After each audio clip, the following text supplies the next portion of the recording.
Greetings, fellow Empyreans. I am Astrothi, the voice of New Eden, and also, what is this place called? I don't even remember what this place is called. What is this place called? No, I don't know. Either way, it is March 13th, Friday the 13th, YC128, and this is the Universe Show. Welcome, welcome, welcome, guys. My phone is going off, as it likes to do. All right, but we are back in Eve Frontiers. It is day 2 of us checking out Eve Frontiers Cycle 5. There has been some issues that a lot of people have been having, especially when it comes to network nodes and refineries and stuff, but fingers crossed, so far, I've managed to figure out all of the things that were impacting my gameplay. So hopefully we're going to be able to have some fun today and make some more progress. I will admit that I was planning on, waiting until stream today in order to do more progress. But then, I was concerned because there's a lot of reports. These field storage systems are relatively low health. You can see here, it's got, where is it? Yeah, it's got 6,000, 6,001, and 12,000 hit points, which means that players and actually, remember how we read about the fact that the rats can now warp around? They actually can kill your structures now, apparently. So I figured that I needed to at least get a mini storage up and running. So I did that. But also, I kind of kept playing a little bit last night. Not a ton, but some, at least to get an idea for where we wanted to go. But we're going to jump back into it today. Let's see. Okay, so where are we at? I have a network node. If you want to see a lot of this stuff, we did it all yesterday. We figured out a lot of the little details about this new build. It is very confusing, especially if you've played it before. But once you get your brain behind it, once you figure out what exactly is going on, I think it's a lot better as far as like the overall feel and UI and game flow than previous cycles. And I've talked to a few people and they kind of agree, assuming that you can get your network node up and running, which thankfully I did. So I need to make a couple things today, right? We want to start looking into different ships and different things you can build, but we also want to get our defenses up. Now, one of the things that I noticed that I wanted to bring to your guys' attention first and foremost is that it used to be that so there's all these different materials, and then there's field printers and field refineries, and then there's also the normal refinery, right? In fact, can I just build a field refinery real quick? I can. Excellent. Hold on.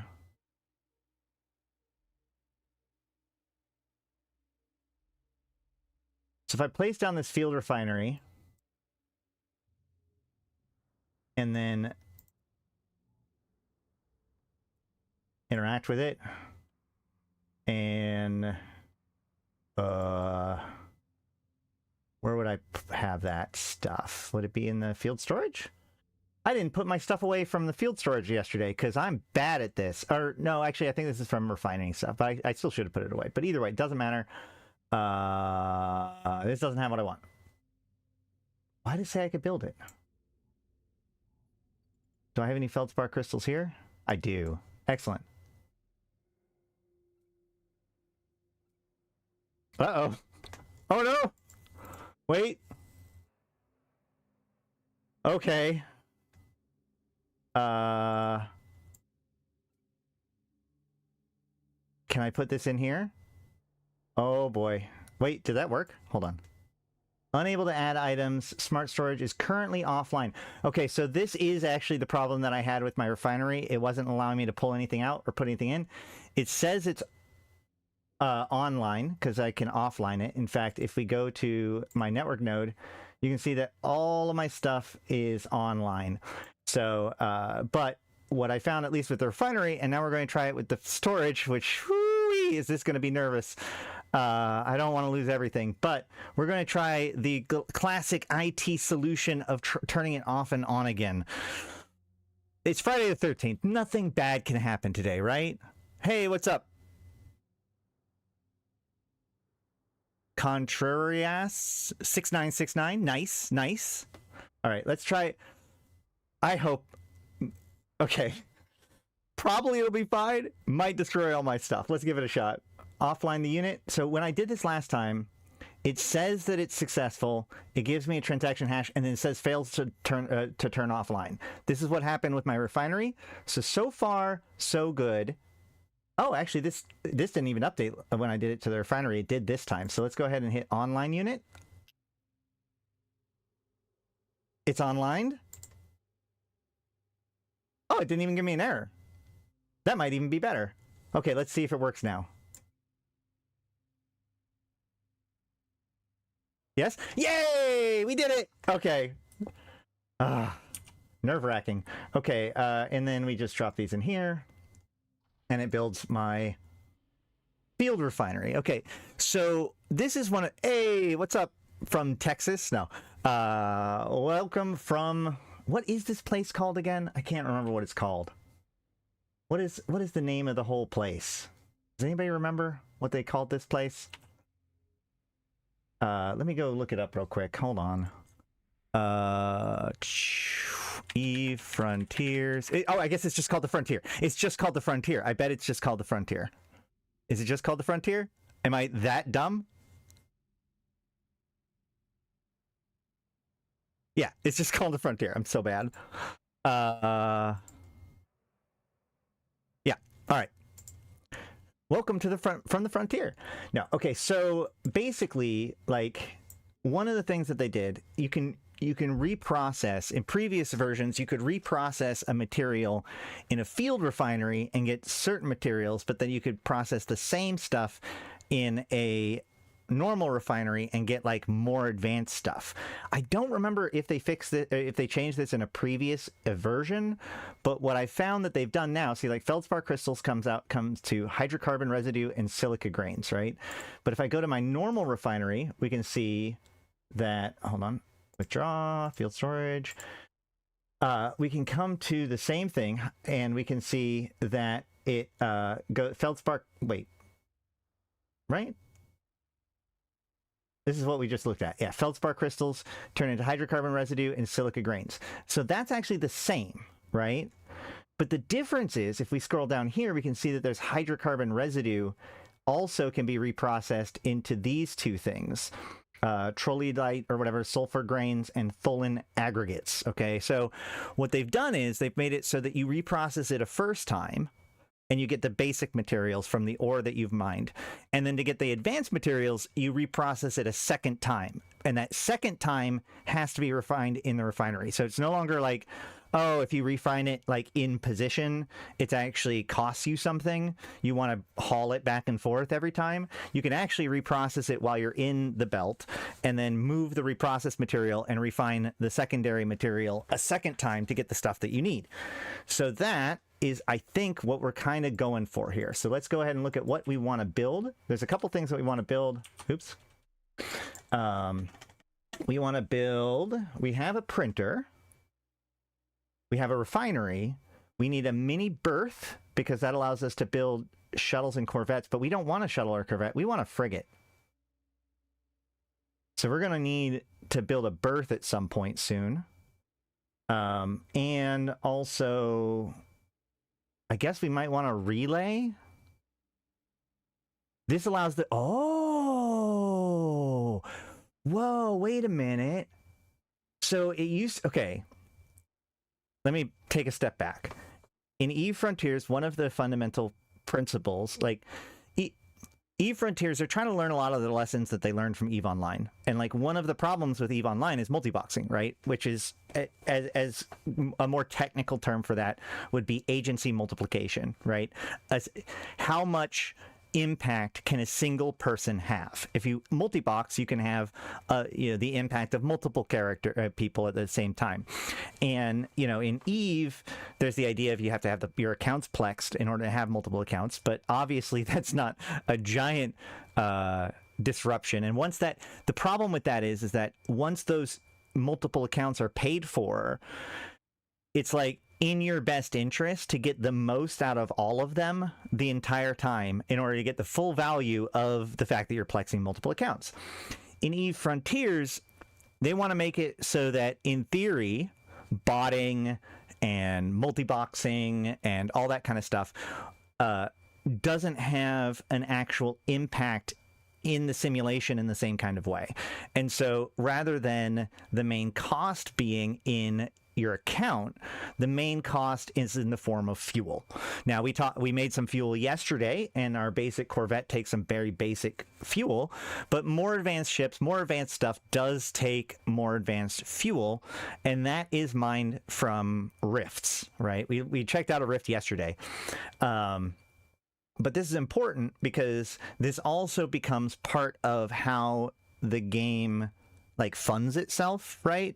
Because like ultimately, I think, as far as I understand, the plan is still that one way or another, the way that you get the lenses for the rifts is by paying money, like either through like basically you pay EVE coin, which is like their cryptocurrency like tokens, in order to buy the lenses, which means if every single amount of effort consumes fuel, and fuel requires rift mining, and rift mining requires EVE tokens, then every single thing that you do, every action, every meaningful action in the game, like ties back to value being added to the game in perpetuating the game, etc., etc. That's kind of the idea. But the problem is that that's not a thing yet, right? We're way not there. By the way, I also saw a post on the Reddit where they were talking about the fact that Founders Access gives you a subscription, and they were asking like, oh, is this going to be a subscription game or a free-to-play game? And as far as I understand, the biggest value of the subscription is that you get a fair chunk of like the currency and or lenses or whatever it is per month. So you're not really like buying for Omega Access in the same way in EVE Online, but rather you're kind of given a regular bundle of the stuff that it takes to produce things in the game or provide value to the game.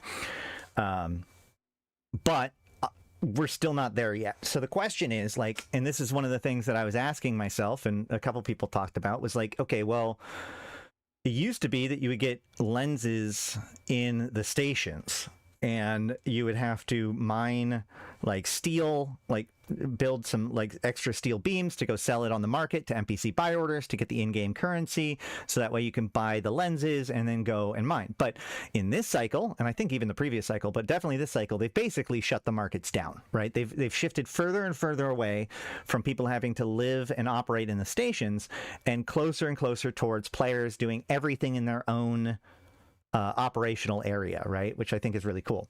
So the question I have had has been, how do we get lenses in 5? So this is it. The relay, it says right here that it's the connection to the EVE net. I think this is where you can get missions and stuff from, but it also allows the fabrication of crude mining lenses. So we definitely need to get that done. We need to get a mini berth done. We might need to get a bigger printer at some point, and I think we also probably will want a nursery. But the other thing I definitely want is to build a couple of guns, and it's worth noting that unlike the rest of them, the guns are not in order. This mini turret is actually to the far right, so we're going to look into getting that too. So there might be some other buildings we need to build, but I don't think so. Either way, so what we want to do is begin to produce the stuff to get this stuff. So we did make some of these last time: printed circuits, reinforced alloys, and carbon weave. There's these 3 jars, right? There's the blue, black, and orange. And we can probably find, yep, orange is going to be here. So that's, a lot of this is going to be like stage 2, as it were, is going to be producing a lot of these guys, because stage 3 is these guys, which is building foam. And building foam, oh boy, that was the big bottleneck, especially last time. But if we go to the printer, we can see that building foam takes reinforced out, basically 65 of each of the different jars. So we just need to start mass producing this stuff, right? So how do we do that? we're going to go to the field refinery, and we're going to see, actually, we're going to go to, sorry, back to the printer. How do we do that? We have printed circuits, which is silicon dust and Tholin aggregates. Remember, the field printer allows us to build some of this stuff, but my guess is it's not very efficiently, right? Because like here we need a bunch of the base stuff in order to build some reinforced alloys, whereas in the mini printer,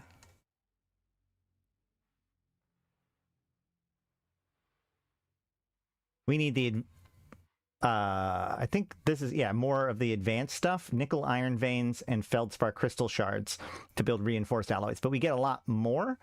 So I'm having not done the actual numbers or math, I'm just going to guess that this is fairly well designed, and so like this becomes a more efficient way of making it if you can go through those extra steps, right?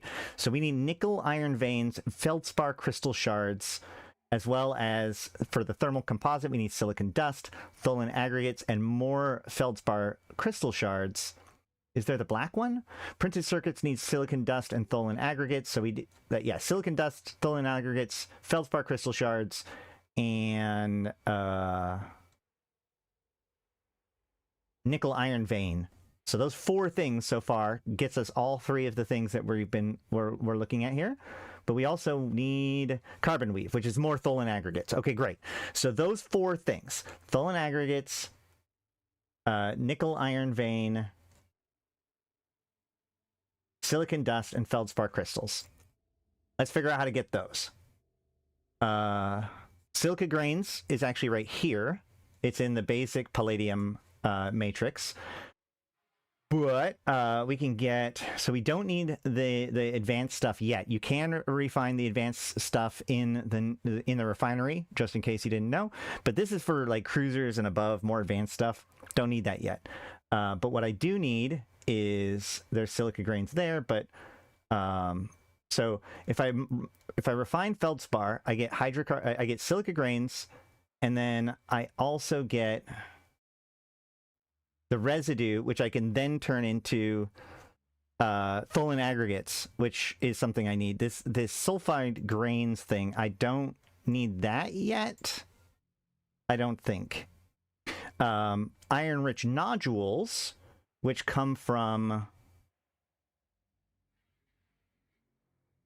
the platinum mix, can then be reprocessed, and it also comes from the this stuff, which comes from the ingots, that can be reprocessed into nickel iron veins and palladium group veins. I don't need the palladium group veins yet, but I definitely need those nickel iron veins. So there's that. I could do methane ice shards to get Tholin aggregates and ice, but I already have so much water ice. Let's see, what else? Silica grain, here we go. Silica grains. Okay, wait. So I both need silica grains, and I need to refine some silica grains to get silica dust. Okay,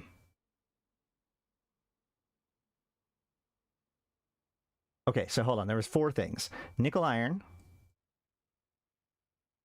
silicon dust. Was feldspar crystal shards one of them?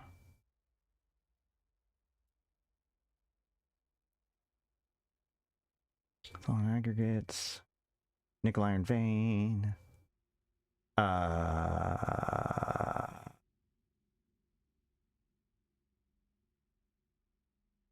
feldspar crystal shards. Okay, yeah. Okay, great.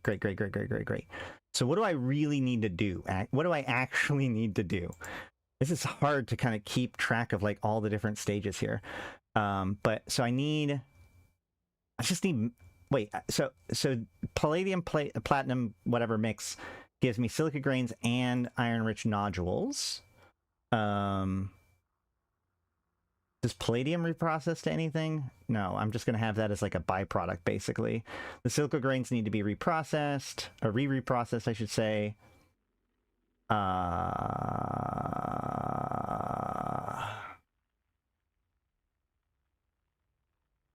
And I also need the hydrocarbon. So I just need both. I just need more. I just need more of both the slag and the char, and then just everything kind of keeps getting reprocessed. With the idea that ingots could give me some iron-rich nodules if that ends up being... Yeah, that's the nickel iron group. Is there any other good source of nickel iron group, or do I just need to do that? I already need to mine so much. I need to mine the slag for the other stuff anyway. Well, silica grains. Wait, hold on. Feldspar also gives me silica grains, and it gives me a more amount of silica grains. So I actually don't want to mine slag. I don't need, because I don't need the palladium. The silica grains are fine, but I get it from the other place. And the iron-rich nodules are good, but I'd actually get more from mining ingots. So I need to mine ingots and char. Right? I think that's right. I think that's right. Okay, so let's go ahead and see what we can do. Feldspar crystals. I also need extra, you know, you always want extra feldspar crystals. Feldspar crystal shards are your bottleneck right now? Okay, good to know. Because that comes from hydrocarbon residue, right?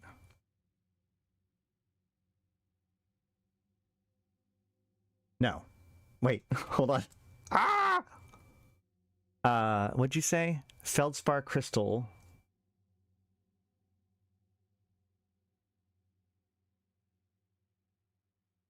Comes from silica grains. And silica grains come from feldspar crystals.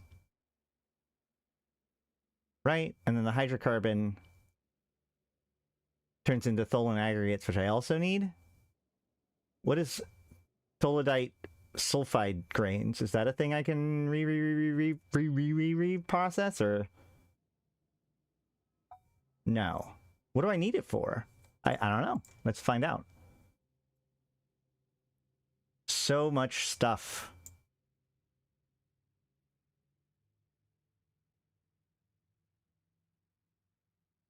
The echo chamber, which I'm a, what do I need an echo chamber for?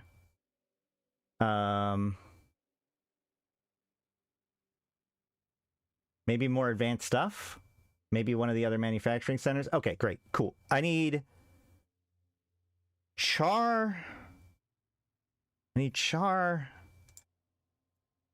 And I need ingot. Let's just try it. Let's go for it. Let's just try it. We're going to see what we can do.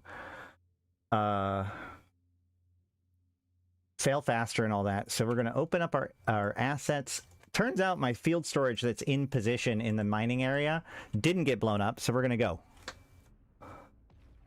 Yeah, I think that some of that stuff is in the like the ship manufacturing stuff and the higher level printers and stuff like that. So we're just gonna. I'm just trying to make sure that I know what the hell I'm doing.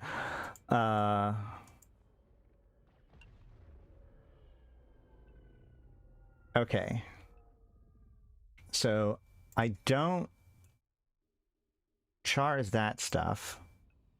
This is the stuff I need. Char, right? Yeah. I don't need. Oh, neat. Okay, lots of char. I don't need the slag. That's the stuff I don't need.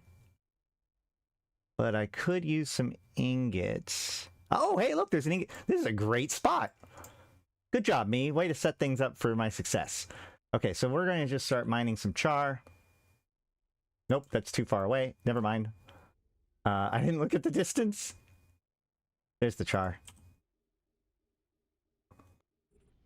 And we just start mining, right? And then I open up the thing. Which one of these field refineries is the correct one? This one. Interact. I don't want this anymore. I want feldspar crystals, right?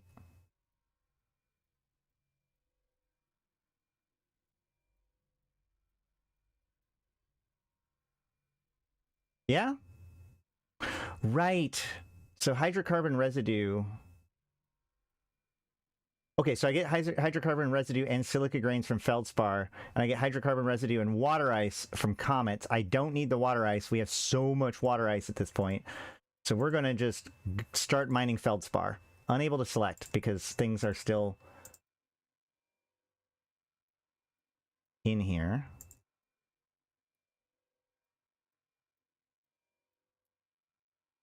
And I can deposit this and start the building. Excellent. So we're just going to start mining. See how long this takes. How's it going, guys? You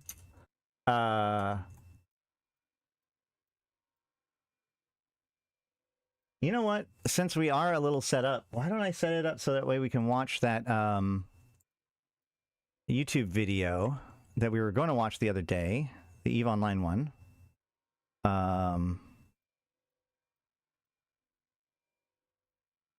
They just recently put out a video about the AWOXing changes, which, boy, howdy, was that hopefully a mistake. Or, you know, seems to be a mistake, I should say. Hopefully they identify that it's a mistake and revert it, because it's already starting to have negative impact on things from what I saw. But let's see what they have to say about it.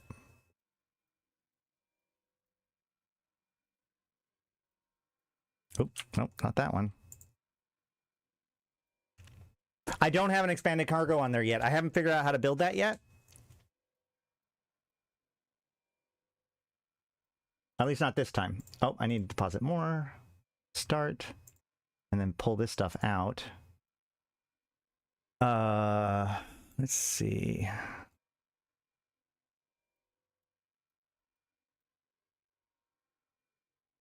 I do definitely want that, though. I also, I mean, like, I definitely want, like, I want to ship with the two mining lasers. That's why I need to build that assembly. Although, like I said, I don't know whether or not we want to build the base assembly first or that more advanced assembly. That other extra doodad on that advanced assembly looks kind of spooky.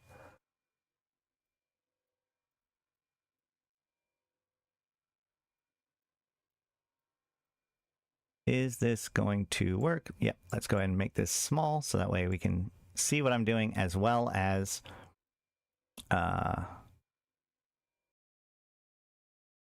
the mining. And we want to set it to 1.25 playback speed so it doesn't take forever. Refining slag in the field refinery is better than the first refinery you can build at your network. Is that true? See, this was something that was true before, where like there were certain cases where the field refinery stuff was more efficient than the setup refinery thing. Are you sure that that's true, even if you consider the second refining? Is that I'd have to look into that. But let's go ahead and jump into the video while we get some mining done. Welcome, everyone. I am CCB Swift, and I'm joined today by two amazing guests. Oh, hold on. I do got to point out, so I did get from CCP a minor confirmation that it's very, very likely that the icon changes that has been plaguing us in EVE Online for a while now, for a couple of weeks, ended up being probably a driver issue, which I find very, very fun. And the reason why I find that, not fun, but like, you know, there's been a lot of, you know, CCP took a lot of heat for this, you know, for this issue, because it's very obvious. But the thing is that, where is it?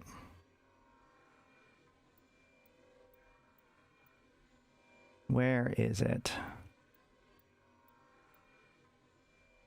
So I wonder how much of a coincidence it is that the problem started. Hold on. I don't know exactly when these problems started, but we can see that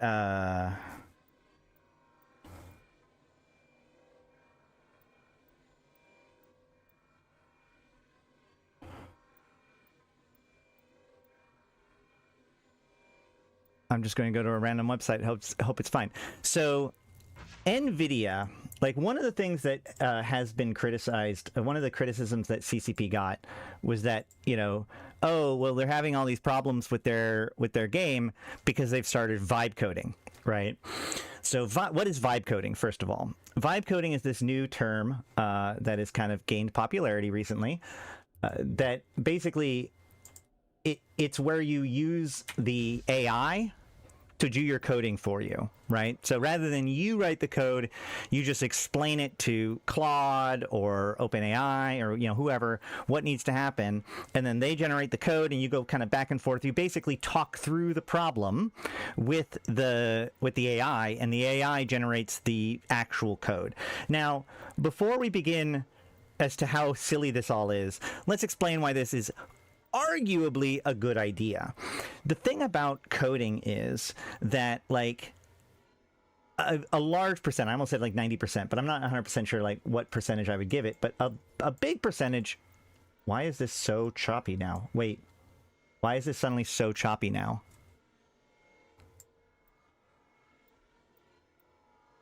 Why is my client so choppy now? It's not this, is it? Hold on. It can't be this. Nope, it's just choppy now. That's not great. That's not great at all.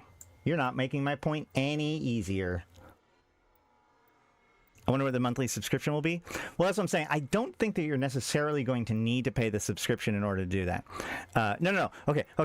So, first of all, there is good reason, there's a good argument for a certain amount of quote-unquote vibe coding, because and it's the same reason why we use like libraries and stuff when it comes to software development, because, you know, like you can think about some software development largely like oh my god, am I going to be able to play with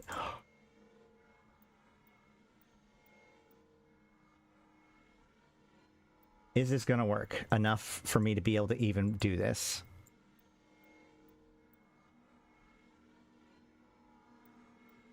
I'm getting frustrated. Hold on. Okay, so there is good reason, in theory, to vibe code. In the fact that, like, so a lot of coding is like Legos, right? You know, you break down a problem into sub-problems, right? Like, for instance, I want to make an app that checks the faction warfare status of every single person in my Discord, right? Like, that's a big problem, and if let's just assume for the sake of argument that this problem has not been done before, right? There is no tool already in existence to allow you to do this. So you're building it basically from scratch, right? But we can break that problem down into steps, right? So the first thing I need to do is get a list of all of the people that's in my Discord. The second step I need to do is to iterate through each of those people. And then with each person, I need to potentially connect, you know, I need to access the API of EVE Online and send them that character ID with the correct authentication and blah, blah, blah, in order to get back that person's information. And then I take that information, I consume it, I break it down, and I use it to do whatever it is that I want to do with it. Apply the correct roles, kick them out of the Discord if they're not in the game or in my corp anymore, whatever I do, you know. So each one of those is a different step, right? And so while the overall problem of I need to check every single person in my EVE Online or I need to check every single person in my Discord to see whether or not they're in my EVE Online corp, that is a novel problem. Each individual step of that problem is well established, right? Like the idea that you need to connect to the internet and get and access an API, well solved problem in basically every single you know, development environment. And more importantly though, like it's actually a pretty complicated problem when you break that problem down. I'm going crazy here. Okay, so I might just have to let this cook for a little bit, like ignore this for a little bit so I can explain this whole thing.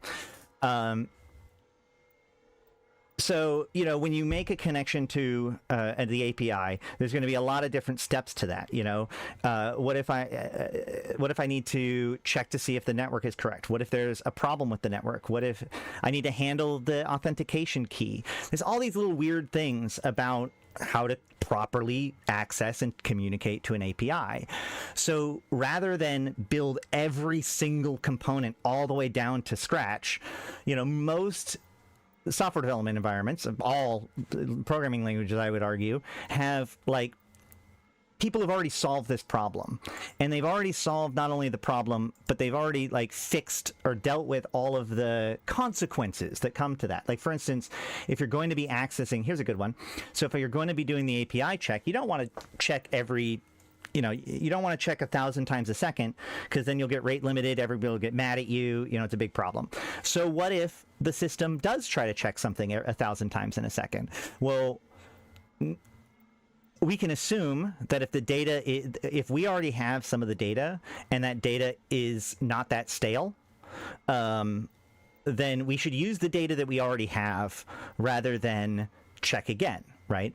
So we can cache the data. Every time we get data in, we can cache that data with a timestamp of when that data came in, and we can now every single time I try to access that data, what it's first supposed to do is check to see if I have an answer to this that is within a certain amount of time, be that 10 seconds, 30 minutes, whatever you want your caching to be. And if that is, you know, if that's true, then we just use the data that we already have rather than make a request, right? That's a subcomponent of an API access protocol, right, that you would have to build.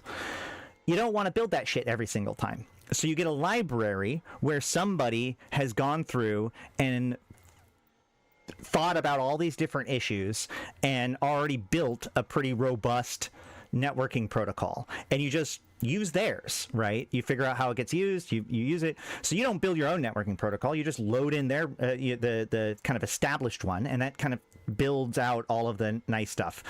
Like, I could build a Discord bot from absolute scratch, but it's so much easier to find a library for Discord that kind of handles everything already, because there's several people that have already worked on that project, and they get yelled at every time anything's wrong, and so they have to fix it, right? So I'd rather them do it than me do it. I want to work on something else. So to get back to vibe coding, you got to realize that like a lot of software development is about the translation between what you want to have happen and how the computer actually does things, right? I like to say that as a programmer, I am an interpreter that interprets human needs, the communication from like my boss or the project manager or the ticket or whatever it is, to programming language. I can break it down into steps and the correct syntax to make the computer actually do the thing that the person wanted it to do. And so a lot of that syntax is kind of predetermined, right? Like every single time you're going to have to put in this block of code or whatever. This is what's called, or at least like every time you have a block of code, you're going to have like a certain amount of the code that's just kind of framing the situation rather than the actual logic that is important. And so that's where we get what's called boilerplate, right? Where there's like the default, like this is how a function works. And then inside there, there's like little parts where you go like insert the actual meaningful code here. So what does AI do? What AI does is it takes all of the information that it's been trained on, and it recognizes patterns, right? And so it's like, okay, well, if someone is trying to cheer somebody up, these are the kind of things that get said. And so, and yes, this isn't like, obviously it's not thinking about it in this kind of way, but the point is that in the case of like an LLM, your prompt or whatever might indicate like a desire to be cheered up. Again, it's not really thinking of it that way, but like a lot of the times when somebody says this is the kind of response that they get, and that response is positive. Therefore, when somebody says something like that, I know to give a response like this. That's basically what LLMs are more or less doing, right? And like, so for human behavior, this is challenging. This is why, AI can become kind of repetitive. It's why no matter how good they get it, you can always kind of pick out the little nuances about how it works and kind of catch the things that a human would catch that an AI may not necessarily catch. But the more standardized the thing that you're working with, the better AI is at replicating it. So to go back to code, everything is standardized, right? The syntax is fixed. Every time you do an if statement, you're going to build it out this way. And so a whole bunch of the coding that you do is kind of just typing out or building the core thing. I want to do an if statement. I want to make a decision tree, but I still have to type out if parenthesis, blah, blah, blah, not equals, blah, blah, blah, end parentheses, end, curly bracket, enter, end curly bracket, and then inside that thing I can put my logic. AI identifies that every if statement looks this way, and so it's very good. It's actually extremely good. It's one of the reasons, like one of the biggest things that people caught on to AI as being extremely good at is coding, because coding is largely structural. It's once you know what's supposed to go in the logic part, everything else kind of factors in. And it's also pretty good, should be pretty good, at catching those kind of edge things. Because anything that's like, either patterns or anti-patterns that are used within programming, get picked up by those large language models. And so they know how to like just add that in when it's time to do something. So arguably vibe coding is very, very powerful for a programmer because it allows you to do as soon as I stopped mining, my client got a lot better. That's fun. Anywho, so arguably vibe coding should be good. But the problem is that, I like to think that AI is really good at getting things about 95% of the way there. And it takes that human to recognize that 5% difference.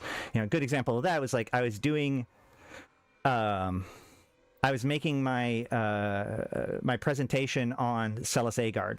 I didn't end up using this particular line of track of thinking, but it is something I experimented with, by the way, just so that we know. But I did talk to ChatGPT, and I was like, hey, give me the full history of Celis Agard, because ChatGPT can look on the internet, and I was like, this is an excellent use case for an AI, because all of the information, there's no confusion.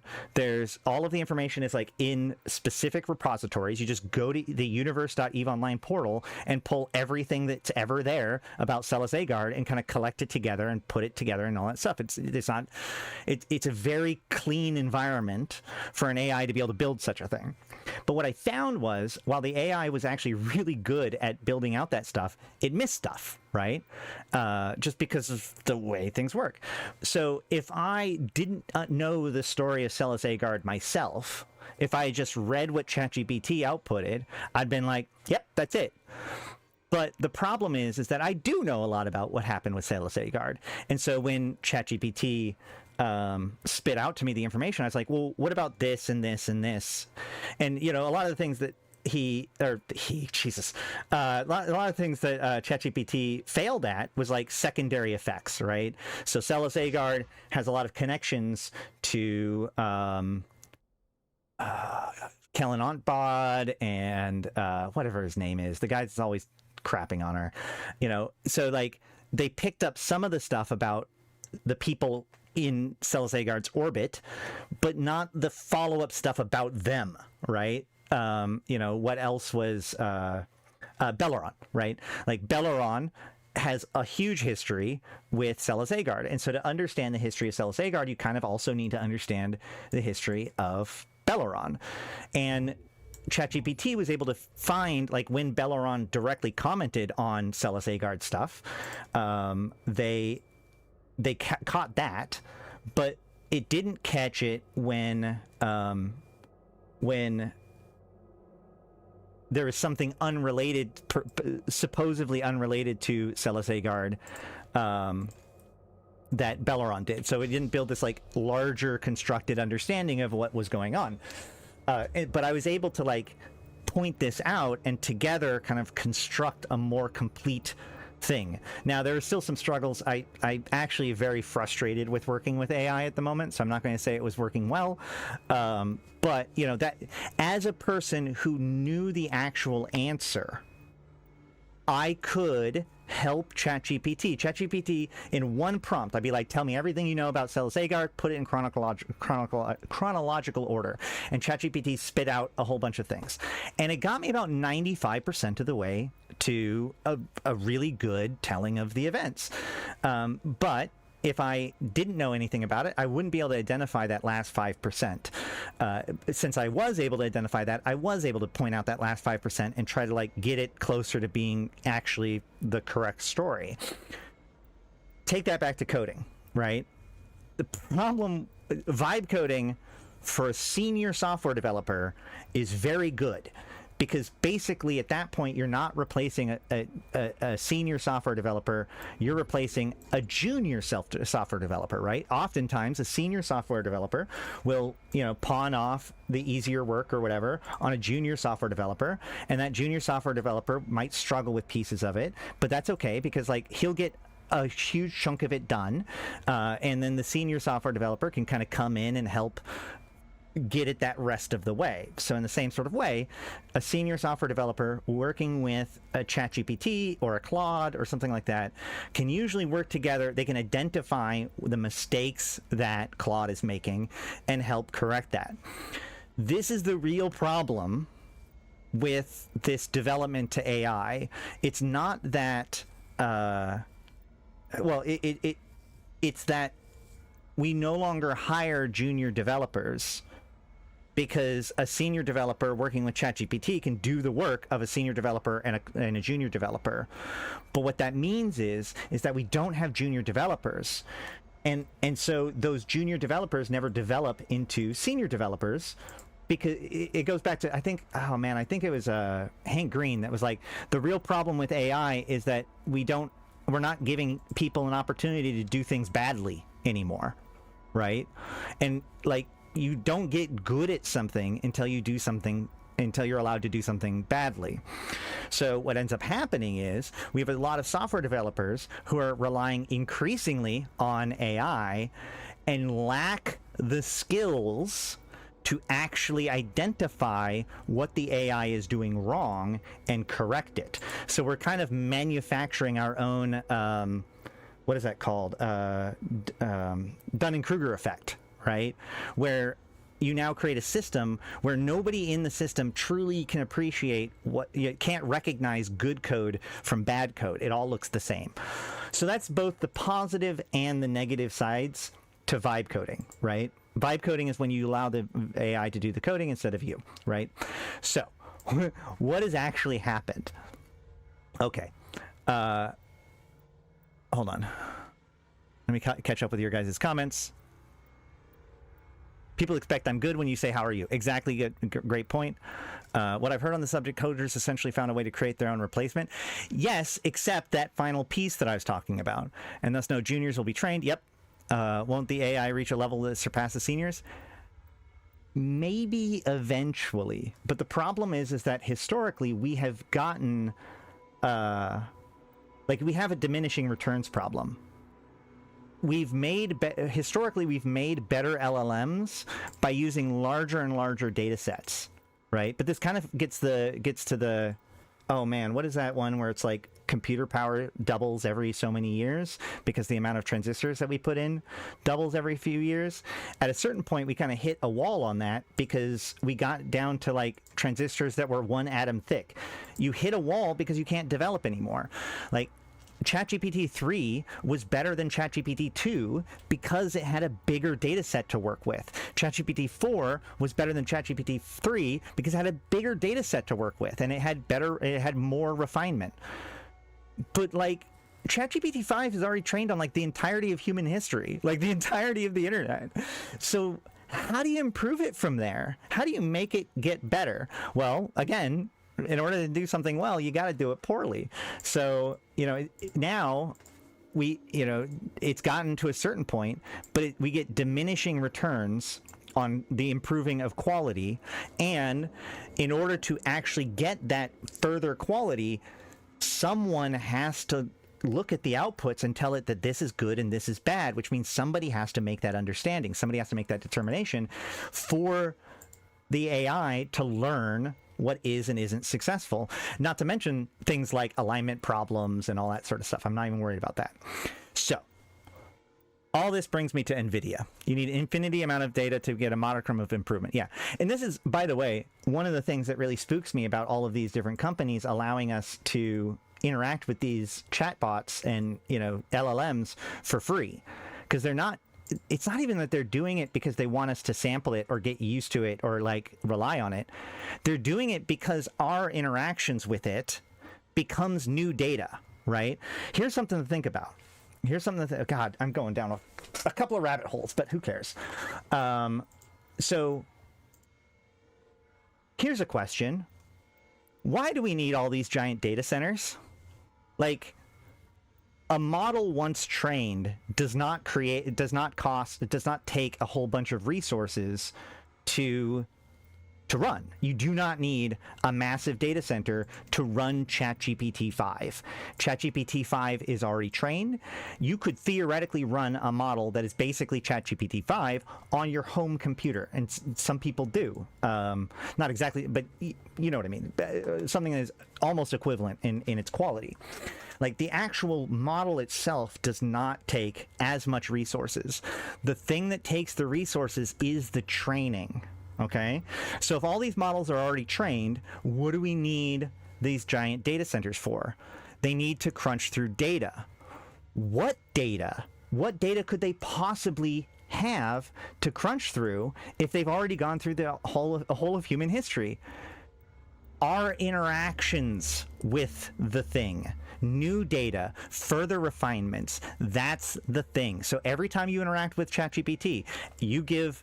it can flag your responses as being positive or negative, and those become further success-fail criteria for future training. And this is kind of that's the only way forward. And it is kind of a, one-man human centipede problem, but that's a whole separate issue, right?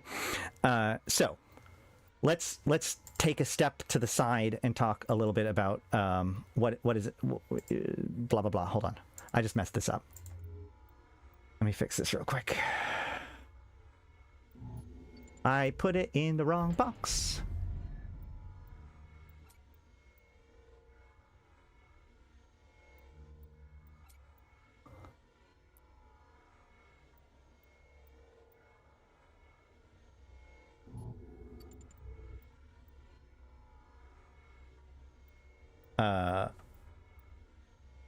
I would argue that we all get software engineers, and this AI, and the AI will be your programmer. I mean, look, I'm not saying that there are bad sides to this. There's definitely advantages to this. I'm not, it's a very complex issue. This is not a AI is bad actually, lecture. That's not the point of it. What I am I'm just trying to set the tone for why vibe coding is good actually in some conditions, right? Because right now there's kind of this reputation that AI equals bad, and I just kind of wanted to break through that for a second. So maybe an AI agent is not maybe 1000% JXS. Of course it is. That's how do you think Google puts down all your captions? How do you think Google does AI content content strikes so quickly or whatever that? Yeah, everything you do online, anything that's recorded anywhere digitally, is almost certainly being fed into one or more AI training systems. And yeah, they're not paying you for it. That's one of the many. Look, there's lots of problems with AI. I want to get past that point for right now and get to NVIDIA. Okay, NVIDIA is a very interesting situation because So you guys, ironically, were playing this game.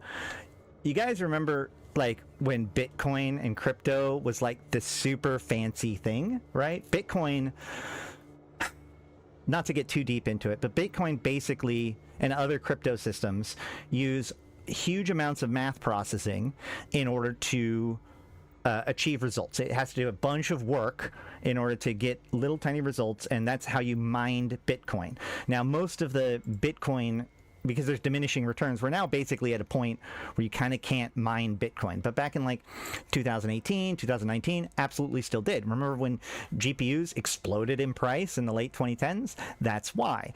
Because it suddenly became more valuable for people to buy a bunch of GPUs and put them all together in order to turn it into a crypto farm than it was for you to buy a video card so you could play your favorite game, right? GPUs can do the same process across multiple times, which makes it exceptionally good at this kind of math calculation. And because of this, NVIDIA's stock soared.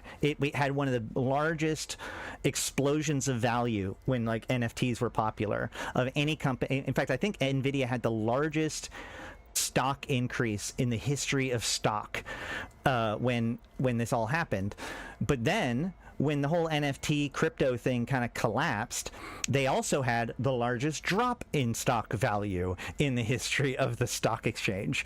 And so like NVIDIA got this giant flux of money, but the thing that they were built like that caused them to be so exciting was ending up kind of becoming a flub, and they were in a bit of a crisis because of this. Enter AI. AI is another thing that takes a massive amount of processing, and it makes and GPUs end up being extremely good at.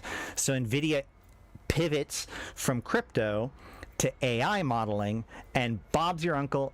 NVIDIA becomes one of the most valuable companies again. And, you know, there's this whole thing about the AI bubble. I'm not getting into all that right now. But the point of the matter is that there is an obscene amount of money sloshing around all of this stuff. But most importantly, NVIDIA, their value relies on those things being valuable, right? When crypto was valuable, they exploded in value. When crypto was kind of flopped, then they collapsed in value. Likewise, you know, AI.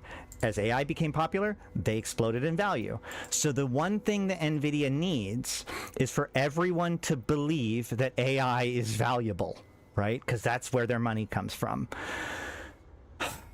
Let's put all this together. So vibe coding starts to take over kind of the software development industry as, you know, ChatGPT 3 comes out and people figure out that one of the things that these LLMs are extremely good at comparatively is building software, right? Writing code, especially boilerplate code. And so NVIDIA needs to like double and triple down on this concept. And so NVIDIA decides that they are going to go basically 100% vibe coding, right? So they have nobody that's actually working on code, just typing it in. Everybody who's working in NVIDIA is writing their code through the interface of exchanging that with an AI. That leads us to January. AI, so they switch over to an all AI coding model, and the next thing we have is in January, AI launches driver 591.86, update causes black screens and stability issues. Now, there's actually several different versions of this. Like, this has been an ongoing issue for about two months now, right? So, you know, then they came out with another version. It was 17 less, it was like slower and worse. There's another one. This one, whatever, there's black screens of death, there is broken stuff. As they start, ever since they have switched to 100% vibe coding their drivers, they have been struggling to come out with a stable driver. It is absolutely not a coincidence that this issue started or the EVE Online icon issue started around the time that NVIDIA starts releasing drivers with huge amounts of problems. And if you remember, when they were first beginning to do their analysis of this issue, they said that we think that we've managed to narrow it down to specific graphics cards. And the thing that I noticed about that, because it was very quickly noted just by talking to people, that wasn't true. There were people that had other graphics cards that weren't those that were still experiencing the issues. But the thing I noticed that they all had in common were they were all NVIDIA graphics cards. And at the same time, I start having problems in all kinds of different games. Not being able to launch games, having issues with games. I updated my NVIDIA driver and suddenly I had all kinds of different problems. So, okay, I roll back my drivers and everything starts working again. I keep these in mind. These are not unrelated things. So now, in the last couple of days,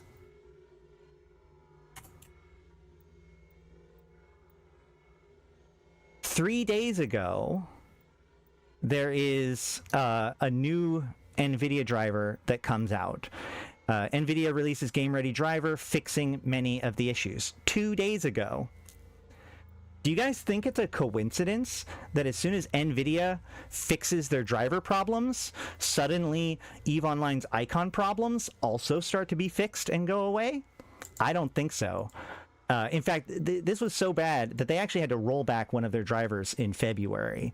Okay, so, you know, to the people that were complaining that CCP is vibe coding and that's what's causing all of these issues, nope, that's not it at all. CCP isn't the one vibe coding, NVIDIA is.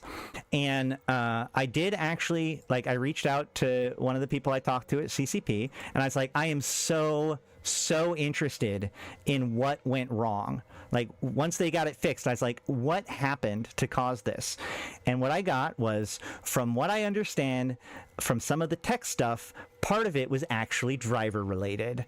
Smoking gun, guys. So that's it. And the reason why I'm bringing this all up is because this is just the next stage in shitification. Right? Like, you know, throughout the 2010s and early in the early 2000s, 20-aughts, whatever, and then, in the 2000s and early 2010s, we see all these kinds of services and stuff that kind of come out, and everybody, you know, really good offers, you know, very disruptive technology, things like Netflix, etc. But then over the years, especially in the last 10 years, we see, okay, well, now that they're hooked on these things, we're going to make it more expensive. We're going to make the services worse. We're no longer actually going to be, like, the changes that they're making is not to improve this experience for users. It's more about how can we give the least amount to our users while keeping them hooked. You know, this is the idea called the enshittification of the internet.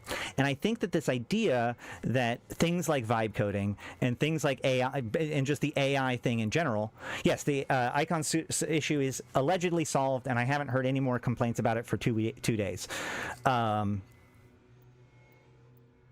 This is a little bit more insidious because they're not, you know, like when they raise their prices, that's obvious. People can see that, right?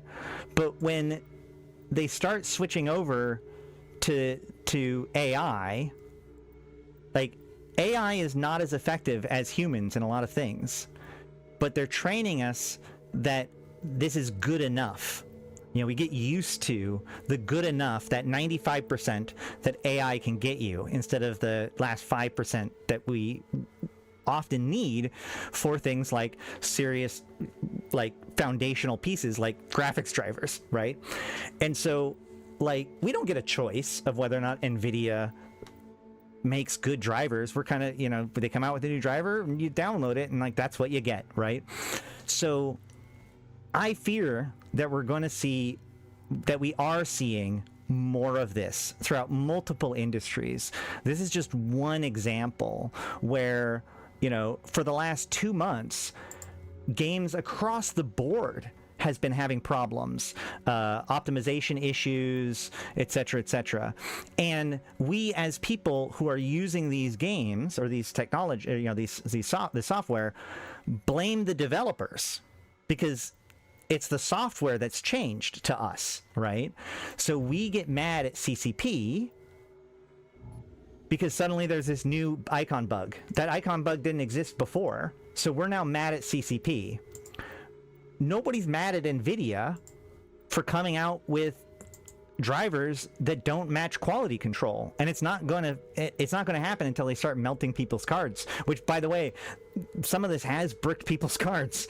So like it's just one of those things. We're gonna have to be paying close attention to this stuff, guys, because basically these software development companies are accepting a lower standard of quality in their output, and those are having secondary and tertiary ramifications. Of course, the most famous version of this is Microsoft, right? Because they're the other one that have really doubled down on AI. And if you've noticed, there has not really been a very good Microsoft update since that happened, right? This is something that, like, and because these things, that last 1 to 5% is so critical, because that's where these really, really, really nasty bugs come from.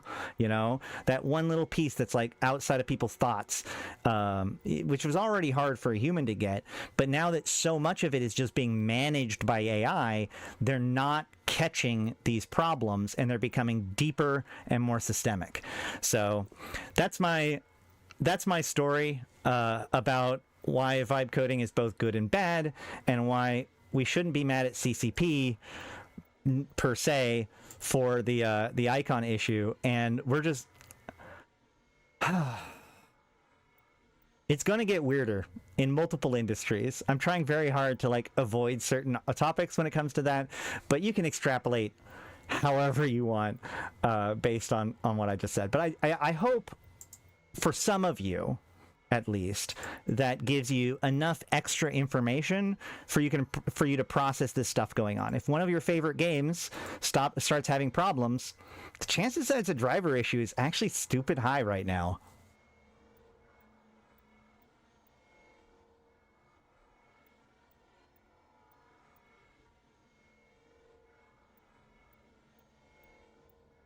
Yeah, no. We are definitely past the threshold.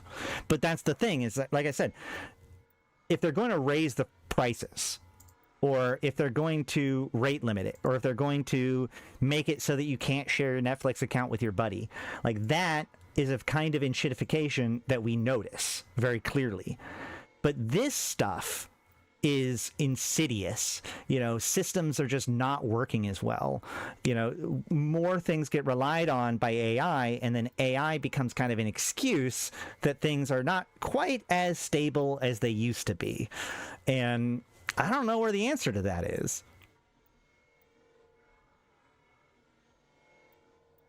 But it is a complicated issue. And my quality of my game keeps getting better and worse. I don't know what's going on here. It's funny because the driver's issue used to mean update them, and now it says, did you update? Yeah. Well, I mean, it has always been true that it's like, if you're having driver's issues, if one of the things, update your driver is the first thing, you're right. But if it's already updated, then second step is to roll back your driver. That's how I, like, oh yeah, I'm having problems. As soon as I noticed that I was having problems in multiple different games at the same time, that's when I knew that it probably was a driver issue.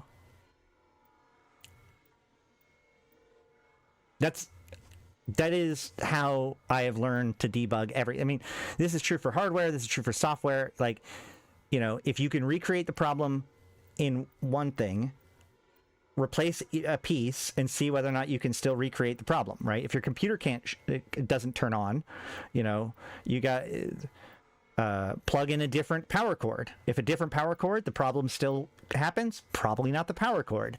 Replace the graphics card, the problem still exists, probably not the graphics card, etc., etc., etc. Now, some of that can be expensive, but I mean, like, ultimately, this is how all troubleshooting comes in, right? Like, you isolate each individual system, you flip it out, and you check. But be careful, man. NVIDIA, Atlassian, pay attention to these companies, because there are several companies that have fired a ton of their workforce. And like the news is always like, oh my God, what about all these people? Think about the software, that everything that comes out of them after that is going to be like a little bit more squirrely. Yeah, process elimination. And that's why being able to consistently recreate a bug is so important. Because if you can recreate a bug, then you can test to see if it's fixed. The worst thing to hear when you're talking about a bug is randomly, right? Oh yeah, randomly my icons change. No, there's no random in programming, period. A random thing is just a factor that you haven't sorted out yet. So when somebody tells me, as a software developer, oh yeah, randomly the icons change, I'm like, I don't think, oh, there must be some random number generator that's causing it to happen. No, it means that there's some deep level system that people don't understand, and I don't know what's going wrong yet. That's why I always say that, like, bugs are so hard to estimate. You know, I can't tell you whether or not it's going to take me a day or a week to solve a bug, because a bug is a failed assumption. If I knew what was going wrong, then I would just fix it. It wouldn't be a problem anymore. It's when it's like, I don't know why this is happening. That's when I get nightmares. Random does happen. A cosmic ray can flip a bit. Correct. So yes, occasionally you can have these weird, effects. And that's why when you make your code, you always want to kind of be a little bit robust. You want to double check to make sure everything's still okay, because you're right, something unknown could happen. It could, whatever. And we have all kinds of different, this is why, like I said earlier, like we have these, it's not just about, making a connection to an API. There's a bunch of stuff above and below that makes sure everything's working correctly. Because what happens if the network gets shut off halfway through the download? What happens if blah, blah, blah, blah, blah, right? There's a bunch of different unknowns. It's why we have control of access of data within the memory, because what happens if there's two, it's why threading is so dangerous, because if two different threads are interacting with the same piece of data, then the data could change, and you assumed that the data wouldn't change from this line to this line, and that can cause problems. But like a random photon flipping a bit will cause a weird, odd problem once in a blue moon. That's not like a bug. Usually a bug doesn't get to my table unless there's a problem that has happened more than once. So if you have a thing that's happening every once in a while, but not only once, that's what I mean by, like, it's not a random thing. Because it's not that, like, oh yeah, every 5 minutes a bit gets flipped by a photon. That's not what's happening. I just found another case with the field refinery giving more per unit that the first network refinery with hydrated sulfide M and 33% less water ice for using the upgrade. I'll go check that out. Actually, let's go ahead and let's haul this stuff out.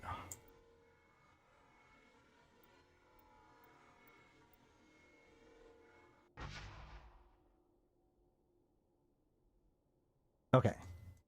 It is weird that, like, it seems to be, like, when I'm mining, it has, again, so here's a bug, right? Like, what is actually happening? When am I having bad frame rates versus not, right? It's not random, but it seems random when you don't know the answer. But I can have some guesses. It seems to be connected to me mining, but I don't know for sure. Okay, let's go ahead and let's stack this up. And we will grab, man, we're going to be hauling, oh my god, we're going to be hauling so much. All right, well, we're going to be doing this for the next foreseeable future. Also, guys, just as a pro tip, oh my gosh, turn that down. As a pro tip, in EVE Frontiers, even if you're using a mini printer, or if you're at your base, your normal, like your base storage does not hook to things like printers and stuff.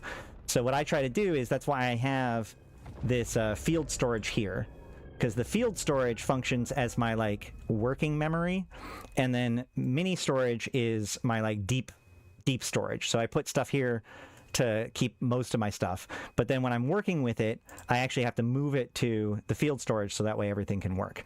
So okay, so let's check this out. We have a refinery. Let's see, what were you talking about? I'm sorry, I turned it down. I'm sorry.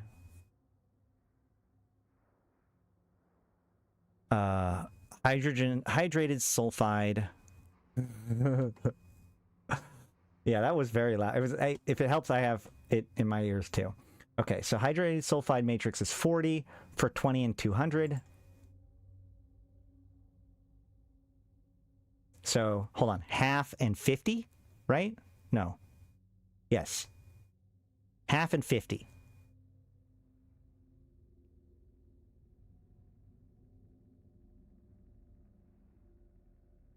This takes 20, and it's half. No, this isn't better.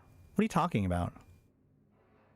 Giving you more per unit than the first network refinery with hydrated sulfide, 33% less water. No. The field refinery gives me... If this was the same... Wait, hold on. I'm dumb.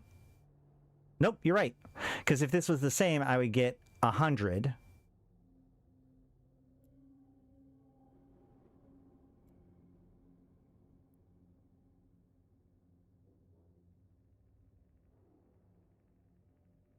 Right?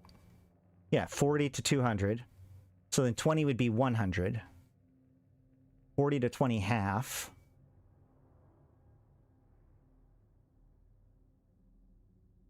That's half. Okay, so yeah. Refining in the field refinery for hydrated sulfide is just better for water ice. The upgrade is that they both take 3 seconds, but you get less. That said, though, I think I would argue that there is a notepad. There's not a calculator. There used to be a Neocom. They took it away. The thing about this, though, and I hate to say it this way, but like I could definitely see that when you get up to this level... wait, this says Comet Aura's hydrate. Did this say this before? This tells you what it comes from? Hold on. Is that... I don't remember it saying that last time. I remember there being a lot of problems figuring out which one was from where. I don't know. Maybe I just didn't notice it before. So I think that... I think that the reason why they do this is because by the time you get to this stage, you don't need as much water.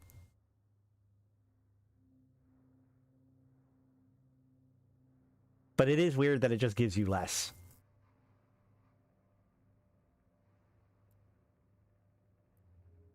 All right.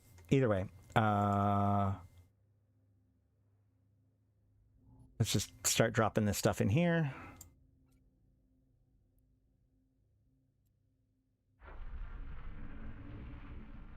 Yeah, there's this thing over here, which is kind of like the Neocom, but it doesn't have a calculator.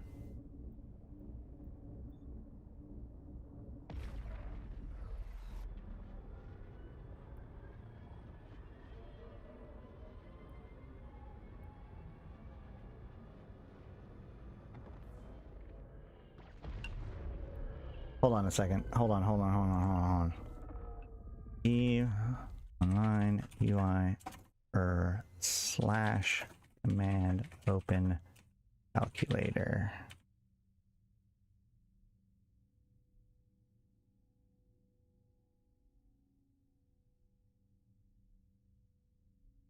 Hold on one second. I gotta look this up real quick.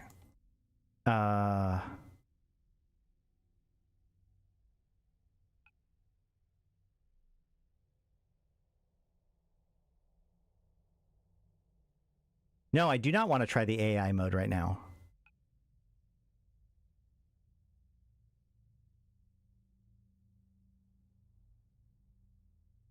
They disabled the / commands in Eve online.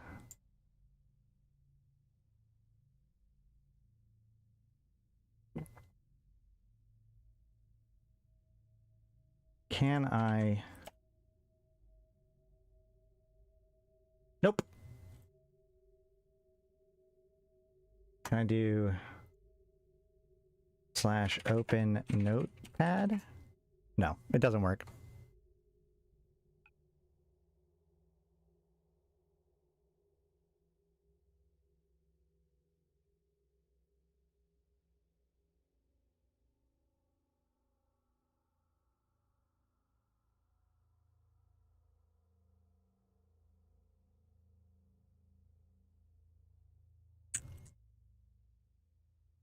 I found a reference to the dev blog where it was added in, or where there was an update in 2010.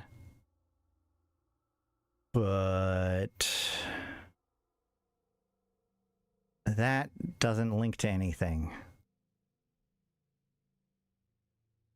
So, no. I was hoping to be able to use the / command to open up a calculator, force it open if I could, but doesn't look like it. So either way, assets, where am I? I need this field storage.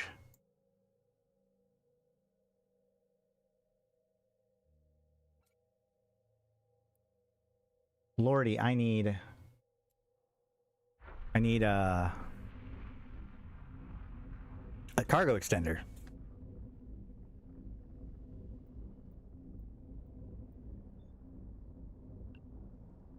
It's also for the Siga rock. So there are just instances where it's worse. That's not great. So you want to use the field refiner for the first refine, and then obviously, subsequent refines has to come from the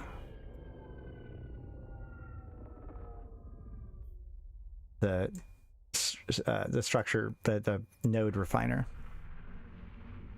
Yeah, slag. Okay.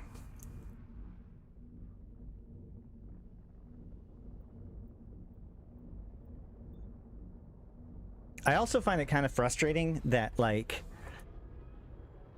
they just made it so that we can build networks nodes on the same grid with each other, but then they also made it so that people, like, appear in vastly different places even if they select the same starter area. That sucks.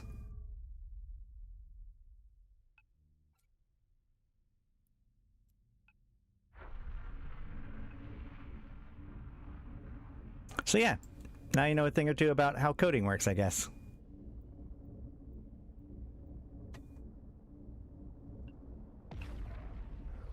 Oh, we can go back to that video. Haha! Just to get... Well, yeah, but yeah. It's because they don't want everybody to be in the same system and killing each other. Even though 3-Foot had that one dude stalking him during his play.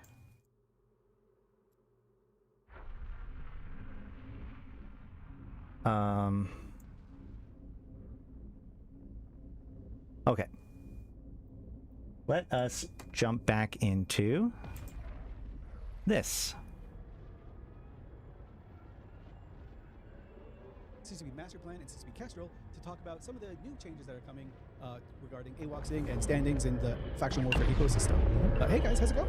Pretty good, thanks. Yeah, it's going well. Nice. So we released a dev blog pretty earlier this week talking about the changes that are upcoming, some of the problems that people are experiencing in factional warfare, and some of the changes that we're looking at implementing between now and the expansion, and also look back a little bit about some of the changes that we made to standings in previous updates just this year. Mm-hmm. So let's get into it directly. I'm going to assume that a lot of everyone that's watching has read at least a little bit about the blog. They know what the topics are, standings, factional warfare. So why do standings matter so much in the factional warfare space, CCB Kestrel?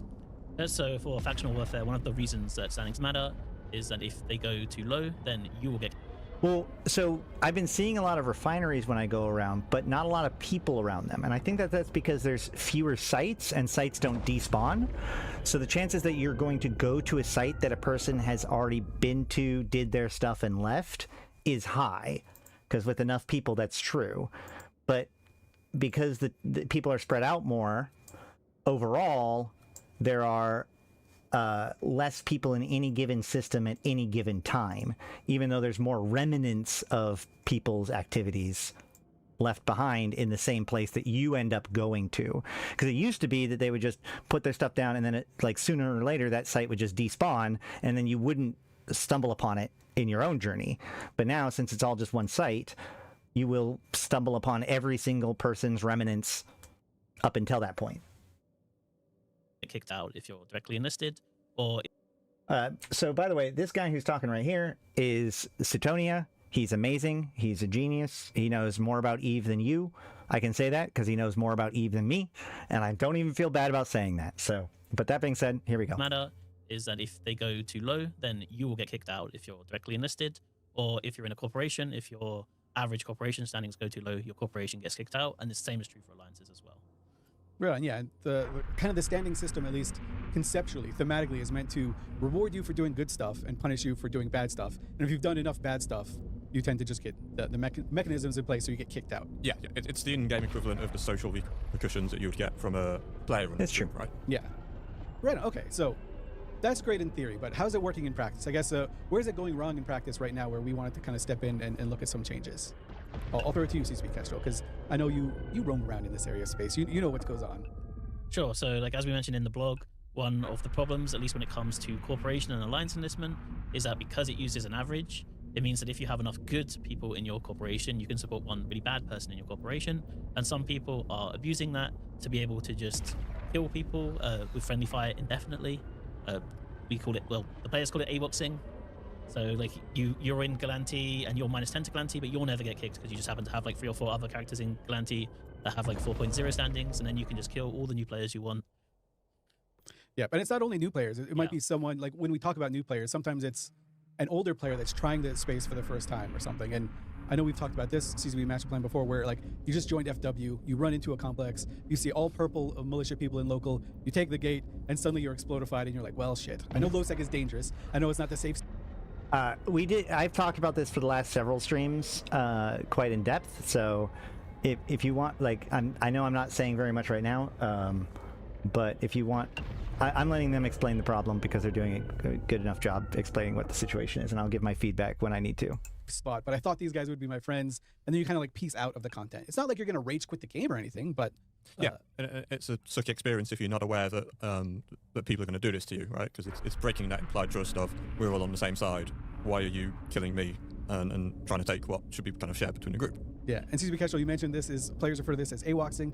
I know that this is one of my favorite bits of just like player lore, that they've come up with names for different things, but it's actually named after a player called AWOX, who was like somehow one of the first players to do this, where he would just like get an alt in a corp and then just like hunt someone, tackle them, and then bring in his main to start killing them. You know, people are like, oh, is it an acronym for something? What they're trying to make backrooms for it? No, it's just named after a guy. And because I think the name was uppercase, right? So people assume it's an acronym. Yeah, AWOX, leaving a large legacy on you. And so also, CCB Kestrel, in the blog you were chatting about some of the loopholes that we're looking at closing as well, where people can recycle corporations. Can you explain that a little bit? Sure. So the average corp standings right now, I believe that they only calculate every so often. And so what you can do, even if you're -10, you can just create a brand new corp and then put that corp straight into factional warfare. And then you can kill people for 6 days until your corp standings catch up with your actual real character standings and you get kicked. And so, yeah, you can basically just circumvent the rules that would stop you from like directly enlisting, but you can use the corp as an exploit like that. Eve players and circumventing rules. A more iconic duo cannot be named. Yep. CCB Master Plan, you've been like doing a lot of changes through the years. How do you, when you go about like designing a system, how do you like try to plan for players potentially breaking it? Well, I mean, yeah, the experience suggests that like we can set up these rules. Players will always find the very edge of those rules, the intersections and the loopholes. They're going to game this, right? It's not like a board game night amongst friends where you can all agree, oh, this rule's a bit broken, let's not use it.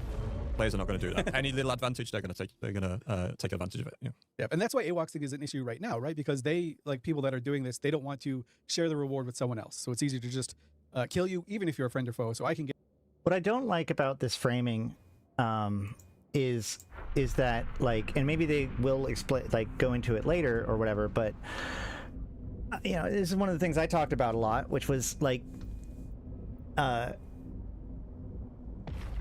it's not inherently a bad thing that systems get undermined, right? There's a certain, like, there's a certain piece of this that's emergent gameplay, right? The rules are as they are, people operate on them, we all operate on the same rules, so we can all, you know, do whatever. So just because somebody can do something to get around a certain type of protection isn't inherently a bad thing, because if everyone has access to it, then it can be okay. The problem is what happens when everybody gravitates towards that exception. And that's one of the things I was talking about before, where it's like, with the way that they fix things, what they're going to do is make it so that it's just the default option to have a neutral alt or to seagull in order to disrupt your enemy. Like, if your opponent is seagulling, your only solution is to do it back to them. And, an eye for an eye leads the whole world blind kind of stuff, right? So, it isn't, usually when it comes to fixing these problems, isn't it about how do I stop this behavior from, or, people figuring out a way to get around things.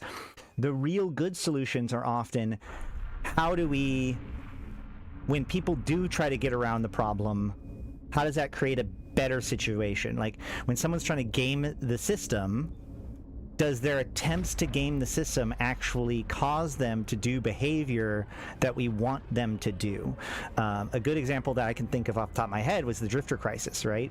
When the Drifter Crisis became about gaining points, people were forming these massive fleets and just blitzing them to no end.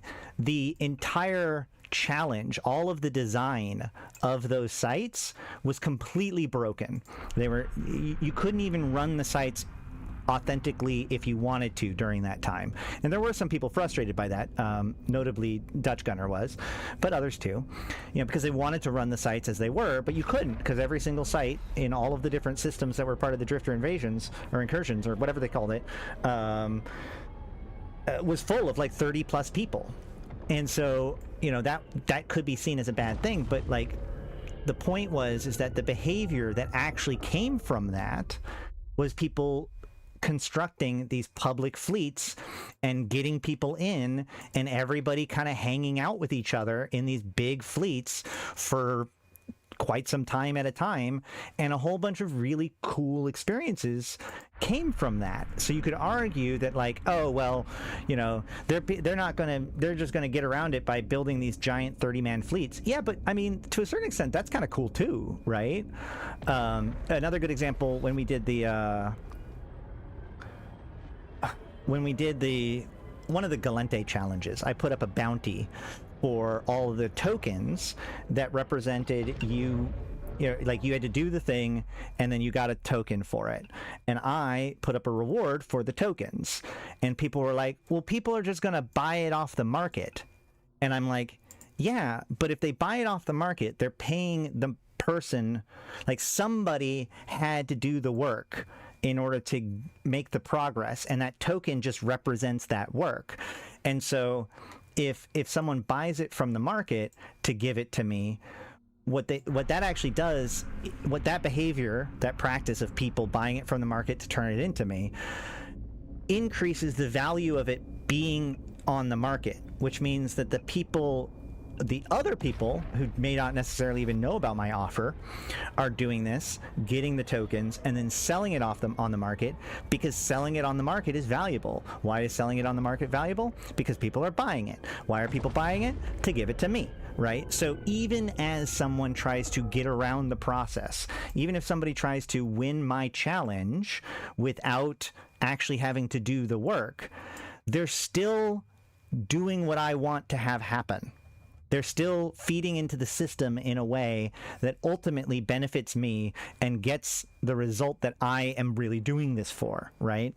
So the question, and I can't think of any other good examples off the top of my head, but CCP has gotten increasingly decent at this broadly, where it's like, rather than trying to strictly control how people will deal with a system, they'll look at how it might get exploited and make it so that the exploitation of the system is actually a positive interaction with the overall system, right? In trying to maximize their value of this, in trying to get around the rules, they're ultimately doing something of value.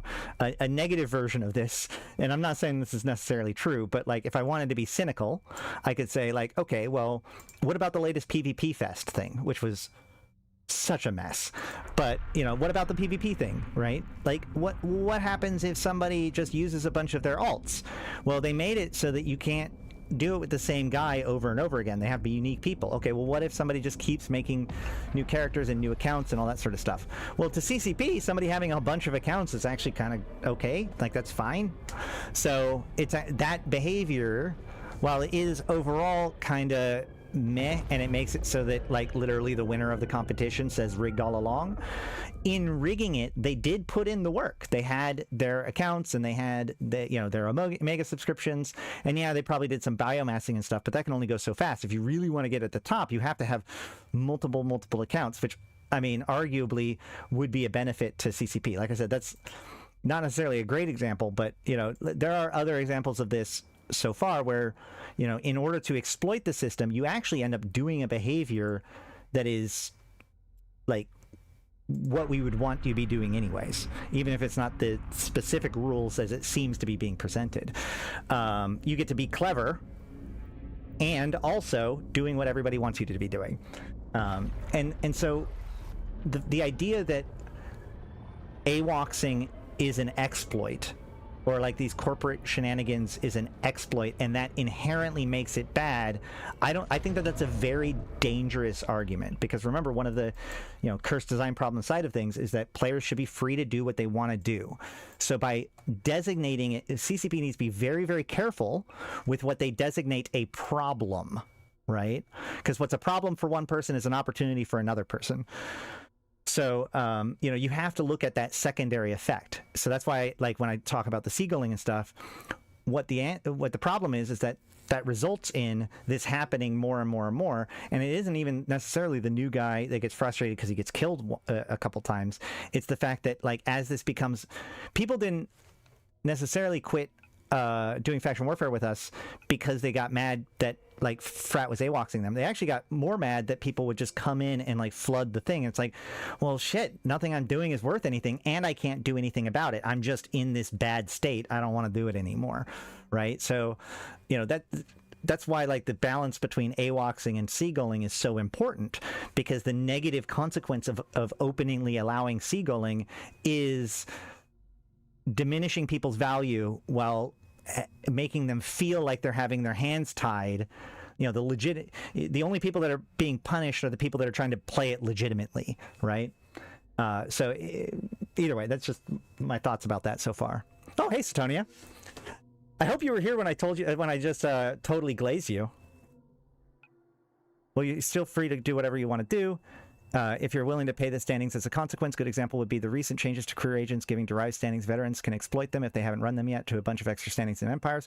I absolutely agree, Satonia. That's I just, because of the fact that the default framing of this conversation was this is a problem because it's an exploit, I just wanted to push back a little bit, because, like, the fact that systems, like in EVE, in my opinion, the default response to this kind of thing should be emergent gameplay, and you have to be able to prove why that emergent gameplay is bad, actually, rather than just accept the fact that somebody doing things outside of the rules is inherently bad. I'm not even saying necessarily like any given piece of this conversation was wrong. I wanted to add that little bit of detail to your guys' framing as we get going, because I hadn't said anything for a while. Having veterans exploit it is actually a good thing, because having 10 to 15 characters that know what they're doing can answer new questions is stealth bound. Right.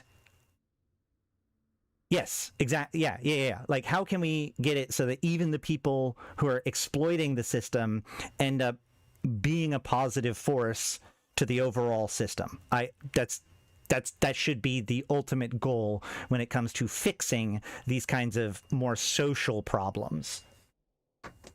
Get that sweet loyalty points to turn into faction ship blueprints or whatever I want. So when chatting about this, players obviously are concerned about AWOXing, not even if they don't necessarily experience it for themselves. A lot of the more established groups have figured out who these bad actors are, and they'll just manually set them to red, or they'll have, like, groups that go out and actually hunt the AWOXers. But for those that don't have that benefit or haven't yet found their forever home, these are the people that kind of get punished the most. And even if it's, like, not large in number, it is like a really bad experience enough to the point where you just don't want to do it anymore. So that kind of goes on to some of the other changes that you guys were looking at doing, which is I think is one of the coolest things, is the modulated standings. CCP Master Plan, can you talk, is it fair to call it modulated standings? Is that the best descriptor for it? That's what I've been calling it. Okay, I will say this. Of all of the different pieces of this change, that idea of modulated standings, the idea that standings gains and losses are different depending on whether or not you're in the faction warfare plex versus outside of the faction warfare plex, genius. I love it. That part, 10 of 10. Whatever the solution ends up being to this cursed problem, that piece of it absolutely will almost certainly be a part of it. And unless, of course, we get rid of the whole standings concepts altogether. But like, as long as that is a component to this, the idea that like it has an increased impact when it's inside of sites, good piece in the team. Yeah, so the idea is that normally the standings penalty you take is kind of static. It doesn't vary based on where you are. So by modulating it, what we're saying is we're going to give some context to the kind of situation. In some places, we're going to give you a bigger penalty. So the problem with that answer, Trampy says the minigame of Faction Warfare Plexus can be changed to be goal-oriented and not wait around for PvP-oriented. Yeah, you're right. It could be. But I would like to push back and say that, like, overall, Faction Warfare, in my opinion, is one of the best systems in the whole game. And the way that plexes work is critically successful. There's a reason why, you know, when nullsec was revamped, they used a lot of that methodology. It's why the ideas behind Faction Warfare plexes keeps getting kind of put out there over and over again. I think that this is why I've advocated for Faction Warfare for a decade and almost a decade and a half now, right? Where the actual gameplay of plexes is like gold. So I would hesitate to be like, oh, let's throw out the baby with the bathwater here. In fact, just the, hey, it's king of the hill, just sit there and wait, ends up being an incredibly positive thing when it comes to getting people to actually go out there, getting people to fight, getting people to actually run the plexes, and making that make any sense. We'll see some places we're going to give you a lower penalty. That doesn't mean that there shouldn't be other things too. But plexes as they are actually really, really good game design, in my opinion, having run too many. And so what we're looking at doing is if you are attacking blues inside an FW complex, which is where in theory you should all be working together, we're going to increase the penalty that you get. Whereas if you are doing the same thing, say in a structure bash that's not really directly in the FW context, then we're going to lower the penalties compared to what it would be now. So right now, it's the same penalty no matter where you are. What we're looking at doing is halving it outside of an FW situation and then doubling it inside of an FW situation as a kind of a first pass to kind of see where the numbers land, right? Yeah, and we can always tweak the numbers pretty easily. Ideally, if it isn't getting abused outside of FW plexes, we can start lowering that number. So then we get to a point where you can fight on Metanoxes and there's like enemy or friendly militia guys there and it isn't really a big deal to shoot them if you have to. But then also, if we see like a big increase in AWOXing, we can increase it back to the 1.0 number. And the same is true for the FW Plex number 2. We can increase it if there's a lot of AWOXing happening in Plexes. We can also decrease it as well. So there's another problem that it just occurred to me, but I don't think it's a real problem. So if this ends up not being a problem, we can just think about it, or we can just be like, it's not a problem. But, you know, there used to be like the unfuck your overview thing. So like, the default overview put things like suspect, criminal, etc. above militiamen. So if a militiaman had a suspect flag and you hadn't fixed your overview yet, it showed that they were a suspect. And so we actually ended up having a lot of friendly fire, not because of intentional AWOXing, but because someone's overview showed a person as an enemy when they were actually an ally. Now, if I remember correctly, with Uprising, that got fixed, or at least maybe before Uprising. But I think that that's overall, I remember them fixing that. I'm concerned about that being a vestigial problem, where if we're putting so much stuff on standings for people shooting, and these long-lasting consequences for shooting somebody, what happens if people get tricked into doing that? Right? Like, smart bombing is a good example. You know, there's that classic story where there's a guy who they set up him to smart bomb, and then as he was smart bombing, they warped in a whole bunch of people, and it just exploded his security standings in a single strike. And so, like, I would be somewhat curious about that. Now, obviously, that was already a problem, but with it being amplified, that only amplifies these kinds of problems, right? You don't lose standings for shooting suspects, though? So wait, hold on. If you're... oh, okay. Okay, so you don't lose standings for shooting a fellow militiaman if that militiaman is suspect? Is that what you're saying, Satonia? That could very well be the case, in which case... I mean, sure, fine. That works. Also, war targets. Okay, you're right. I think you're right, right? Because this is only... Right. Because that's why we had to war. Well, no, we didn't do it, but like that's why some of the other militias groups back during the Gallente Civil War decked Ardraw, so that way they could validly attack Ardraw without losing standings. But would you? Oh man, I'm always so confused about this. So if Valoraccords,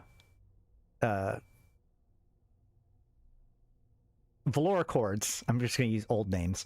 If Valoraccords attacks Ardraw, and both of them are in the militia, but neither of them are in the NPC corp. They're in their own corps that are in the militia. Does that still cause a standings hit, or does it have to be a person that's in an NPC, in the actual NPC militia, to do it? I can't remember off the top of my head.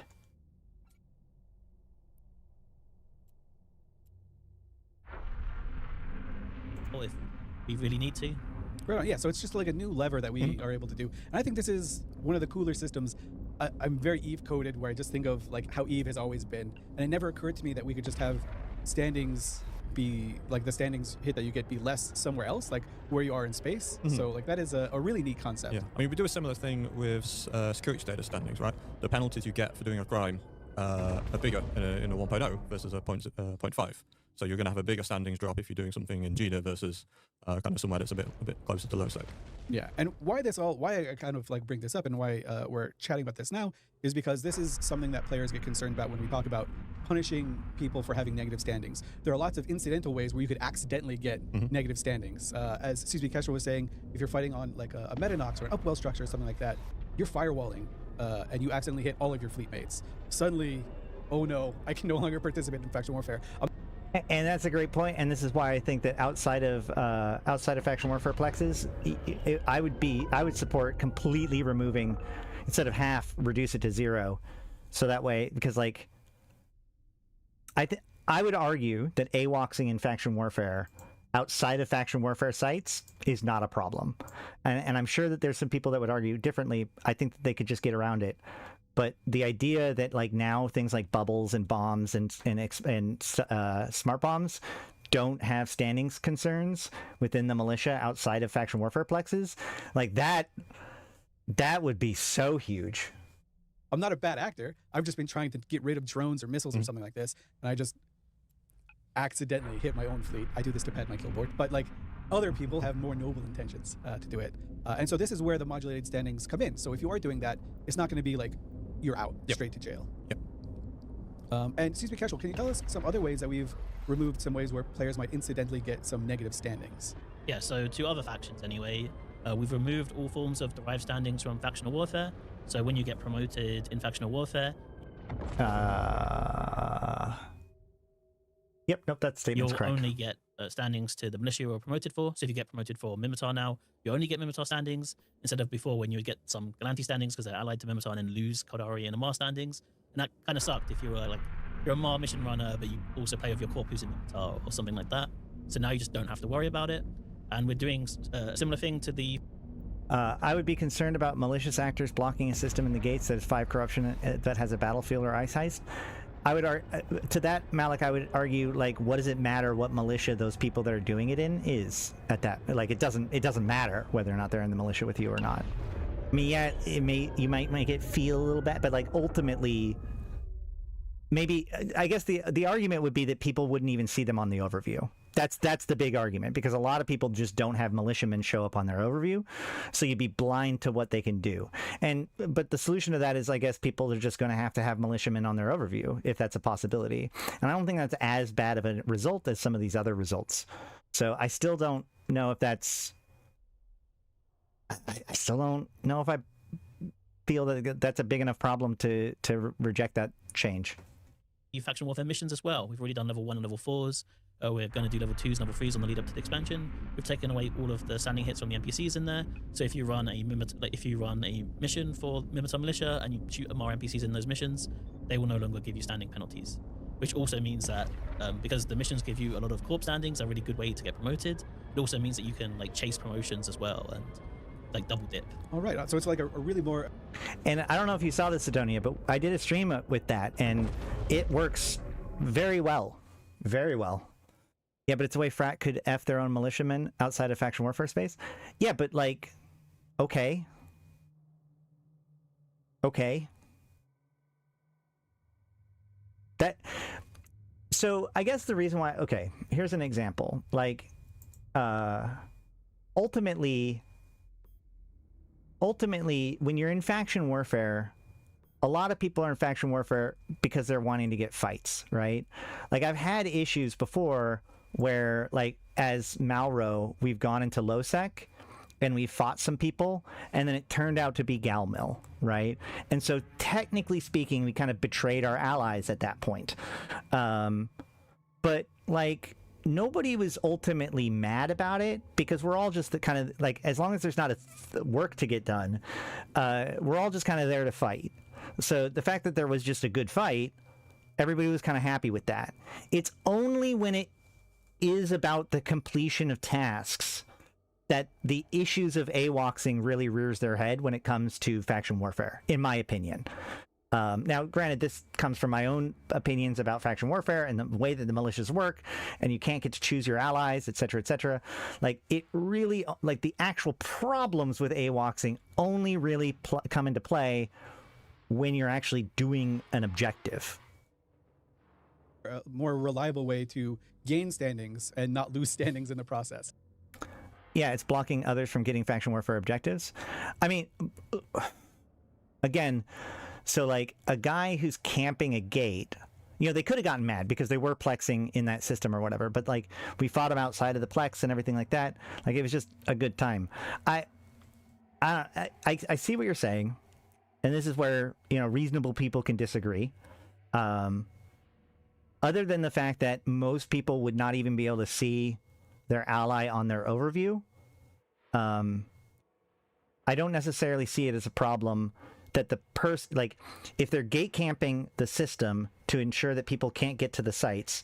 First of all, that's an incredibly difficult thing to do. We already have to deal with that in faction warfare, and we've built out strategies in the event that somebody's trying to camp to secure an objective. The fact that they're in the militia versus not in the militia is almost irrelevant to the actual tactical concerns of that scenario. I just don't think it should be zero. Half is fine. Well, so the problem is, okay, this goes back to the idea of like the fundamental difference. One of the things I've always been a big promoter of is if I own POCOs, it should be 0% tax for our guys. And the reason why is because, you know, I bring things up and down from the POCO in order to move things around to different spaceports. I do it all the time. You know, you might have to bring down the same thing up and down 1 or 2 times, or 3 or 4 times. Like, I'll bring everything up to the POCO, tear everything down, put everything up, bring everything back down. So if the taxes are 0, then there's no friction. If the taxes are even 1%, now every single time I do this, if I have to do it 2 times, I'm paying twice as much. So the difference between 0 to 1% is astronomically bigger than the difference between 1 to 2%. So if the issue is that I take standings if I hit my own guys with smart bombs, the fact that I take a smaller amount of standings doesn't fix that problem. I either get standings hits for accidentally smart bomb, or for smart bomb. I'm not even going to say accidentally, because there's plenty of people, like especially in battleship scenarios, where people will smart bomb and hit their own guys, and it's perfectly fine because you guys have already like compensated for that. The little splash damage that comes from the smart bomb is fine. But that person, if you're in a fleet of 100 people, it doesn't matter that the effect is cut by half. If there's an effect, then it's an effect, and it's going to be magnified the more people that happen to be there. And so, like I said, like the difference between it being no standings hit versus even a small standings hit is huge.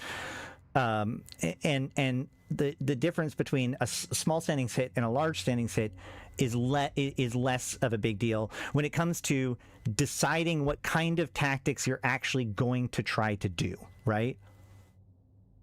But like I mean, even if, like, let's say I've got a large fleet and we're fighting over the iHub, right? If I want to deploy smart bombs as part of that operation, then I should be able to do so, because there's lots of valid reasons why you might want to use smart bombs in a fleet environment like that. What's fun is that there's a secondary effect to this, right? Like, let's say the opposite. Let's take away all the penalties of AWACSing in all of faction warfare. That actually has a different effect. Right now, it's considered a really poor solution to sit on the Plex beacon with a bunch of smart bombers, and as soon as people warp in, everybody starts smart bombing, because you'll all hit each other too, which can have consequences. It's just like, so for a while we did this idea where you would sit like a Punisher at the beacon, and you had a whole bunch of Edencom ships, and so you lock that Punisher, and as people warp in, everybody starts shooting that Punisher, and that chains out to everybody. As soon as they start moving, they all start taking the hits, right?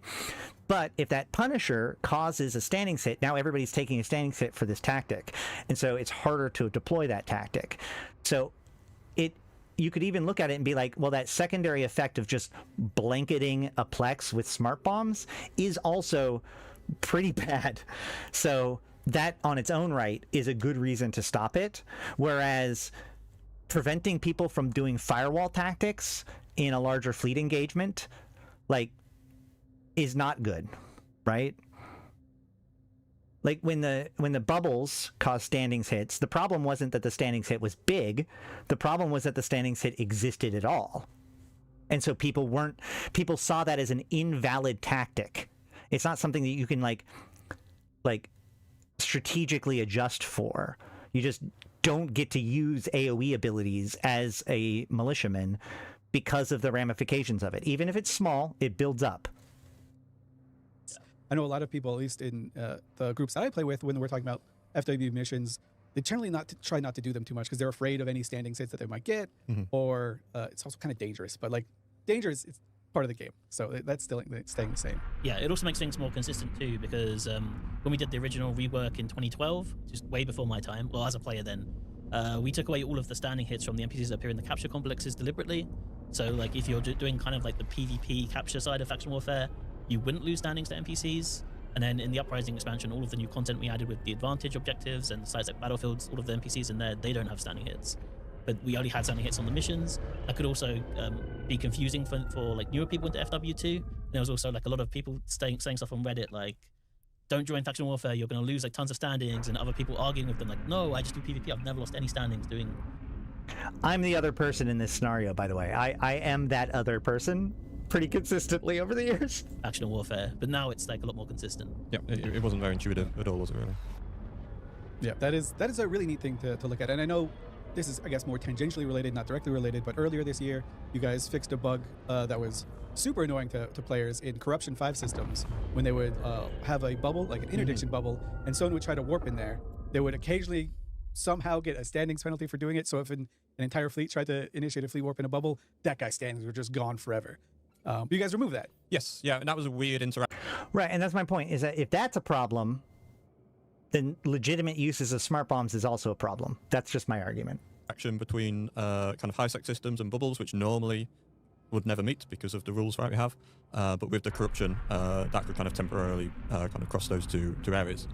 So yeah, it was once we kind of figured out what was going on, it was kind of made sense just to not penalise those and follow the same rules for bubbles as well.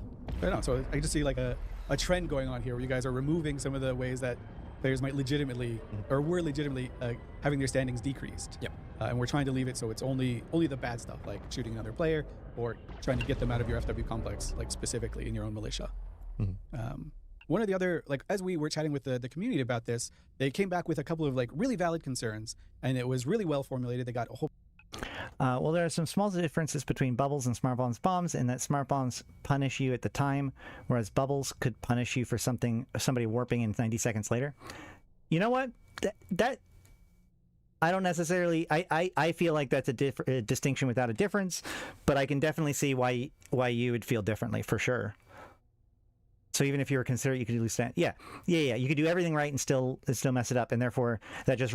But the reason why I'm arguing this is because, like, let's talk about it from a practical standpoint when it comes to deploying tactics, right? In both of those cases, your option is to basically just like it's not even worth fucking with it, right? We don't get to use bubbles because there's a chance of it going wrong. We don't get to use stealth or smart bombs because there's a chance of it going wrong.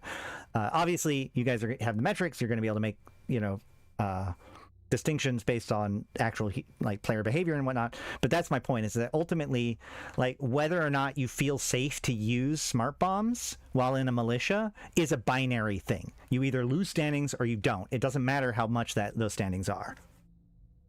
Whole bunch of people together to say, hey, here's why we think that this is a cool idea, but we're worried about these issues here. And one of the issues that they brought up is like, this is great that you're removing this. We can use smart bombs in high sec, but we generally don't because we'll get concorded. There's a great video on my YouTube called How to Solo an Omen Navy Issue as a Coercer, I think, something like that. One day when I was doing my original Alpha challenge, like when Alpha clones first came out, I was roaming around with my Amar Alpha in a Coercer, and I went to a site, and there was an Omen Navy issue, I'm pretty sure it was, with smart bombs that were just smart bomb ratting, and I was just like, and I scoot up to it, and I just take the hit, and suddenly Concord shows up, and then I shot the dude and got credit. It was great. The standings penalties, or like the negative standings that I might get in the future, but I've been playing EVE in Faction Warfare for some time now. My standings, I've like accrued them negatively for a long time. How do I get out of this? And one of the things that I guess players don't really have too much information on, you guys chatted about in the dev blog a bit, is upcoming military campaigns. Can you tell us a little bit about that and how that might help people repair standings? Sure. Yeah. So there are going to be. That was really funny. There's this moment where like the two of them are like, "Oh shit, are we going to actually talk about the military camp?" I guess sure, why not? Let's do it. Let's make news. I can't really go in too much depth about the specific objectives or military campaigns. I didn't want this to turn into a whole like chat about military campaigns and like.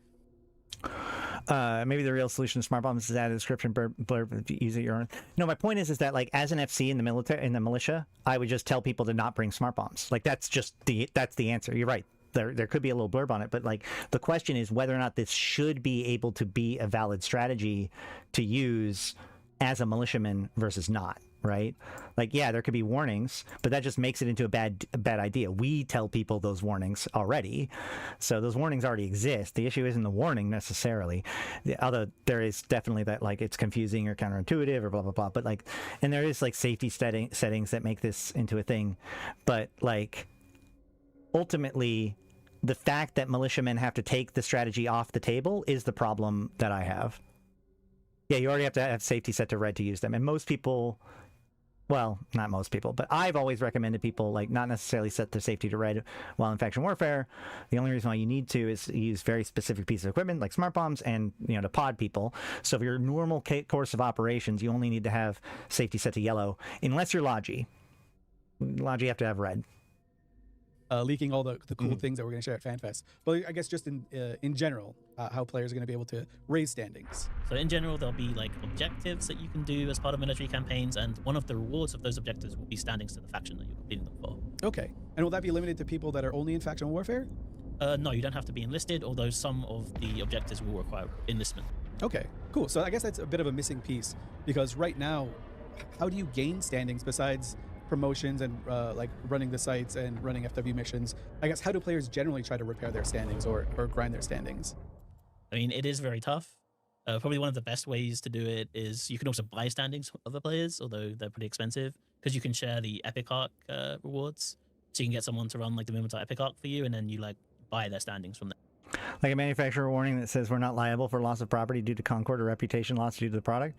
Well, I mean, yeah, like I said, you can warn them all you want, but the whole point is, again, do we want people to not use them? Is that the goal? From them. That's actually a really cool system, where a very inventive system, that we probably didn't think about. One of those things way back in the day when it was designed that we didn't think about too much of how players would probably use this, which makes designing. Actually, that's a really good point. So this whole thing about the SOE Epic Arc and the fact that people can like share the standings, and so they, people can buy standings from one another. This is kind of what I meant by like not every circumvention of the rules is an exploit. So, the rule is you can only do an Epic Arc every 3 months. Therefore, you can only get the standings bonus for doing the SOE Epic Arc every 3 months. The way to get around that is to pay other people to make them run it for you and then give you half of their results. That could be interpreted as an exploit to the rule that you can only do it every 3 months to like make sure that you can't get it too quickly. This actually reminds me of like the story that Hilmar said about jet can mining. Like jet can mining was never intended in the game.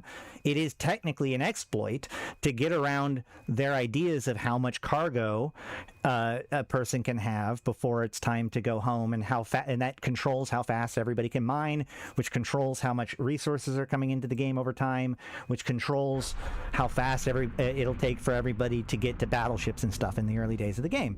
But CCP wisely saw what was happening and said that this is really cool. The teamwork, the ultimate result of this behavior is teamwork.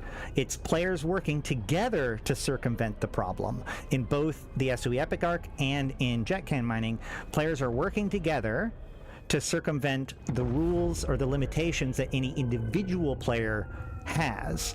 And so, as people try to get around the rules as existing, they end up doing a behavior that is way better, right? They form these groups, they work together, they make deals with each other, they form trust. And that ultimately is the more like valuable behavior. And so the fact that they're getting around the standings bonuses penalties or the amount of cargo that you can have before you have to take your ore back home, like ultimately that's less important than the getting people to do the behavior that they end up doing to get around, to exploit the other system. So just because people are exploiting a system by itself isn't bad. It's what is the result of people doing that ends up being the reason why something may or may not need to be looked at or tweaked. When it was designed, that we didn't think about too much of how players would probably use this, which makes designing systems in EVE very exciting because they're going to use it in weird ways. But yeah, Kestrel, to your point, like if I've got negative standings, I pay someone that runs the Scissor of Eve Epic Arc. I sit and fleet with them. They click the buttons, they go all the way through, they get the standings, I share it. Heck yeah. But it's not the best way to go about it. No, and it's not a mechanic that's advertised anywhere, right? It's not something that you're going to find in just by playing the game, discover this yourself. It's someone's going to tell you really about this before you can learn that that's a possibility. So yeah, with the campaigns and objectives that are coming up, one of the primary rewards that's been designed around is standings with the factions. All right, so I guess I'm kind of following a trend here that you guys are doing, which is, I know we're already talking about removing the negative standings, but also adding new ways to get positive standings through, I will say that like one of the biggest problems with standings is the fact that it's been neglected so long. There's been calls to remove standings because of the problems that they provide, but I have been very firm throughout the years that if anything, I would like CCP to double down on standings and make it more meaningful and make it more interesting. The issue with faction standings wasn't necessarily that you can get negative. Like the issue with here's a good example. The issue with there are missions, if you take missions that are that target an enemy empire, you get negative standings with that empire, which can make it so you kill your standings and then you aren't welcome in that empire space. And that is a problem. But the real problem with that problem, as it were, is the fact that faction standings is so hard to gain, right? If it was easier to fix faction standings, then it would be less of a big deal that there are negative consequences to losing faction standings. It's just the fact that like once you've lost those faction standings, it becomes increasingly painful to ever try to repair it that makes it so critical to never lose faction standings, right? So it is true that just introducing more and better ways, you just got to start participating in the military campaigns, and you may not even know what you're going to have to do to get faction standings, but just because just having the promise that you now can get faction standings easier or more consistently than you were before is enough to make it a little bit more okay that there are certain, like, maybe it's okay for you to do missions against an enemy target every once in a while because you're able to recover those fast enough. Okami said it best in our design sync meeting. The most asked and most first asked question about standings is, how do I fix my standings? Yeah, Satonia, absolutely. That's why, like, the way I like to say it, and I've said this many, many times, is like the act of attempting to fix your standings is such a painful and arduous process that the plan for fixing standings is just simply known as the plan. If you Google EVE Online the plan, you don't get the plan for how to build capital ships. You don't get the plan for how to, get into Pochfin. You don't get the plan for how to get the most out of it. No, you get the plan for how to fix your faction standings, because it is the thing that it needs a plan more than anything else. And also, you don't get standings for shooting a Mar, for example. You only lose them. That's fair. But in a better system, maybe Mimitar would like you more in a certain level for killing a Mar. Yes, although, to be fair, the biggest thing that I have always said when it comes to doubling down on standings and making it meaningful is the thing that I think that standings lacks, it's close, but it lacks, is giving us a little bit of texture to the different factions that you're gaining or losing standings with. So, for instance, as I've said before, like, if you get high standings with the Guristas, maybe certain stations, like Sancha stations, if you get like -1 with Sancha, they lock you out of all the stations because they're super xenophobic. Or maybe you even need like 5.0 with Sancha in order to dock in some of their stations. Whereas like not Guristas, but like Serpentis, if you're -8 with Serpentis, you can still dock on Serpentis Prime because they're kind of a Tortuga, and to a certain extent, I think Zarzak sort of touches on this a little bit.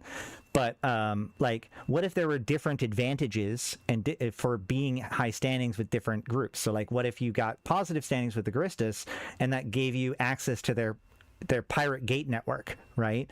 So now, like, because the way that you gain and lose standings with each empire, or with each, especially pirate factions, is different, and the consequences of those positives and negatives and standings are different, that tells us a little bit about those groups, how open they are, how closed they are, what resources that they have, why it might be good to be friends with them, right? And so I think that that's the piece that we missed the most. And oh my god, I'm being attacked. Wait, what? Hold on. Holy shit. Hold on. Let's go. Let's go. Let's go. Let's go. I don't have a gun. I don't have a gun. Why are there rats here? No! Luckily, I just moved a bunch of my stuff out. Like, I just finished moving out the stuff.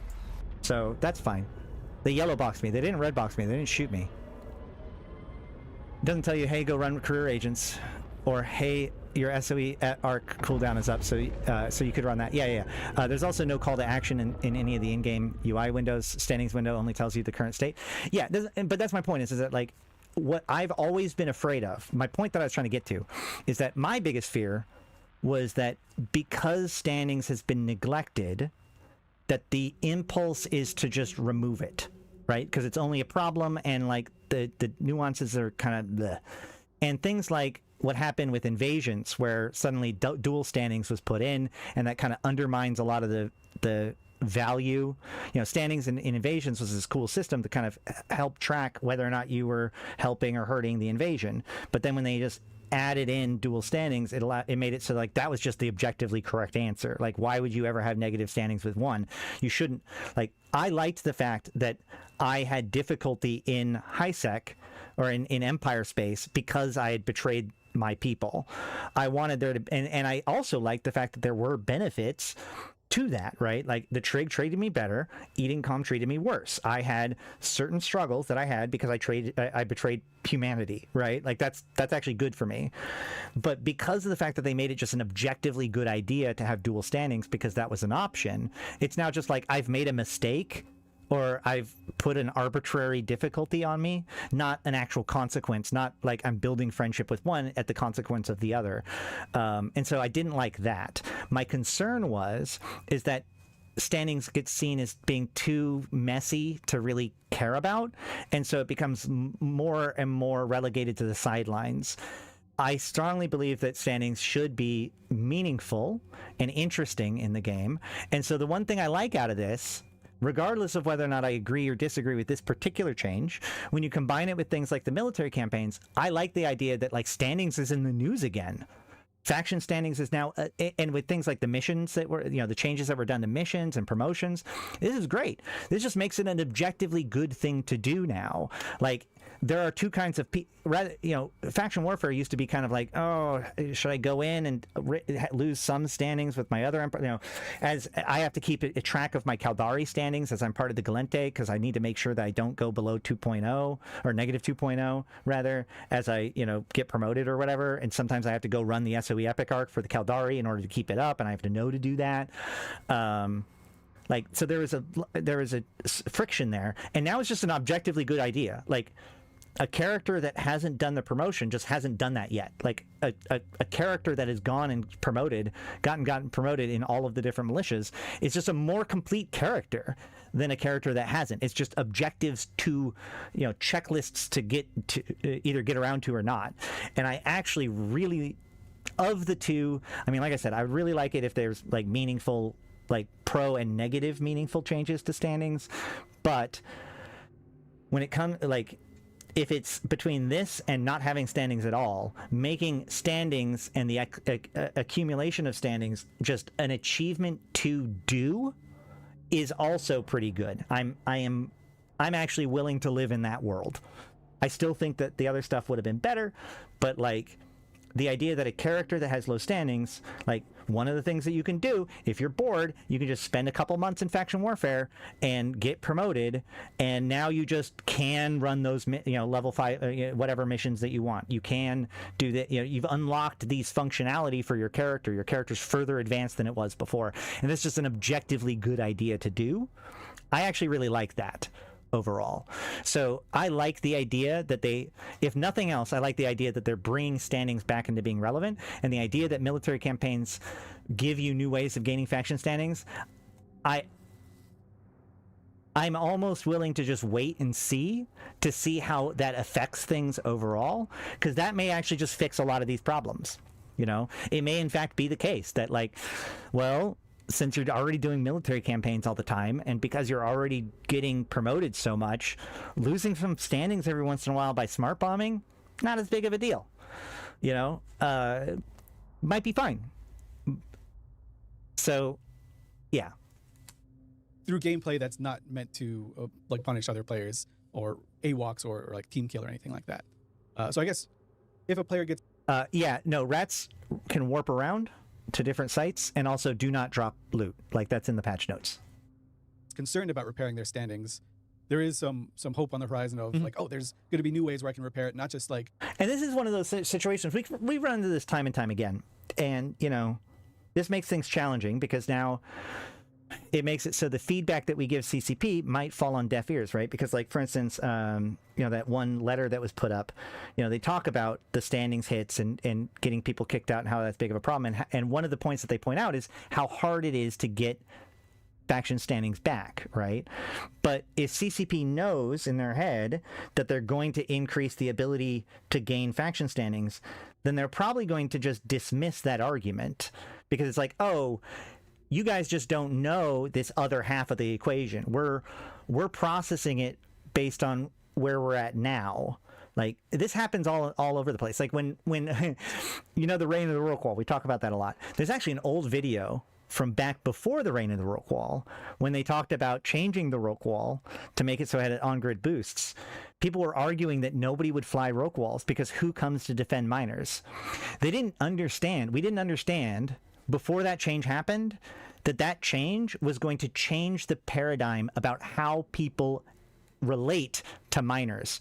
Not only did it change the balance of like the Rook Wall, it fundamentally changed the way that player organizations thought about mining and miners. So yeah, prior to that, nobody was going to come and save your mining fleet. Those miners were seen as leeches. But like with everything else that was going around, with Lifeblood and with ADMs and such, it suddenly made it so that not only do rogue walls mine more, but also mining itself was seen as a valuable thing. And so we ended up seeing people, hardcore PvP people, who would have avoided mining prior to that as a source of pride. Right? This isn't even like, oh yeah, I'm not really interested. Like, actively proud of the fact that they've never trained any mining skills, because mining skills were seen as pogue shit. Like, it changed. Now, most people, a lot of players, most really active players at least have mining as an activity that they sometimes do, or at least see value in. So in the same sort of way, like, it's really hard for us to judge now what it will be like in a world that has military campaigns. And more importantly, it's hard for CCP to process our feedback, because our feedback is based on the way things are now, not the way that things are going to be in the future. And so even if there is going to be a future problem, CCP, it's too easy for CCP to be like, oh, we've already created a fix for that, you know? So there is a large amount of, like, there's a lot of things changing, so we will have to wait and see for sure. Again, that's also why kind of I'm pinning down certain things like seagulling and, you know, the knock-on effects of behavior within the groups, because ultimately faction standings being easier to get isn't going to change how seagulling interacts with the systems that exist and how negative it feels as a player to have seagulls interacting with your site, because it feels like the enemy, well, yeah, it feels like the people that are against you are working with CCP to hurt you by using the systems against you. That's why seagulling feels so bad. Running the Epic Arc or doing the data centers or anything like that. And we're going to be, so the I don't think I cared about standings in almost 10 years of playing. Yeah, totally. And that's the other thing, is that, like, most people didn't even give a shit about it. This goes back to, like, radial menu, and why I think radial menu should be on the right mouse button instead of the left mouse button, because, like, the way the radial menu is right now, the only time that anybody ever experiences the radial menu is in a negative state, it popping up when they don't want it to, right? So their only interaction with it is negative, or their initial interaction with it is negative. If you're not a mission runner, then gaining standings doesn't do anything for you. But losing standings can fuck you. So you're going to do anything within your power to not lose standings and not really give a crap about gaining standings. And so the consequence to that is your position is that standings shouldn't exist, which again is the conclusion that I think needs to be avoided at all costs. changes around the kind of the limits of we're going to kick you out if your standings are too low. We're not going to be bringing those in until we've also brought in a lot of these new ways to gain your standings. Okay, so that's a really important point that I think, like, when players just see that thing and they're like, oh shit, I might be -10, I'm out next week or something. But no, that's not the case. No, and we have a lot of dials we can tune. I think at the moment we said the cutoff was going to be -5. We can maybe do something similar to what we did when we introduced the pirate factions, is kind of set the join threshold to be a lot lower, at kind of -9, say, and then over time bring it back up so that people have got time to get themselves using the new ways to bring their standings back up. Okay, and that seems like a really fair way to do it too, because like a lot of the concerns that that players are bringing us is like, shit, like how am I supposed to repair my standings? I don't have all day to I don't want to just play Eve to repair my standings. I want to play Eve to play with my corp, play with my friends, do normal stuff. Yep. Okay, cool. Let's go see if we can kill those rats before they blow up my structure. We're going to turn this module offline. No, that's the no, we don't need to skip. That's what we don't need, or the hop. So we're going to offline the hop. And I don't have a refuge, but we can online the autocannon. And then I can grab the rest of my bullets.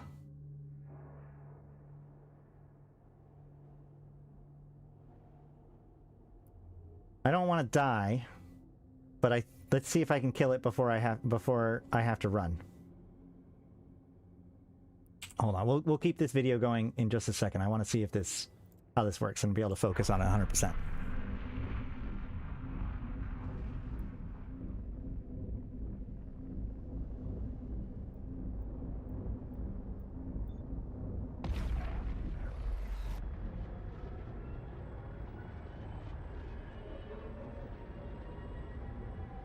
I built a fuel refinery. If I start processing, an NPC comes and shoots it. When I discontinue the process, it starts shooting it. Normal bug. What? I don't know what he's saying. Where's those rats?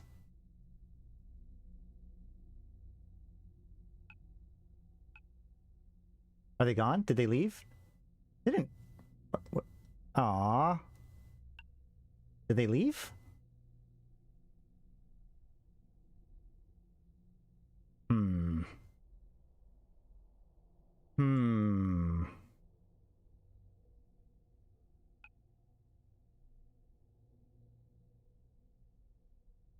They could be over there near the slag. But all these are resolving to mining, and they also are resolving. Here's a fun thing. Rocks seem to be easy to resolve. Ships are less easy to resolve. So the fact that they're resolving this completely kind of suggests to me that these are rocks, not ships. I can kind of guess that. These I don't know anything of because they're so far away. But yeah, it looks like the rats have left. Dang it. All right, well, whatever. Cool, that's great to know. One other element that players brought up is like, okay, this might solve AWOXing in complexes, but have they talked about anything that would make people cooperate organically? What do you mean by that? You mean, yeah, what do you mean by that? In what context? You mean EVE Frontiers, EVE Online, military campaigns? Because faction warfare already is a pretty decent model to get people to cooperate organically. Like, I would say that faction warfare is a case study in getting people to cooperate. Resolve. So if you look here, these little boxes with like, looks like little dudes fighting or something in there, these are signatures that are not resolved. If you saw, like, over time, some of these popped into existence. Like, some of these were squares when I was first looking at it, except for this one was 144 kilometers away. These other ones were a little bit closer. So if I head towards this thing here, when I get closer, we're going to see this box turn into a thing that it was, which of course now I don't have my hop or whatever, skip, whatever. Oh, and in Frontier, are there things that make people cooperate organically in Frontier? Just kind of the scale of some of the construction.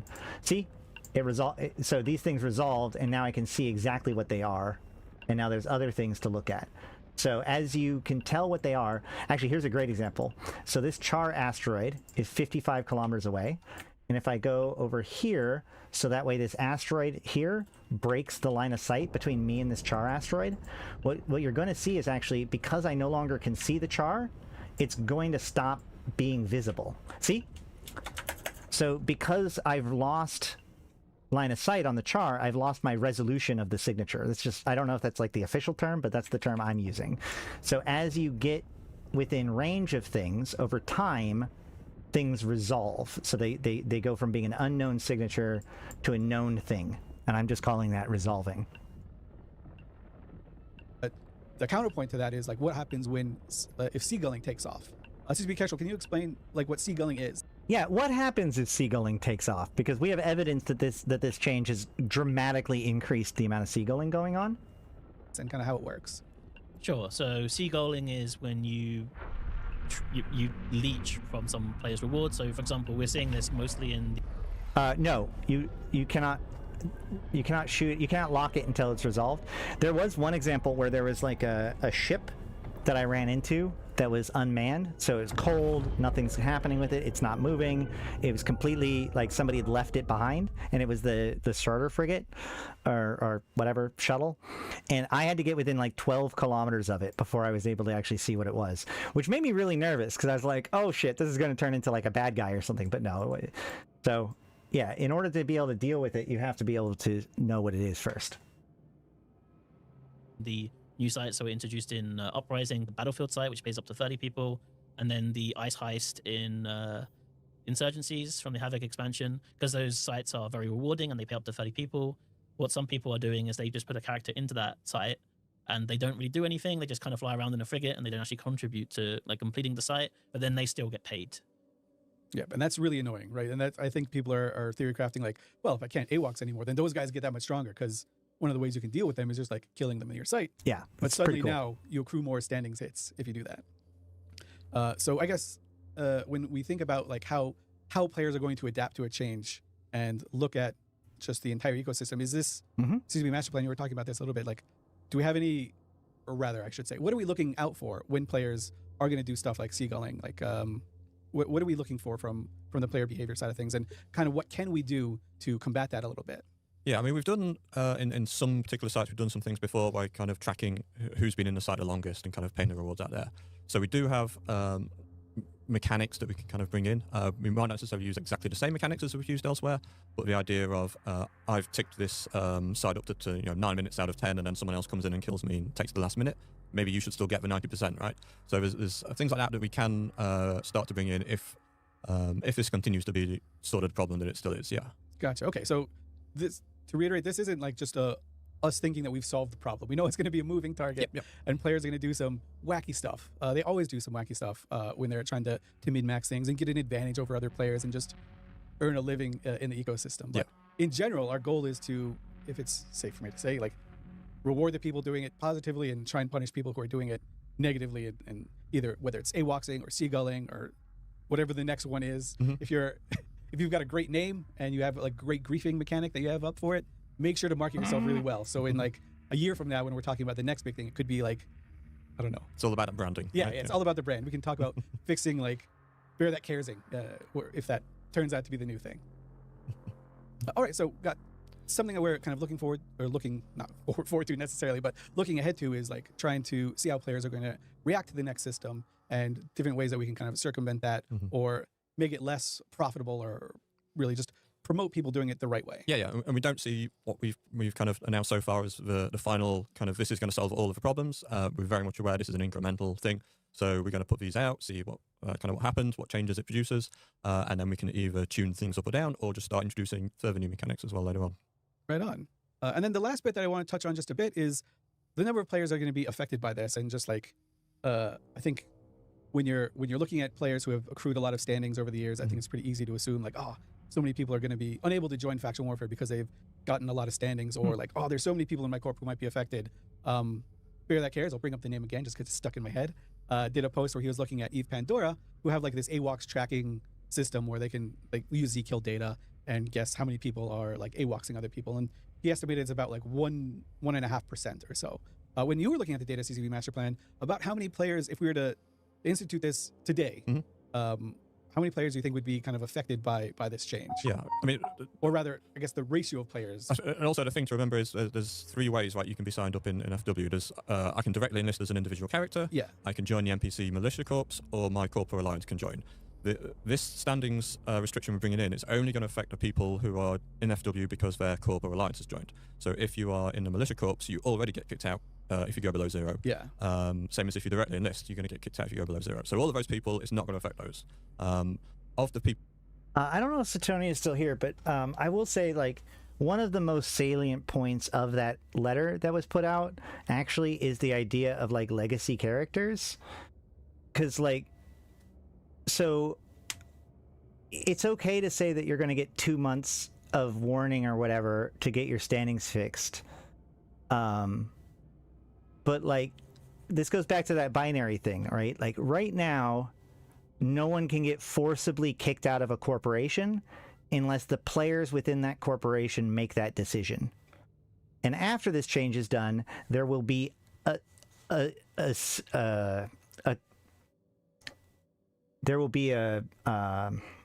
it called? Condition that will cause a person to get removed from a corporation with no one in that corporation wanting it to happen. So, we looked at the data and only 22 characters in faction warfare corporations which haven't logged in since 2025. You know, okay, so Satonia, I get that.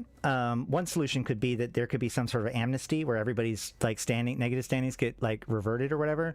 But like, okay, 22, that's fair. You can say that it's not that idea of like somebody who isn't in the game, or worse, somebody who's passed away and therefore won't come back to the game, getting removed from the corporation just like makes me nauseous inside.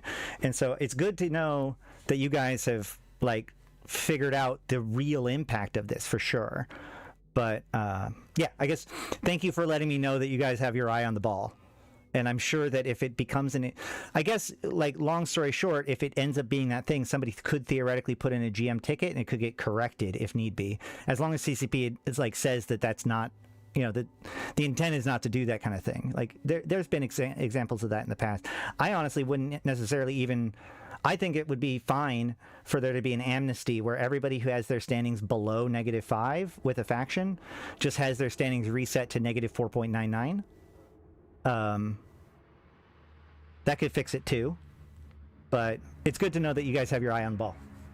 People who are then in corps who have then signed up, the numbers we're looking at the moment, if we were to turn this on to as you discussed this internally, we can't announce if we're going to do an amnesty because, yeah, you're right. Yeah. If you can't do it, you can't announce that you're going to do an amnesty because then people will be like, fair game. But yeah, like, and that's what I was just thinking. Like, if you did the amnesty like now, before it matters, then it won't really matter. Then that person still has to never AWOX again for him to stay above. So I would say that if you're going to do that amnesty, my only feedback to that is that you should do it sooner rather than later. I also would encourage you to maybe like push on if military campaigns are going to if military campaigns are going to be this new like panacea of like able to get faction standings, then maybe in the same sort of way that like with nullsec with Equinox, you guys put in Equinox, but the actual consequences of Equinox didn't show up until later. Like maybe military campaigns need to come in, and then a couple months later after that, because right now there are people with -10 that are like, oh, what the fuck am I going to do about this, right? Because there's no real good ways of gaining standings. So, yeah, 22 characters is absolutely enough for them to do a case-by-case basis, and they could just say like, hey, we're willing to do it on a case-by-case basis. Yeah, that could be fine too. I just think that making it so that the military campaigns and therefore the new ability to gain faction standings come a little bit before the consequences of having negative standings may also be a good thing to roll around in your brain. Not suggesting that you guys hadn't thought about that, and here I'm the genius giving you guys the piece of information. I'm just going to put my hat in the ring on I think that would be a good idea.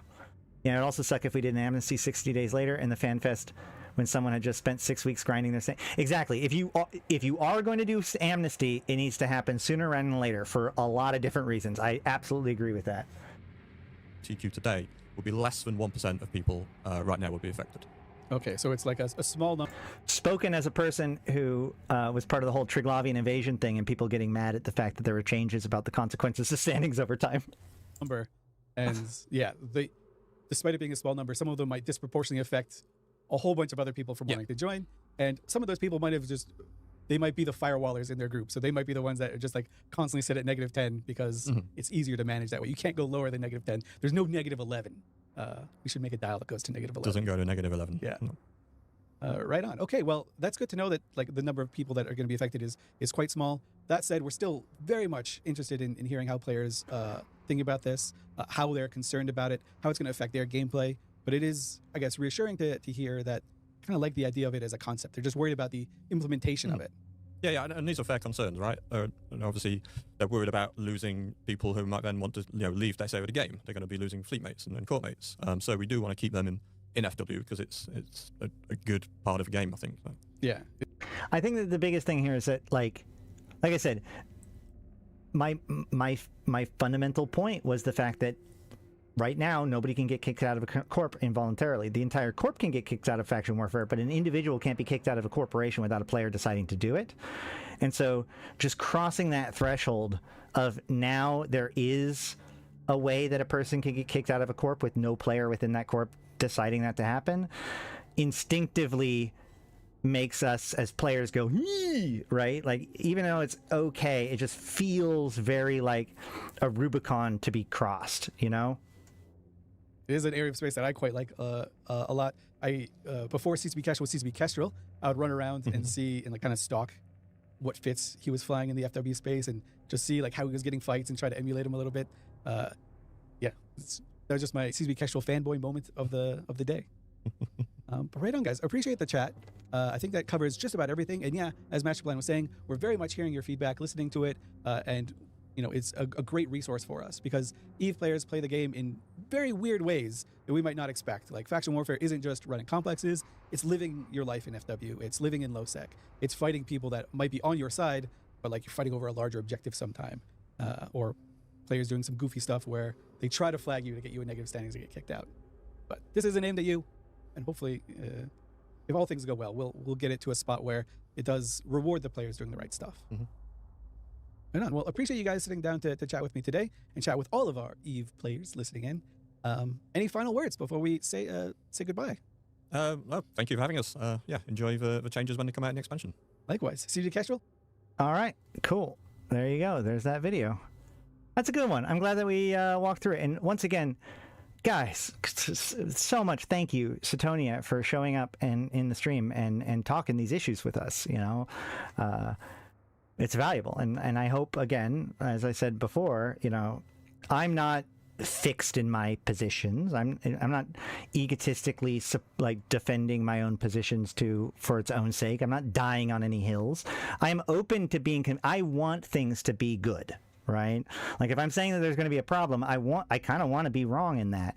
And it is very comforting to me, the fact that you guys are so on the ball about it, because it also shows that you guys are willing to potentially do what needs to be done to make sure that like if there is a side impact to it, that it can be addressed. And so that's ultimately, I think, the good thing. And of course, us as players, we freak out about it because we're limited to what we have the capability of doing, right? As a player, I think to myself, oh no, if I have somebody, like, I don't know who this is, but like, let's say I did have somebody who was in our corp and I was in faction warfare and they had quit the game, or, you know, heaven forbid, passed away, and they had negative standings, I would feel powerless to do anything about it, right? Like, to me, it feels very fatalistic. I don't have a choice in the matter, and then after it's done, I wouldn't be able to fix it. But CCP, you're the gods of the universe, so you know, you feel very differently about it because you know what you are capable of just fixing or not fixing. If somebody gets kicked out of a militia corp and you guys ultimately look at it and be like, it's not good for this guy to have been kicked from the corp, you could just do whatever needs to be done to set it up in a way that players simply cannot assume that they're going to be capable of. Controversial question of the day. If frat are farmers because they siphon LP away from faction warfare to null, are the mid-scale low-sec groups that don't participate in faction warfare outside of battlefields also farmers? Ooh. Okay, so first of all, I don't mind farmers. Second of all, I actually don't mind. I don't care that frat is doing it to take it to faction warfare. So, like, okay, let's look at this a little bit more complexly. So, as an alliance, right, one of the ways that I think about things is anytime I can pay money, anytime I can give ISK to my own members for a thing, that is better than if I buy it from the market. Every single time I buy something from, like, or at least when it comes to like the ISK for, like, I'm willing to spend more to buy it from a member than if I'm buying it from the market. If I'm buying it from the market, then I absolutely need to be concerned about the, you know, minerals you mine yourself for free kind of aspect to it, right? If I'm going to buy minerals from the market, then the product that I make with those minerals must be profitable. But if I'm buying the minerals from my members, I don't mind nearly as much. And the reason why is because any ISK that stays internal to my organization is overall increasing, or, you know, at least stabilizing our power. Any money that we spend on the market is actually like collective wealth and power flowing out of our organization. And anything that we can sell on the market is collective wealth coming into the organization, right? So buying between members is actually good because at least it's staying within the organization. That's one of the reasons why lateral development is good. So I think that that's kind of where the instinct of this is. It's like, well, to apply that to another place, if faction warfare players, if there's value in faction warfare and it's being extracted to move to nullsec, is that a bad thing? And my answer to that is no. That's actually a fundamental thing, right? A good example of this is actually there's been several examples of this, but I remember back in the day when Test got kicked out of Sovereignty, what did they do? they came to faction warfare. It became kind of a thing that if you lost your sovereignty, you would come to faction warfare as a way of like quickly regaining some value and some wealth and some strength to then go back to nullsec or whatever. And you know, it was at first kind of alarming because nullsec brings way more members than a normal faction warfare group can stand up to. But at least in the case of Test, when they did that, the nice thing, there's kind of a balancing this in faction in all of EVE actually, where like if a person who's experienced in doing activities or fighting or operating in a specific area of space, when they try to do it in a different area of space, they end up being worse than the people that are in that area of space normally. You know, there's a bit of a home field advantage. So even though Test had far more people and arguably far more resources and, you know, their wikis and stuff to develop their strategies, they didn't have a disproportionate impact on the actual war zone, because to us, the people that had been in faction warfare for a long time, they were just kind of easy targets. We just had plenty of fun targets to go blow up because a lot of them did not understand some of the nuances of faction warfare. Likewise, if you take a bunch of faction warfare guys and you drop them into nullsec, they'll often like struggle. Even if they're really good in faction warfare, they might struggle in nullsec because they're not as experienced with things like bubbles and bombs, right? So like ultimately, like on its surface, Frat or anybody coming into faction warfare to build up a bunch of wealth and then go somewhere else, that isn't by itself a problem, because when they come in, they're usually out of their element. The other thing about it is, let's be frank, that ship sailed when you guys set the rewards for the faction warfare stuff. When you started adding in faction dreads, and more importantly, when you added in the Angel Titan, that was it. Game over. You now have provided an item that is only acquired in faction warfare space, but requires sovereignty to build. So that's not a choice. You have to extract that from faction warfare and bring it to null. That's just how it works. So the question then is that a good thing or a bad thing or not? And the answer, at least broadly in EVE, at least in the last several years, has been that's a good thing, right? We want area of space A to provide a thing that's required in area of space B. So that way trade is required between these different things. Your value is, the things that you're producing is valuable to people outside of you. So the fact that a bunch of people come to faction warfare with the idea that they're going to get this thing that will be used somewhere outside of faction warfare by itself, also not a big problem whatsoever.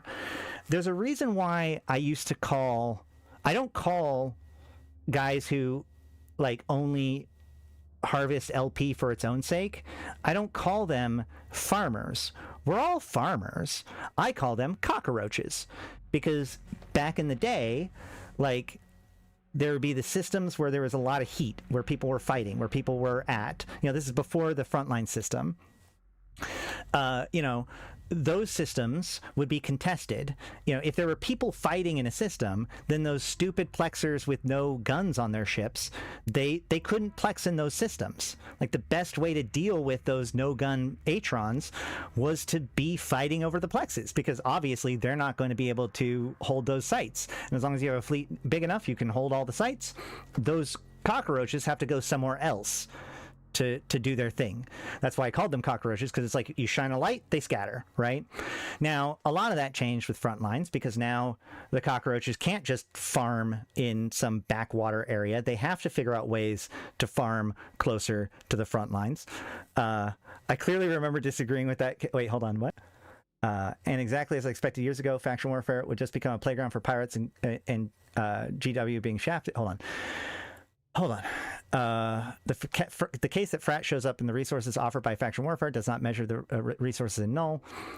Yeah. The fact that nullsec is now interested in something in faction warfare, the fact that a nullsec group will see faction warfare not as a system to engage in, but a resource supply to exploit, is dangerous. That is why we're seeing the behavior that we're seeing from Frat, because they're not interested in Warzone control. They're not interested in whether or not the Gallente win or not. They're not interested in any of that stuff. They're interested in LP. This is why when they did when we did the faction warfare roundtable, one of the main things of feedback that I got that really impacted me was a lot of the diehard faction warfare players asked for less ISK rewards in faction warfare. People that were doing faction warfare wanted the major reason to be doing faction warfare, the intrinsic fighting for your team, wanting to win the war zone as the objective for why they are participating.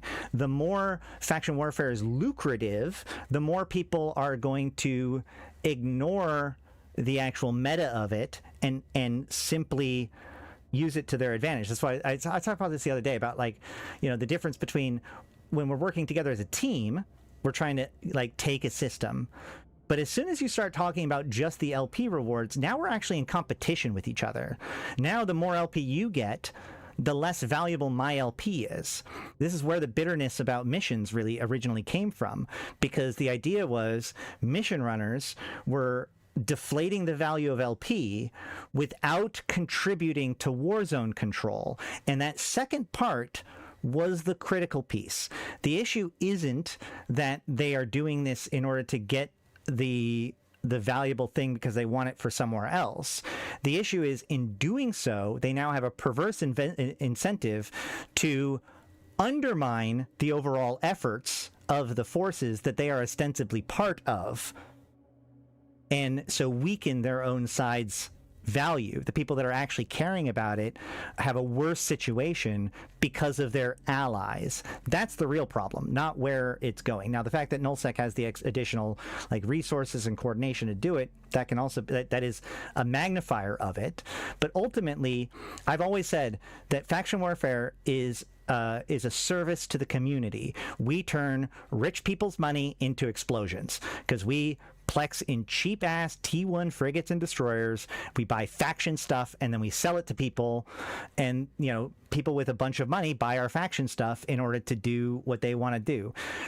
Faction warfare pilots don't need to be rich. We use very cheap, simple equipment because we need to be able to churn through it very, very quickly. We're not and we have seen this shift a little bit where more and more faction warfare pilots have become blingier and blingier over time. But I think that the fundamental, the faction warfare is best when it's T1 frigates, destroyers, and cruisers. This is one of the things that's actually one of the fundamental disagreements that I have with Young Puke, because he's a faction warfare pilot that cares more about capital engagements than plexing, and that's always made me struggle. But yeah, I think overall, the idea that Frat is doing it, the fact that Frat is siphoning the value out of faction warfare and into nullsec isn't the problem. It's the fact that by doing so, they are breaking the social contracts that exist within faction warfare that is ultimately the issue. Yeah, and a lot of the Battlefield Seagull, again,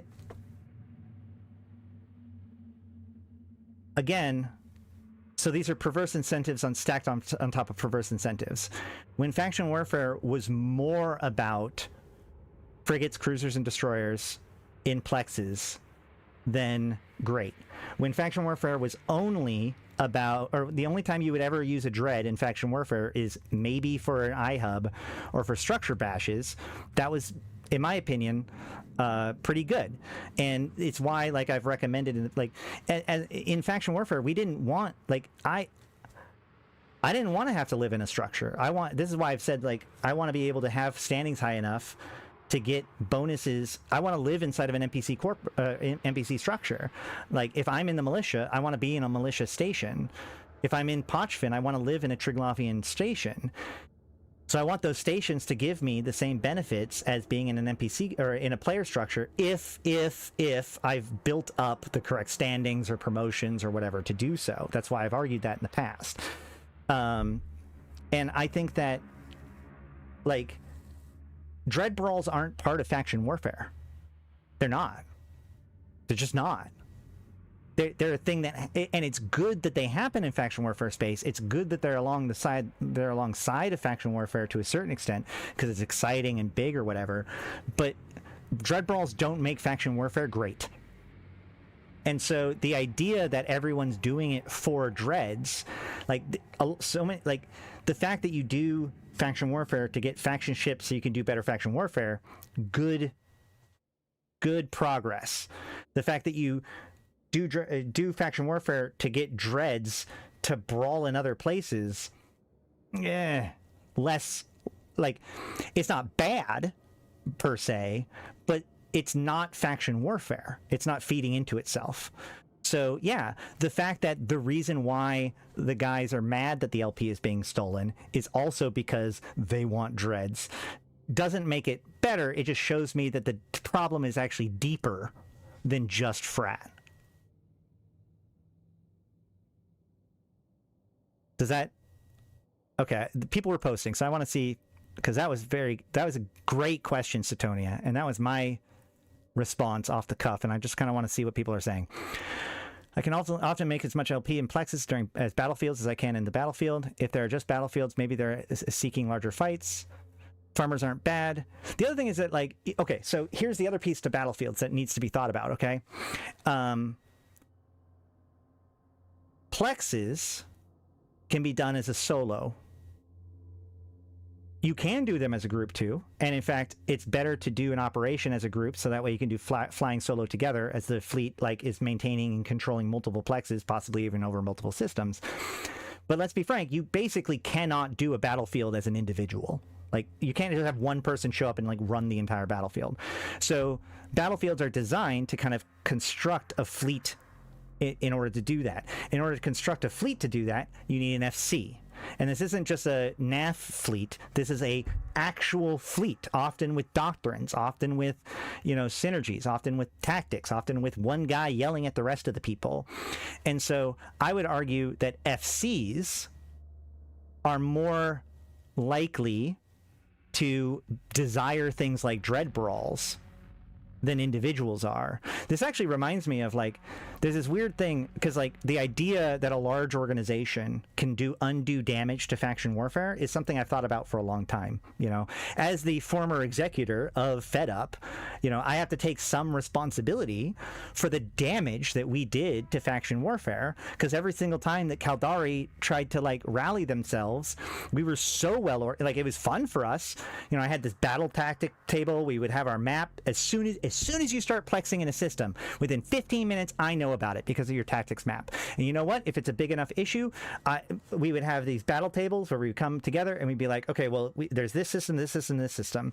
And so I'd be like, we have these packaged things of destroyers and frigates, pre-packaged sets that we had set up. And I'd be like, okay, I need 3 boxes here and 2 boxes here and 3 boxes here for the next series of operations. And then I'd go to bed, and Billy, who worked in AU time zone, would just do all that, and I'd wake up in the morning and all the ships were in the correct places and we get to work. And what that meant was, every single time that Caldari tried to pull together to do any sort of progress, we would just break their fucking heart.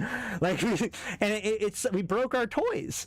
And I do take some responsibility for that. And it's one of those things where it's faction warfare is kind of best when it's sort of decentralized. And so these ideas of these really powerful, well-organized, if there's going to be a well-organized force on one side, there has to be a well-organized force on the other side for this to work, right? But even then, there's a certain amount of churn of everybody else who isn't in those big organized areas, which is part of the fun of it. So, but what's fun is that there's actually this interesting side effect where, at least back then, there was no top-level income for an alliance, right? There was no taxing of LP, for example. And so that's why I always promoted taxing LP, but then once we got it, I was like, I don't know if this is going to be good, guys. Because the thing is that what people desire as an alliance leader and what people desire as an alliance member are often very different things. And what I kept running into was that we would have alliance leadership. The alliance leadership would be the old guard, right? They're the most experienced pilots in faction warfare. So they're more likely to be the ones that are kind of burned out on plexing. They would devalue the plexing. And I would hear all the time in meetings, nobody likes plexing anymore. What are you talking about? Like, there's always new players. They're always really into, like, if I go and like hang out with the guys, the grunts always love plexing. That's why they're in faction warfare. But as an alliance leader, you're kind of always looking for more, right? And the idea that's like, I remember at one point back in the day, the numbers are going to kind of make you laugh probably. I was like, well, what if we start like supplying, because like SRP, right? Everybody over time throughout the 2010s, SRP became increasingly kind of a standard, right? All of the nullsec alliances were offering SRP. So why aren't faction warfare corporations allowing SRP or offering SRP? And we'd be like attacked as like, it's bad of us for not offering SRP to our members. We're stealing from them. But the real problem is that we don't have a top level income. The Alliance has no way to just make money by the players' actions. The only way that the Alliance made money is if like players donated it or whatever, right? Or there was some other thing, like we had an LP buyback program. So we would, buy people's BPCs and then we would like turn those around into VNIs and then make profit off of that. And the difference there, that's how the Alliance made money. That philosophy is still true in Convocation of Empyreans today. But all of this existed because there was no top-down income in faction warfare. And so the result of this was, and you can go back in history and pay attention, like as an alliance becomes bigger and stronger, eventually the alliance leadership becomes more and more attracted to nullsec. They get their taste. As soon as they get a taste, as soon as FedUp played around in Cloud Ring for like a week, then they realize, oh my God, taxing is awesome. Ratting is awesome. To an alliance leader, ratting is the best because it's just a shit ton of ink. Now I can do all this stuff. Now I can buy structures. Now I can provide SRP. Now I can do all these programs. It's great. As an alliance leader, it solves all your problems.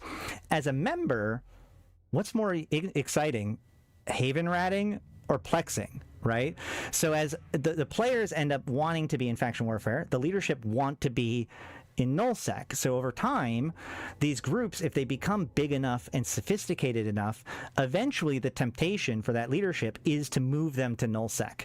And we see this time and time and time again. And so the fact that now there is like an ability to have a stable, complex, high-level organization in faction warfare means that you don't run into those, conflicted priorities. And so you can, as an organization, exploit the systems significantly better than you were before. So I think that the problem here isn't that people in faction warfare want to dread brawl more. I think that the problem here is that, and I don't even know if it's necessarily a problem, but the thing that's happening here is that faction warfare is supporting more organized fleets, and more organized fleet commanders like dread brawls more. And they're also the ones that are most vocal. So I don't know if that fully answers your question, but it is like a perspective that I think is, I at least think is kind of a useful piece to all of this puzzle.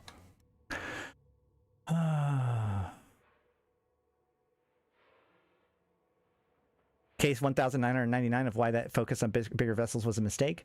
I mean, it is good in the fact that, like, okay, I can liquidate a lot more LP as a dread, but I do think that the Azrael might have been a bit too far. What just happened? Okay, yeah. Is everything fine? I'm fine, right? I think that if there's any problem there, it's the idea that this goes back to the idea that, like, I've always said that Titans shouldn't be able to project their power as much as they do in low sec. You know, I used to say that they shouldn't be able to use doomsdays. I actually don't think they can anymore, which was good, because like the problem was like Snuff went to null sec, got a bunch of Titans, and then brought them back to low sec, and then impressed everybody with it. And the issue was is that everybody's like, well, go get Solve of your own. And so now, as an alliance, as a faction warfare leader, the solution, I have a problem. In order to do good faction warfare, I have to have structures. In order to have structures, I need to be able to fight against Titans. In order to fight against and motherships or supercarriers. In order to fight against Titans and supercarriers, I need to have my own Titans and supercarriers, because nothing short of a Titan and supercarrier will actually like compete with a Titan and supercarrier. Less so now. Was very true then. And so like these three things combined means that like as a faction warfare leader, the only way I could like build up would be to then first take Sov. So to be good in this area space, which is supposedly a stepping stone to sovereignty, I have to go do that. I have to go do sovereignty to get the Titans to bring back. I think that Titans and faction warfare are like oil and water. Every time they touch, there are problems. And I think that the Azrael is just one example of that. Dreads, less so. Azrael, absolutely. Get under their guns. You've never tried to fight a Titan when it had Ha dreads or Ha guns. In fact, one of the things I used to say is...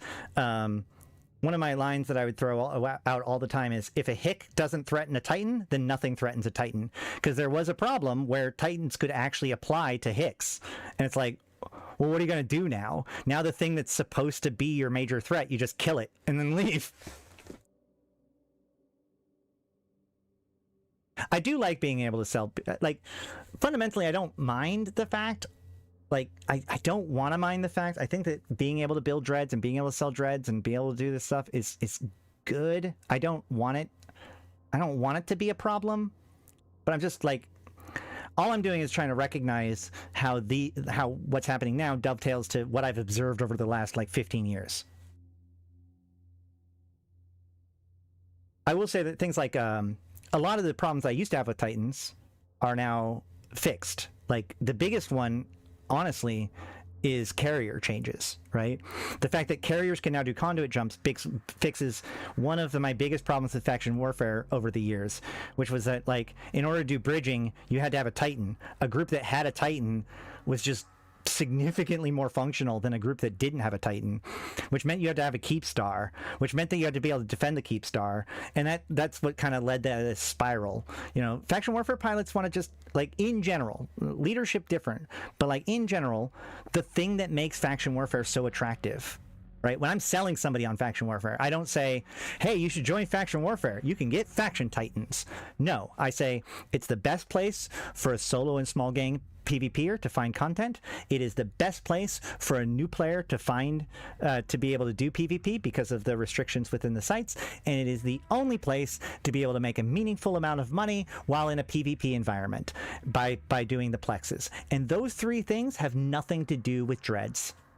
That's what makes faction... Those three things are what makes faction warfare good. And now promotions give you standings, which is... Faction standings can be good for various reasons. Like, that's the reason... That's how I sell people on faction warfare. Those are the things that make people interested in faction warfare as an activity. What I don't want is people doing faction warfare because they want the reward without being interested in the activity that gets them that reward. That's what is bad. I think that's the final conclusion.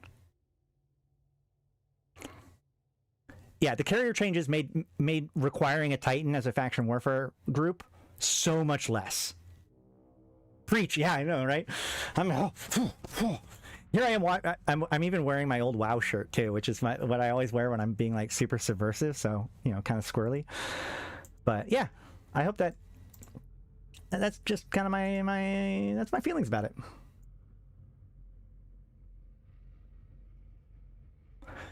Carriers being able to conduit, the change to front lines,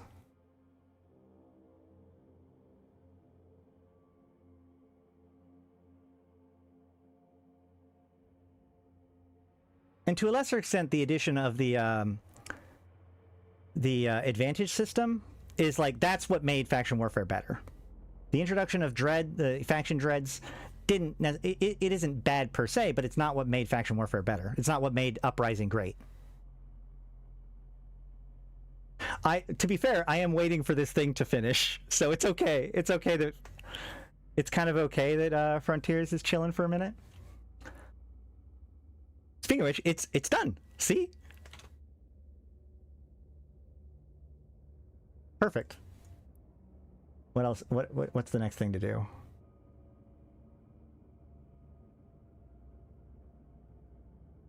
But of course, anybody, and I might edit this whole part out and put it out as its own segment, I think.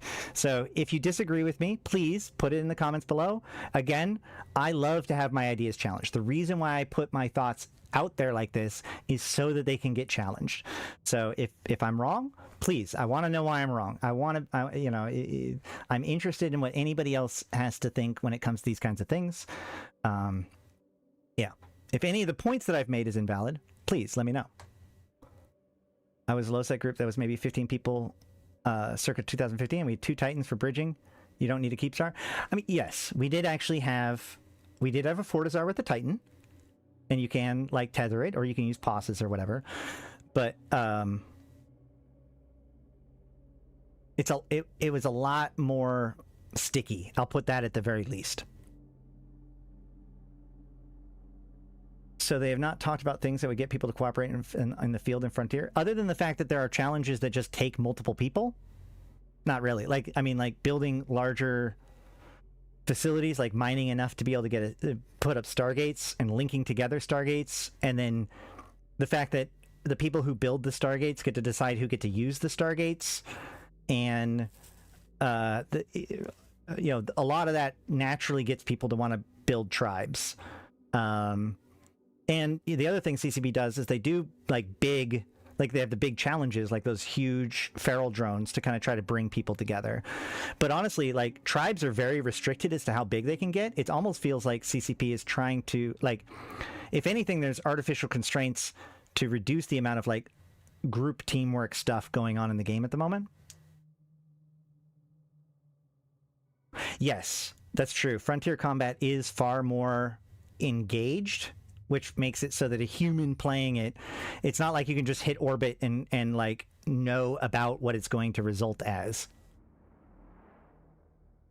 Like, the biggest thing is that you just got to give things that require multiple people, or at least benefit multiple people, to work together. The other thing is, like, honestly, the lack of skills in Frontiers also helps, because, like, for example, Clue, who's another guy who makes content. You should totally check it out when he does. But he was talking about wanting to get into Frontiers, but he didn't know whether or not he has the budget to get into it today or whatever. And the nice thing about this is that even if he joins in like a week or two, if we do all the work to grind up to get like the advanced stuff, we can just give him the correct ship, and now he's basically caught up. So, giving people goals to work on together and then reducing friction of onboarding people is kind of sufficient in Frontiers. Frontiers is very much not about artificial systems. People can't coalesce naturally from the bottom in the field. I mean, they can. There's nothing stopping them. Most likely you're going to have alliances and Eve copy pasting themselves in Frontiers. Yes and no. The big thing there is that increasingly Frontiers scratches a very different itch than EVE Online. So a lot of people in EVE Online, the big organizations in EVE Online aren't as interested in EVE Frontiers. Now that's a right now thing that could very well change. Where am I at with this stuff? Where are we at? Well, Malak, they aren't yet. It's hard to say that they won't. Like, right now, everything gets wiped over and over. Like, we won't actually know whether or not, the goons are going to try to take over Frontiers until we get to a state where that isn't true anymore. I think. I'm sure they have, like, their equivalent of a SIG.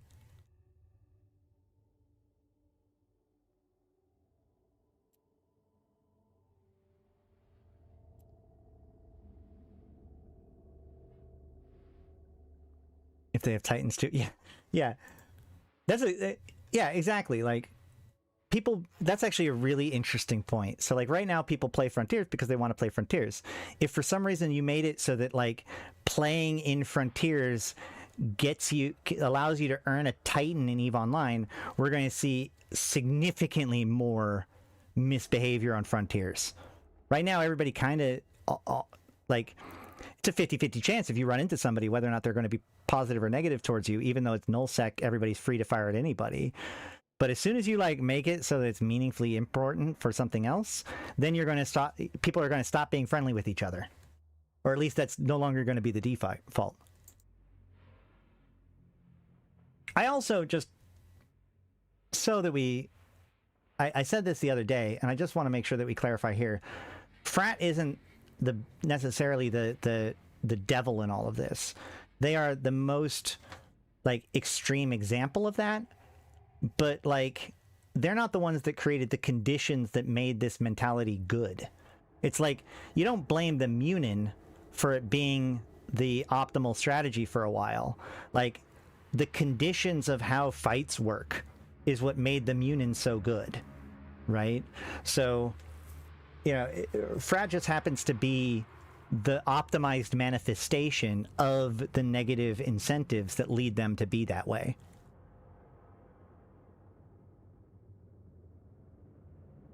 Right now, the other thing about Frontier is that it's so big that it's easier to create your own little area that isn't impacted by other people. It's too easy for goons to have, or Frat, or anybody, to have like ramifications throughout the cluster, which is, you know, problem is probably not the right word there, because like good or bad is all perspective, but it is true that like one of the things that Frontiers has as an advantage is regardless of how powerful and organized and crazy, Frat could join Frontiers and you could just never even know about it because you're just in a totally different area of space than them, and getting from here to there is so hard, and your infrastructure supports your people, so your people can use your stargates and infrastructure, but anybody trying to come in can't. So it's kind of naturally immune to that kind of thing.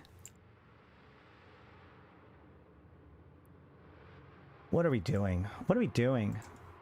I've completely lost track of where we're at. We have 56 carbon fiber, which is still not quite enough, but is close.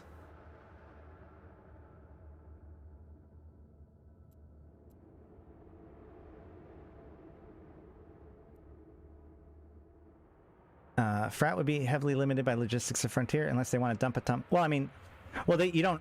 I mean, right now that isn't the case though, because you don't actually need the crypto to do it. You just need a whole bunch of manpower. So they actually would be pretty effective at like dominating Frontier if they really put their mind to it. But like, that's the thing. What the question then becomes, why would they put their mind to it? That's always, everything always comes back to that.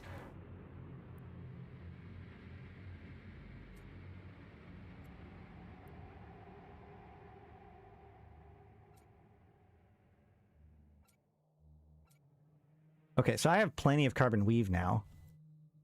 That's for sure.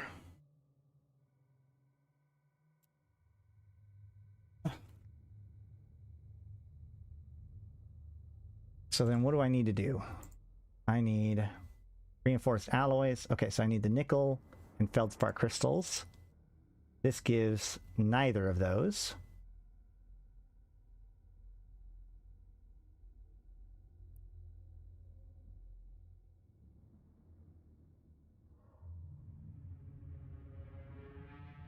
Is this it?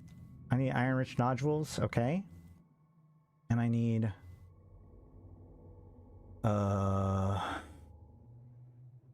There's feldspar crystals, right? So silica grains. Where did silica grains came from? Platinum, palladium. But there was something else too, right? Wait, do I just have a bunch of silica grains? So yeah, so I can... Do I not? Hold on. Yeah, I do have silica grains. Okay, so I do need feldspar. This is the thing I need the most right now. How many of this do I have? Okay, great. So I can shift click, put in like 2,000, and then hit start. Now I've got 15 minutes of this, and that should give me feldspar crystals.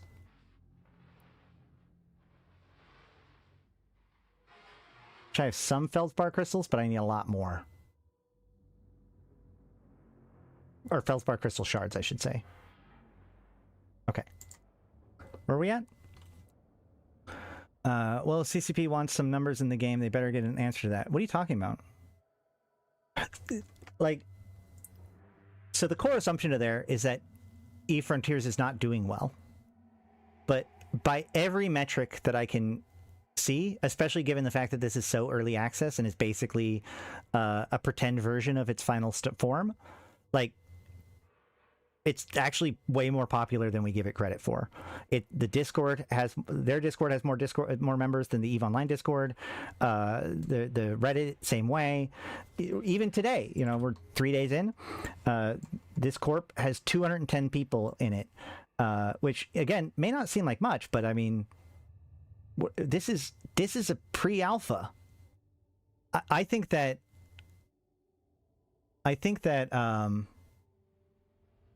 I don't think that CCP is unhappy. CCP has never done anything to show me that they're unhappy with the amount of interest there is in the game. If anything, I think that time and time again, the game has shown to have more interest and whatnot than we give it credit for. By the way, if you like my rants, like the stream. Yay! I'm probably gonna have to come back and cut out some of this stuff and make some clips for this weekend. Oh, speaking of which, I was gonna go back and do the editing of the New Eden news, the last 2 New Eden news, or not the New Eden news, but the interviews of the different candidates. But I thought about this and I realized that like the problem with that is that I gave my analysis of the first one without having read the second 2, and then so I have these speculations, and some of those resolve in the second one, some of them don't. And I hadn't finished the first one before I did the second one, so like when I was doing that, I kind of did that knowing that I was going to combine the 2, and then I realized that ultimately what would be best is when the third one comes out, what we're going to do is, so like next Tuesday probably, when the third, or Monday or whatever, when the third presidential election interview comes out, what I'm going to do is I'm going to sit down and do all 3 interviews, and then that will be edited out and put out as a video to help people make a decision of who to vote for in the election. So that's the plan. So the ones that have already been done, I'm just going to do them all. Like whenever the third one comes out, we're just going to do all 3 of them together, back to back. Properly, that's the only selling point I'm seeing outside of the programming stuff. It's a very exciting, like, there's a lot of stuff to offer with it. The other thing that I think that a lot of people don't appreciate is how different of a player base they've managed to adopt. You know, one of the things that was really funny, you know, the fact that it's a crypto thing is seen as a negative to a lot of EVE Online players, but it's also made this, let's be honest, there's a lot of crypto bros out there. There's a lot of libertarian thinkers. There's a lot of, you know, people that believe in this stuff. And like those people are jonesing for this idea of like a fully owned by nobody virtual universe that they can participate in. Like that is a thing that people are seeking. And EVE Frontiers offers that promise on a level that not only EVE Online doesn't, but also a lot of these other games that have tried to like sell on that promise have failed to do, and like don't really have a path towards.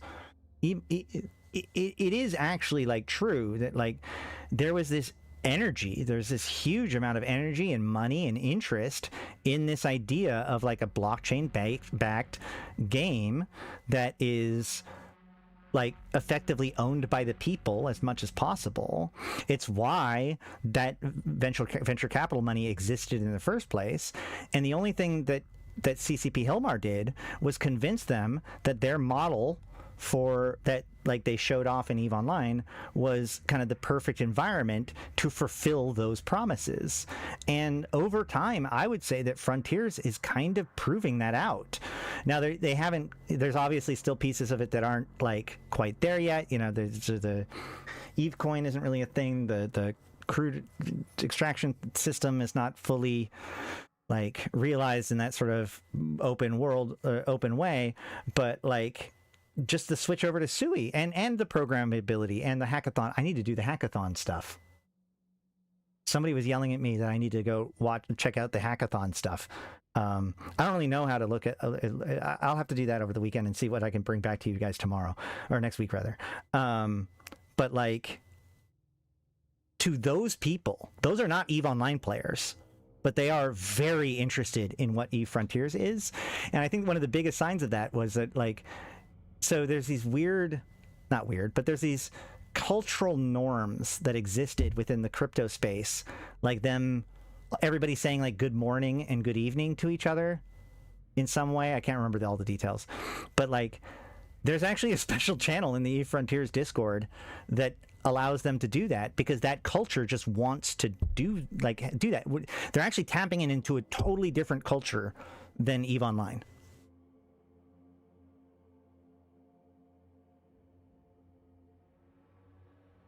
And the other thing, just as another note to that, because every once in a while people are like, I saw this a lot in the chat too. People are like, CCP should stop doing this and move it all to EVE Online. Like, this money, I've said it many times, this money exists to make this game. CCP can't just take that money and take those developers and move it to EVE Online. That was not why they were given that money. That would actually be a huge problem for them. But what does happen is the effort and the work and the design of EVE Online, or of EVE Frontiers, the pieces of it that work can be backported to EVE Online, right? Both technical development, like upgrading to a higher version of Python. Like, once that road is paved, it's easier to do that road, to do it to EVE Online and get some victories. But also, like, so many, like, how much of the discussions today are about hypotheticals? You know, this goes back to, for years we argued whether or not it would be a good idea to take away local from null. We didn't like AFK campers. Local's the problem, blah blah blah. People would always be like, oh, just delete local from nullsec, it should be dangerous. And other people like me would argue like, well, that's the distinction between wormhole space and nullsec, so it's okay for them to be different. And like, we can go around and round and round and round and round and argue about this, which we did for like a fucking decade. And then CCP did blackout, and that, like, we can go back and forth and argue about it all day long, but it isn't until it's actually like tested do we get anything out of it. So EVE Frontiers allows us all to test different theories. EVE Frontiers, like, and if not, here's actually a good example. EVE Echoes, right? Every once in a while I get people arguing that ganking should be removed from EVE Online. And it used to be that I'd have to argue, like, well, ganking is good actually, because, you have to have conflicting incentives. If you don't have the risk of ganking, then the only thing that you have to worry about is raw yield, whether that be hauling or mining or mission running. And so since everything's kind of a competitive game through the market, now suddenly if there is no ganking in the game, then the best miners are just like blinged out shit. The best mission runners are in all purple stuff because there's no threat to them, right? So you might as well. And so everybody else is competing with those people, right? If you go to a belt and there's a Hulk there and you're an adventurer, you're like, well, not only am I not mining as fast, but they're just going to cook through all of the rocks and I'm not going to get very much, right? It's a problem. So there has to be, like, blinging it out has to have a counter pressure. If you go too far, you become a target, and so ganking creates a tension there where it's like I have to choose between safety or defensiveness and yield in a way that I don't if there's not ganking. We could argue about this all day long in the hypothetical, but guess what? Now I can just be like, hey, go play EVE Echoes. Tell me what you think about it. Tell me how it works. Do you like how it works out? Oh, you don't like this, or this about it? Well, guess what? Those are a result of there not being ganking allowed in HiSec, right? So having a separate game that is like EVE, that, like, is close to EVE but changes core rules in small ways, allows us to legitimately point to it and be like, oh, well, that's the impact of that change, instead of everything just being like a guess in the dark. We can make guesses in the dark about whether or not the faction changes, the increasing the availability of faction warfare, or like gaining faction standings, how that's going to impact things like faction losses with smart bombs. We can talk about that in the hypothetical, but like until it actually happens, we're not going to know. We're just kind of going blind. But if there's a separate environment, like what happens if EVE Online doesn't have a D-scan? What happens if EVE Online doesn't have an overview? That would have been thought of as impossible like 10 years ago. But here we go. This is EVE Online without an overview. And they are really actually having to not just think about and talk about and argue about what it would be like for EVE Online to have no overview, but now they've spent the last year trying to figure out how you could even do EVE Online without an overview. A fair chunk of their design of EVE Frontiers has been trying to figure out how to do EVE Online without an overview. And that's not possible within the actual EVE Online construct. So we learn things about design for EVE Online from EVE Frontiers. So for EVE Frontiers takes basically no resources from EVE Online, but does provide value for EVE Online. And that's why I will never stop pushing back on people that are like, they should totally, like, you could argue that things like Vanguard and stuff, you know, there's all these arguments of like, well, they take money from subscriptions and they spend it on this other thing. They should stop working on these side ventures and just focus on EVE Online. That argument has some salience, but does not apply at all to EVE Frontiers, which is one of the things I like about it, as a person that has to talk about this shit. I very much want them to succeed. I think that programmable turrets might and maybe even programmable structures would be interesting. Yeah, and like once they get it to work on the blockchain, I mean, like arguably the only thing that's different is like you could do it in EVE Online. You just have a table, right? You just have a database instead of a blockchain. So, you know, if they create the standards for what it looks like to have programmable stuff, and they work out all the kinks and the social interactions of that, they could, in theory, bring that to EVE Online. Like, this brings us closer to that level of flexibility in EVE Online, not further. When do I get to run my own Frontier server?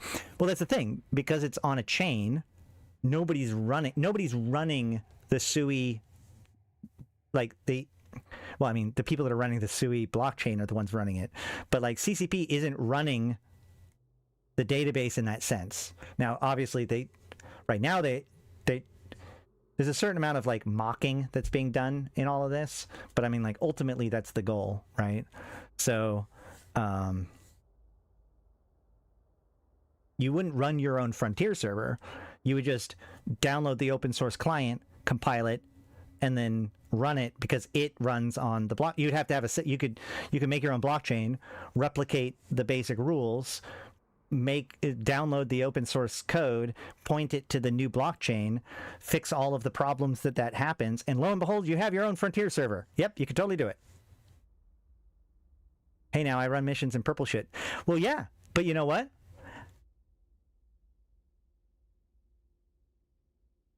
The fact that there's a risk involved in that is part of the gameplay, right?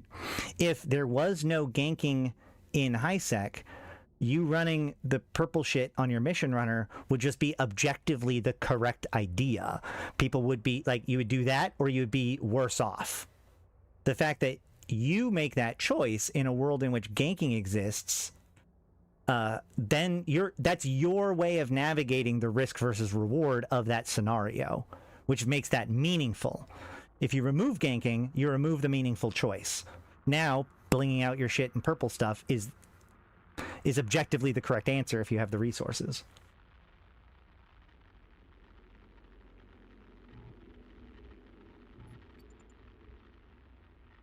Oh, we're done here. Or almost done.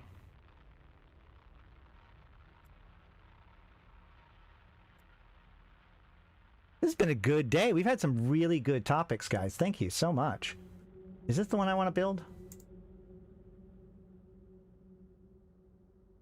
Let's just start this. And then we'll try it. See what else is there.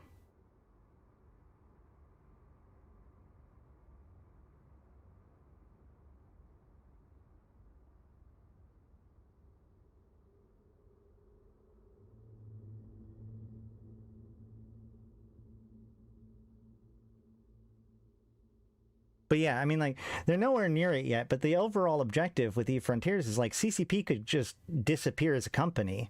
And arguably, if they're done with EVE Frontiers, And like they've gotten to the point where they've suggested in the white paper, like it wouldn't matter.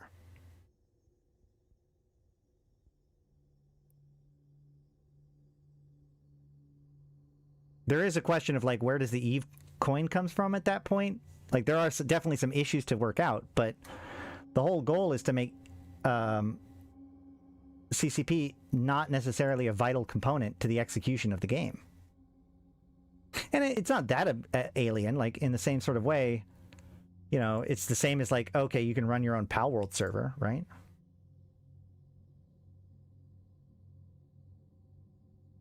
Placeable guns for protection would make life interesting. That's true. I do think it'd be cool for nullsec to be able to build up more infrastructure to make it them more like it's high sec, but for you.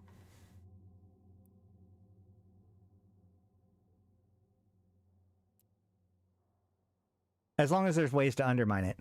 Like I would love it if Recon or Black Ops or whatever, or Covert Ops could like be invisible to such devices and then hack them to shut them down. But you know. Okay, let's see. Where are we at? What do we have? What do we have? We have... Hold on. Gosh darn it. Hold on. So I've got blue. I've got black. I don't have enough blue yet, but I have almost enough blue. And I need orange. There's at least one person that is watching this video either live or after the fact that is trying to like watch, like really into me playing Eve Frontiers right now, and is just so frustrated with how little I'm paying attention to Eve Frontiers. And to that person, I'm going to just say I apologize.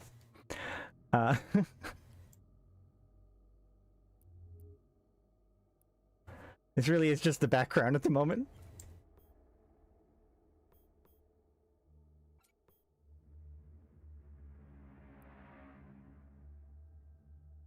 Okay. Get on with it. Yeah, I'm trying. I need orange stuff. Whatever. The faster I get it done, the sooner I log off. So we're just here now. This is what we do. This is my life now. Okay, so I need these. How many of this can I do?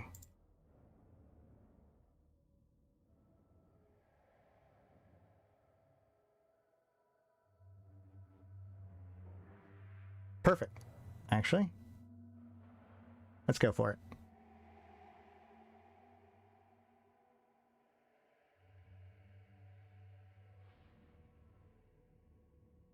And it also reminds me a little bit of like Dust 514, where like, you know, people always saw it as being this like side thing that was kind of a distraction from EVE Online, but it really did introduce a whole different group of people to EVE Online, and a lot of those people did get into the game, and a lot of those people are like some of the most dedicated EVE Online players to this day. Oh yeah, that's a good point. So there is that there is a memory leak. We were talking about this a little bit at the very end last time, but that memory leak is on server side, not client side. So the practical consequence of that is until they can get it fixed, they just need to shut down. They need to reboot the server every 12 hours. So there's going to be 2 quick downtimes a day now instead of 1, at least for the next like little while until they can sit down and fix the thing.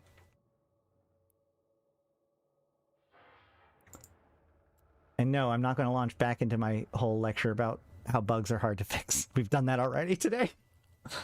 Okay. So we've got boom, boom, and boom. Okay. Now I've got a lot of those. Now, oh, I still need... The last one I need is... I need the blue chip stuff. This one.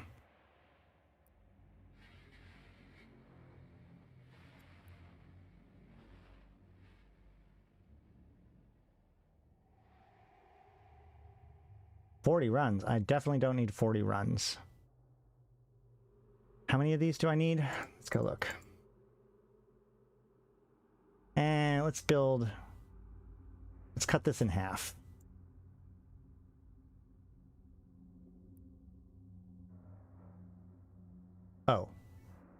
That wasn't the limiter.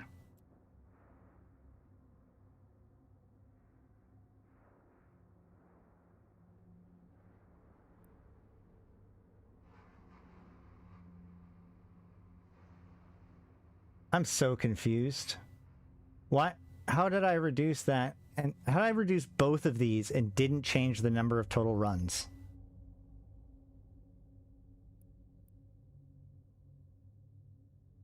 Whatever. Fine. Or did it, and I'm just really dumb.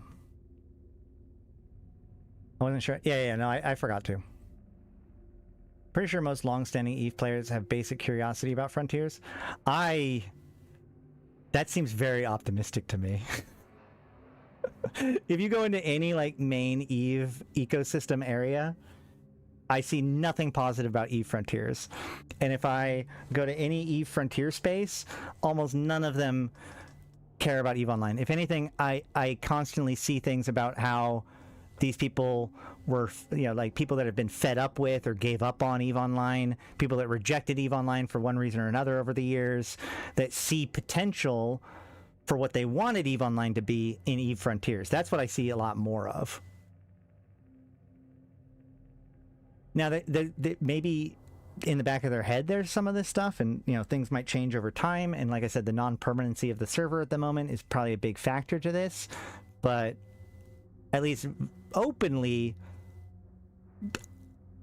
it is very common within the EVE culture to be negative to EVE Frontiers, I have found.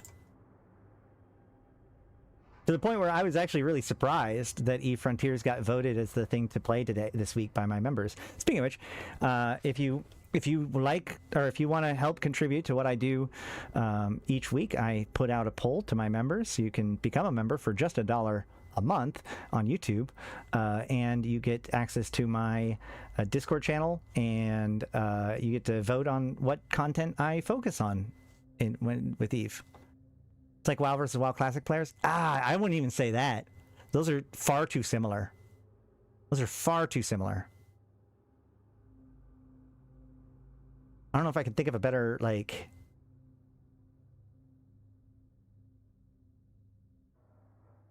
I can see where you're going with that. It isn't a terrible comparison, but you see a lot more crossover between EVE, WoW and WoW Classic players, because it's the same game fundamentally. Oh, similar games, yes, but the players don't like don't like it. Well, anytime you divide the player base like that, you're going to build tribalism between the two groups, right? So that's true, I think. Okay, so I have 20 printed circuits, tons of these things. What do I need to do now? We were going to build stuff, so let's build stuff. What do I want to build? I want to build one of these. We have the stuff for that. So we're going to build a berth, which allows us to build some basic ships. Not the ships I want to build, but the ships that we're going to build right now. And then I also want a relay. A relay would be good. We're going to do a relay right here. And I also want a turret.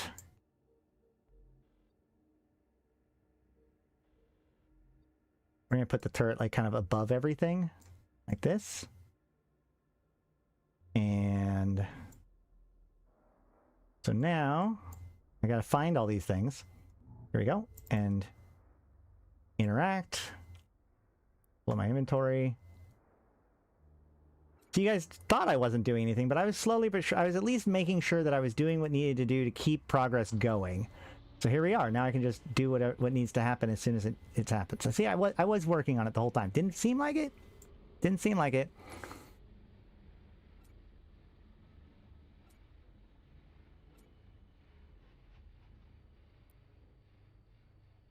And turret.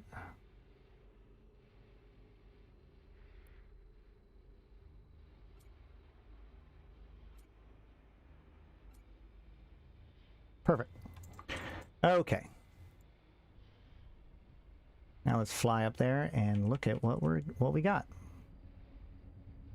I love, if anything, you know, the one thing I need EVE Online to steal from EVE Frontiers, they don't need to completely replace the control system, but, you know, there is a WAS system in EVE Online, but golly, is it so much better in EVE Frontiers. And yes, part of it is because the EVE Frontiers has a better tick system than EVE Online, so, like, it's more responsive than in EVE Frontiers than in EVE Online, but golly, like, even if you go watch the beginning of my stream, like, all of the piloting that I did with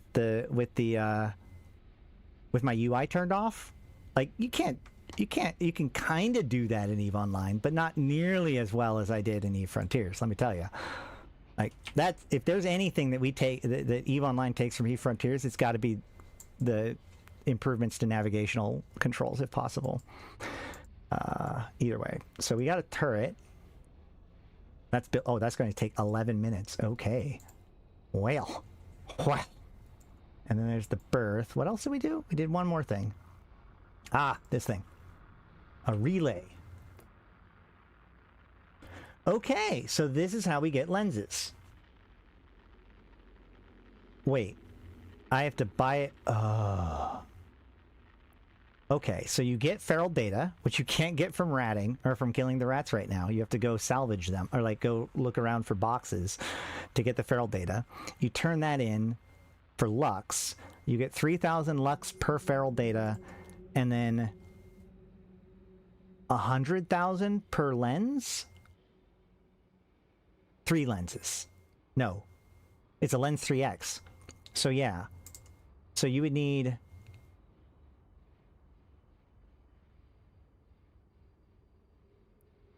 What? You need like over 100 feral data for a single lens? Boy, does that not feel right. There's something weird about that. I'm not even going to online this unit yet. It's not worth it to me.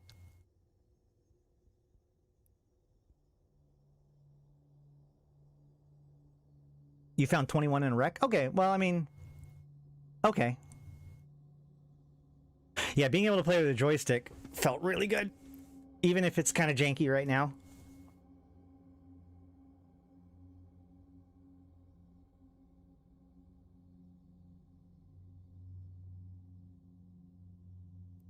Alright, well, that's a whole separate thing.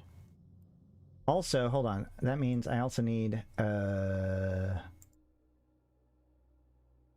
a nursery. Oh shit, did I just see that right? 20 foam blocks. Okay, well... Okay.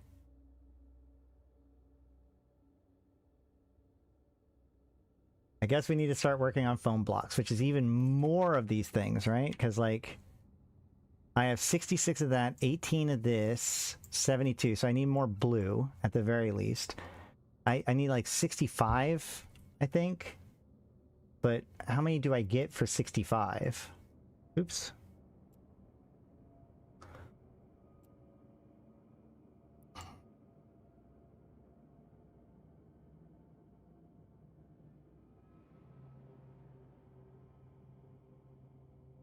Where is it?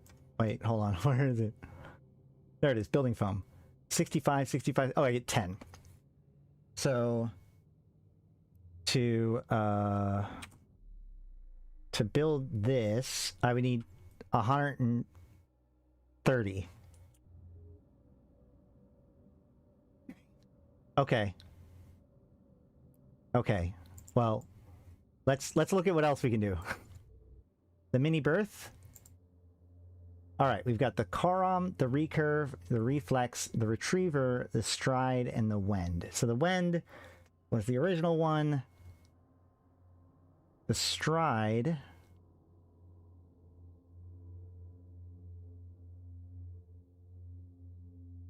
We can build all the Corvettes. Let's go look at the Corvettes. Wait, what's the mission hub? Wait. Hey! Speaking of, if you are wanting to get the game, make sure to use the link down below so that way this number goes up. Okay, so I'm going to claim this. This is cool! I no longer have to go to the website to do it. This is actually going to get me to actually earn points. Oh, I have, like, a lot.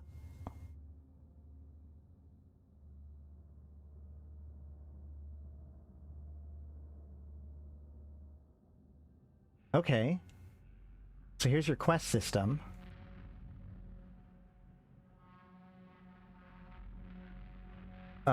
So what else do I need to do? I need to kill an NPC. I've never killed an NPC. I've never joined a tribe, and I've never extracted crude for the first time. I need to build more modules, different ships, kill more NPCs, and more crude. What? Yes, buy all DLC? Oh, okay.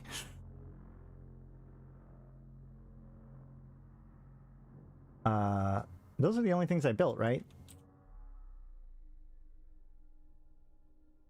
Oh, an assembler. I do need an assembler too. Yeah, I need an assembler.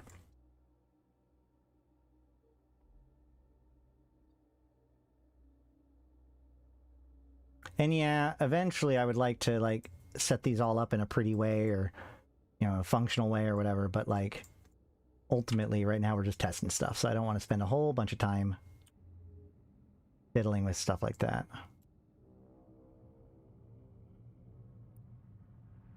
So then carbon weave, printed circuits, reinforced alloys.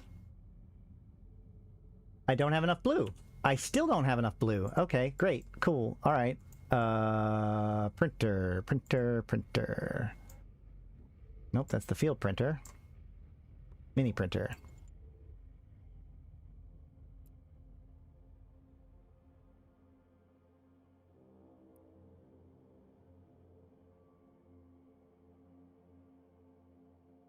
Iron nickel. I need more iron nickel.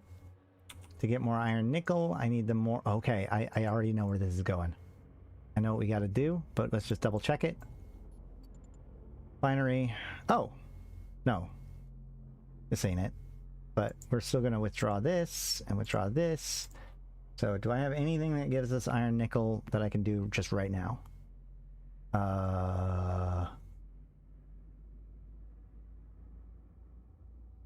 No? Alright, so I need to go mine some nodules. So I need ingots. Which means I need to turn off this, my gun, and turn on my hop. I really should, like, build a refuge.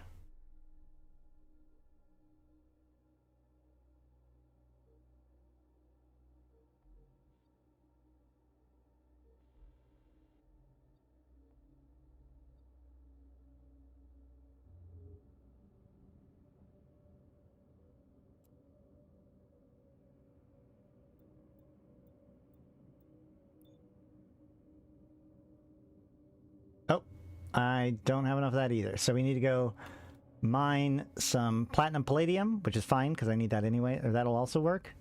Wait, hold on. I might have some in my storage. I do.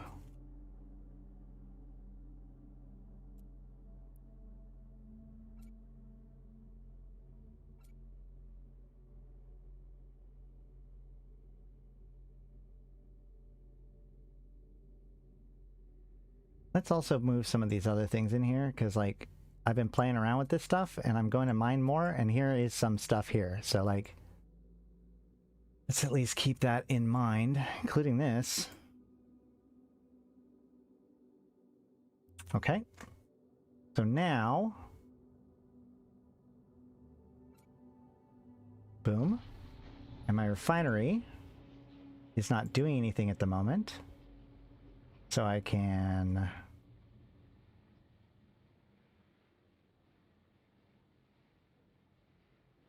do this.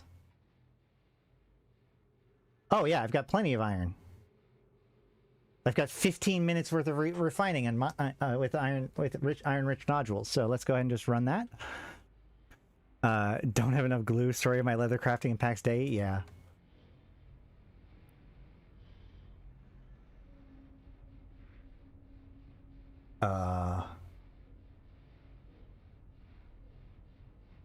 Still want to go mine some more of this for more iron nodules, just in case, since I just dropped all of the iron nodules into the refinery.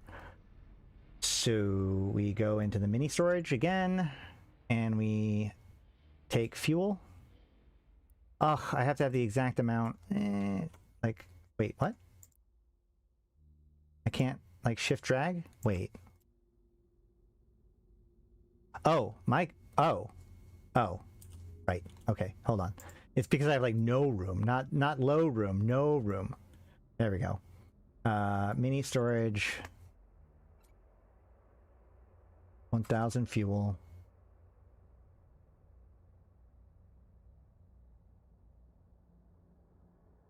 PAX Day is basically this kind of game, or EVE Online, or, you know, that kind of stuff, but medieval. I played, like, you can go watch it. I did it on a stream.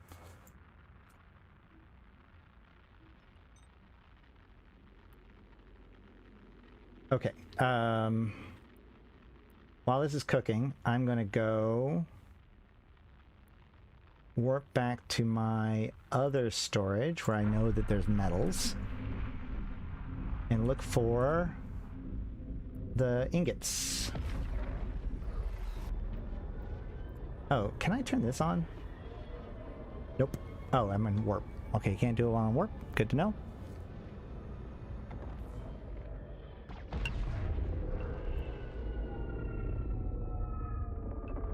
Okay, so I can.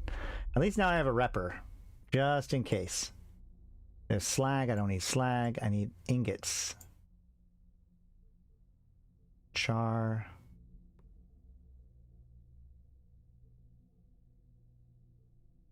Ingot. That's 100 away. Ingot. That's sweet. Perfect. Right here. What's my inventory at? Okay, that's fine.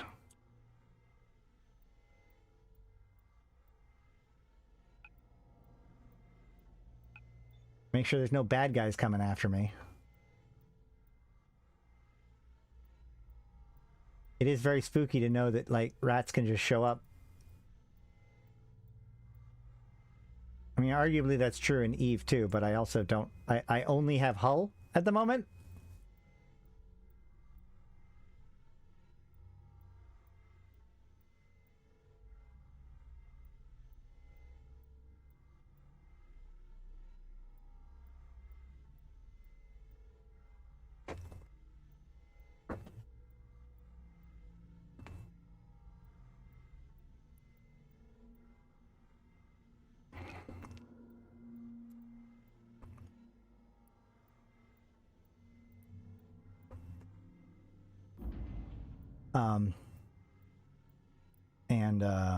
Today I brought some extra cookies to set aside just in case I need to munch on something as the stream goes long.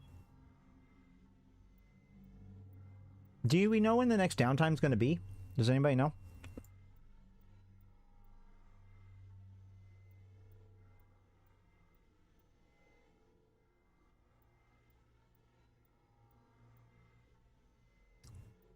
$2,300? What time is it now? 21. So 22. It's almost 22. Okay. So we have about 1 more hour before downtime. That should probably be... We'll just see what we can get done before then. That sounds like a good time. It'll make it 5 hours of streaming. And then, so this weekend, my plan is my members vote is going to be EVE Online Exploration, EVE Online Faction Warfare, EVE Frontiers, and EVE Galaxy Conquest. Just to see what people vote for. Once again, you have to be a member in order to vote, but that'll help decide what we're going to do next week. Obviously, as soon as the election happens, that's what we're doing. But, like, it'll affect the in-between time, as it were.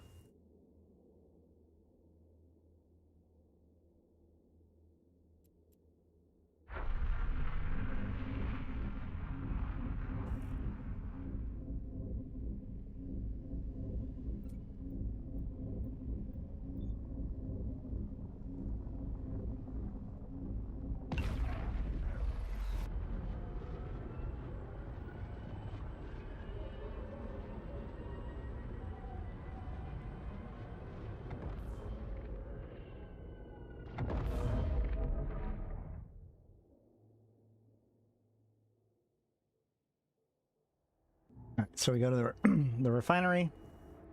This is still refining, but we can stop this for now. It's already done quite a bit. Lots of nickel.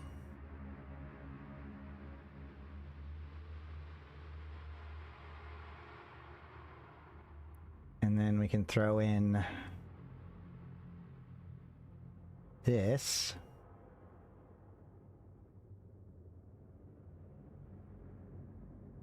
And get that from some more extra iron-rich nodules.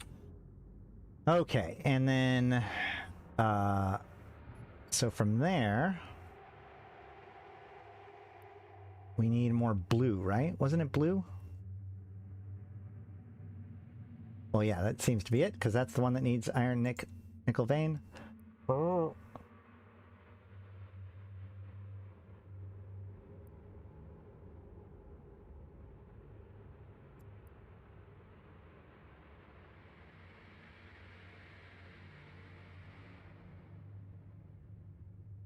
Yeah, fine, perfect.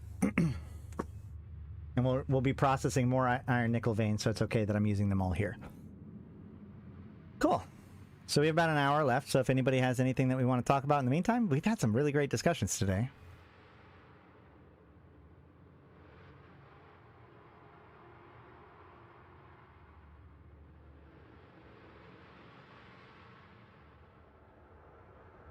Let me double check, see if there's anything over here on the EVE Online side of things. Might be worth looking at.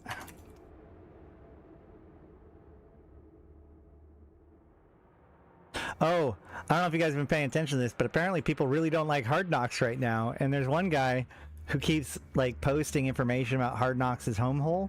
So if you're interested, you might want to go check out Reddit, see where the home hole is, and seed into Hard Knocks, because something interesting might happen soon.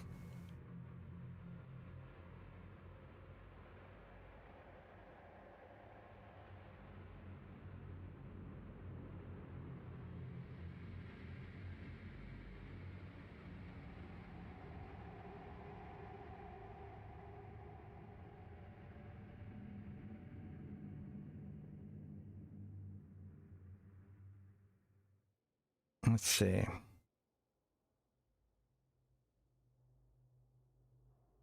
Nothing really jumping out at me as something to talk about. Hey, there's actually a post here by a show of hands who still plays EVE Frontiers on the EVE Online subreddit. And that post has 39% upvoted, which means it's at 0 points. So 60% of the people have down, like of the votes have been down votes. And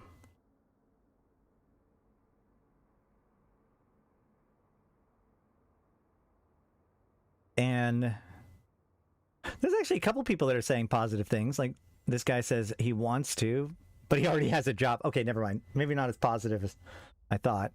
But yeah, a lot of people are like, what's that? And then like, or otherwise being dismissive of it, which is kind of what I expected. Okay, so we got blue. We got more blue.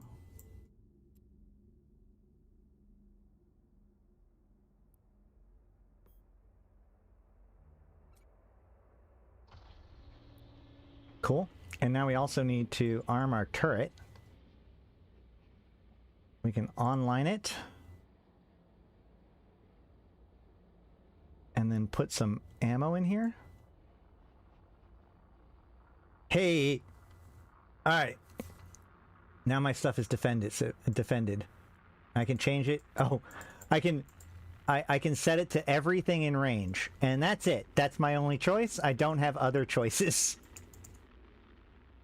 It's a selection dialogue, but there's one choice. I can't even turn that off. What?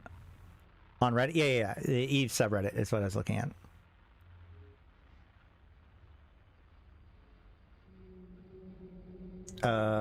Okay. So how's Avalon doing? So now I have 12 days, almost 13 days worth of fuel left, and the mini berth is off. So the relay is actually nothing for energy usage. The assembler is going to be huge, with the mini berth being pretty big too. The refinery is my number one, and that turret is tiny. That sub is a pure... Well, I mean, you're not wrong, but if you're going to try to process what people are saying about stuff, that's definitely one of the places that you got to go. Because that's where people are saying stuff about stuff. Let's make more bullets.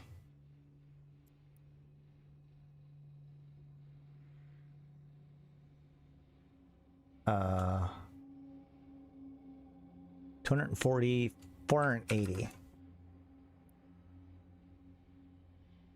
I just heard my puppy. Oh, she's all the way back there. Hard to convince her to come up here and say hi to everybody.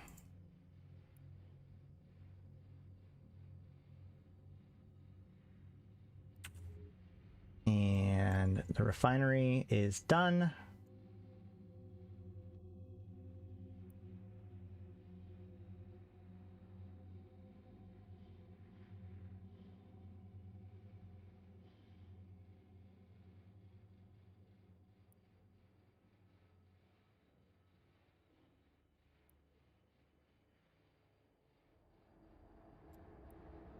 Let's see, how much iron-rich nodules do I have now? Let's put in 300. Or they wanted to do something modular about those ships. Yeah, in the end, ships are going to be like modularly designed, but there's none of that in the game yet.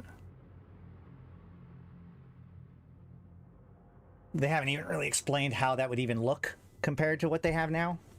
So, as far as I'm concerned, that's hypothetical.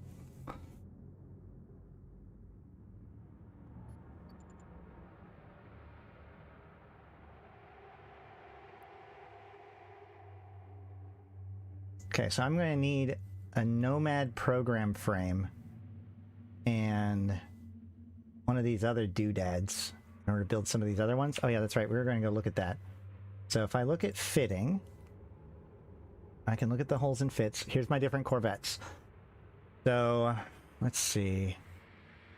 My real issue is having enough power grid for double mining lasers, right? Hold on, simulate.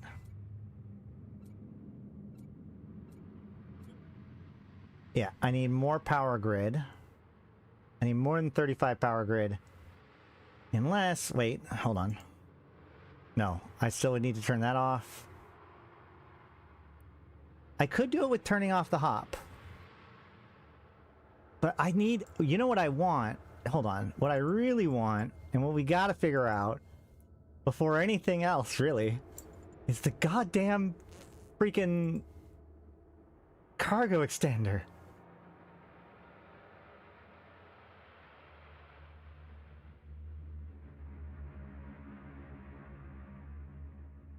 Cargo grid 2. I can build it right now. Okay, great. So let's go ahead and see what that looks like. So in fitting, simulate, hardware. This is offline. Actually, this is, yeah, offline. And I'm also,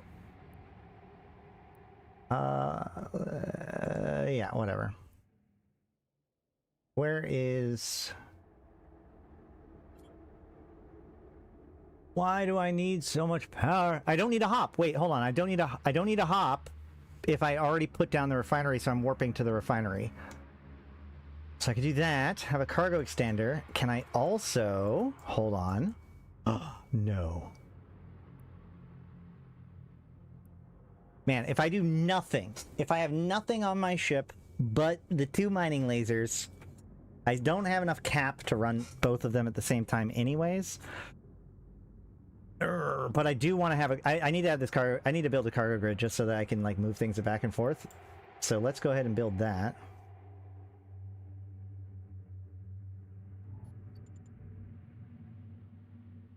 Is there anything aspirational in the playtest? So, CCP Overload and CCP Jotun are at war. So they both have their own tribe. It's like, the tribes are like dev only, but they're going to be in conflict with each other during this phase. So you can get involved in that if you want to. And then besides that, there's those missions that I was just looking at in order to get get points to be able to convert that to grace for future advancements. So you can unlock better clones. You can also, like, there's the more progression with, like, building your own clones in your own clone bay now. But, I think that's the answer to your question.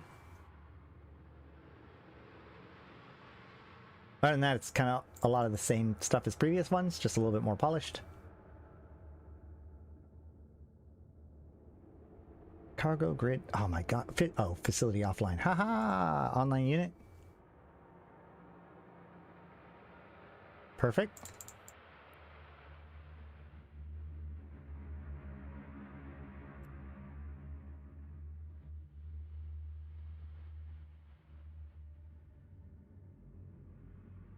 What? Why? What? Clicking on these things aren't... Okay, here we go. Deposit. And if I right click, then it gives me 1 run worth. I hit start. Now it's 3 minutes. Okay, great. Okay, I have my refuge now. So I can also open up my character. Wait, that's not it. Nope. Wait, I can move these around? Wait, I can move these around? Wait, I can move the... What? That's kinda cool. I guess that's no different than being able to rearrange your overview.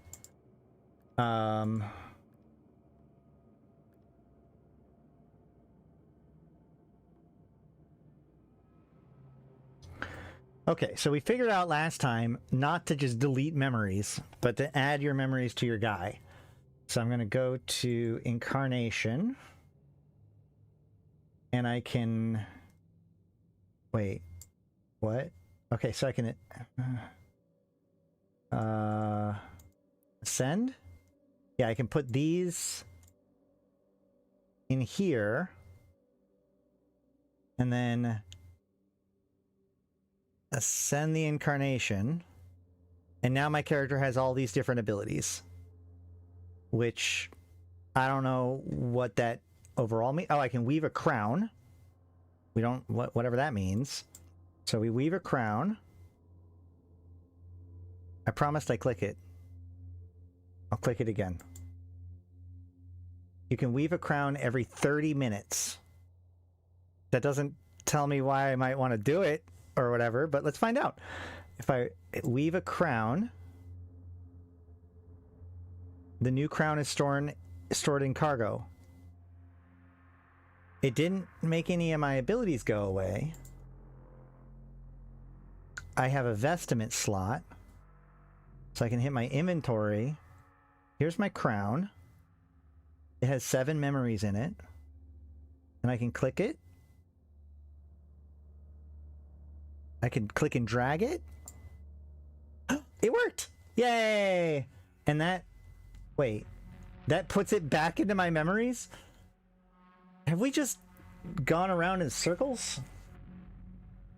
Okay, so now I have it... Okay. So here's my... So I did stuff on this clone, and then I moved it to my main, weaved a crown, and then applied that crown to my clone.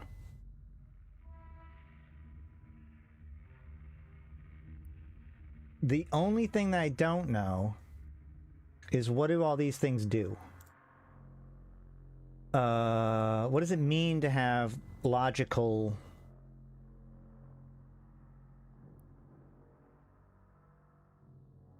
Mining efficiency bonus 4.24%, but my shield recharge rate bonus is negative 8.48. I assume that means that my recharge is lower, like shorter recharge, so that's actually an improvement. I assume this is not a like negative positive thing. Reactive warp speed bonus by almost 2%, and propulsion modules velocity by 1%. Adaptive is repair and heat capacity by 1%. So adaptive sounds really good because heat capacity is a big deal. We haven't really played very much with heat in this one because I'm not having to travel a lot, but that's a big piece to this.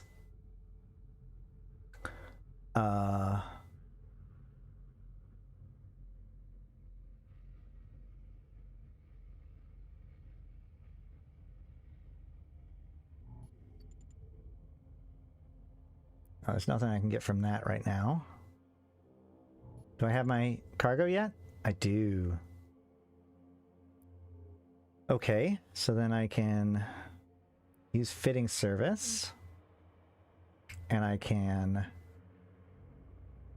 turn off my hop. And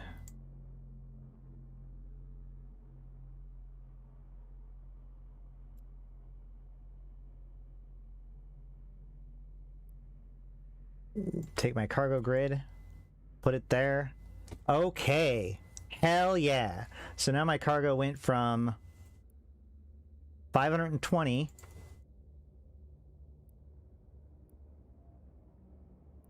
to 990.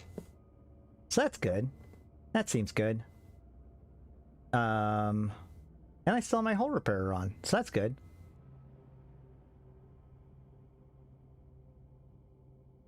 It honestly doesn't. I mean, it matters when I'm hauling things back and forth, but it doesn't really matter when I'm mining because I'm kind of just chunking everything through the buffers a lot. Cool. I feel like we're making progress. And this, didn't I make more bullets? There they are.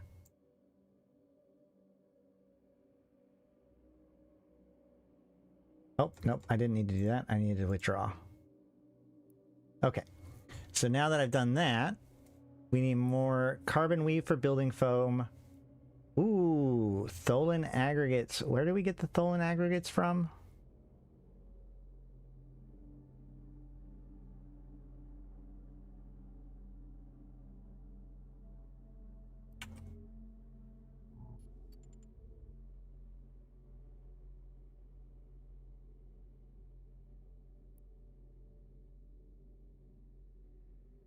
Tholen aggregates from hydrocarbon residue, quite a bit of that.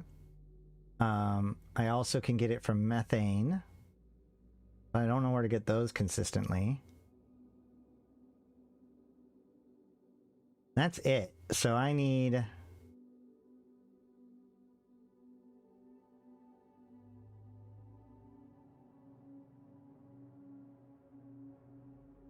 to mine comets. Okay. Right? Hydrocarbon residue? Is there any better way? Oh, no. Feldspar will work too. Char. So I do need some char now. Okay, let's go mine a load of char. Or let's mine for a little while with char.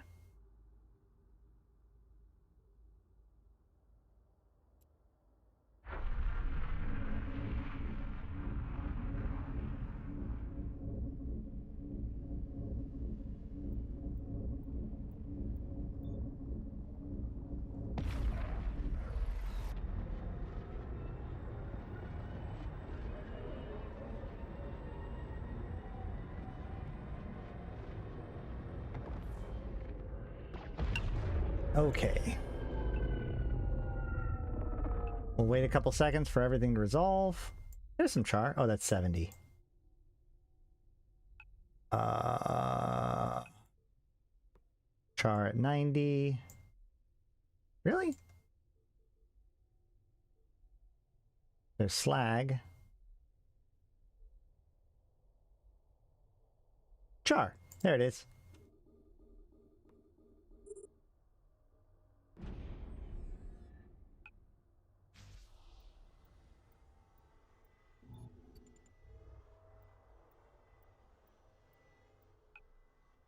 And what are we mining? Is this what we're mining? Yeah, we're mining feldspar. So that is what we needed the whole time. Wait, do I have... Gosh darn it. Finding personal assets? I wish personal assets actually worked. Alright, so we just kind of keep this running now. It's too hot here. It's March. Good luck.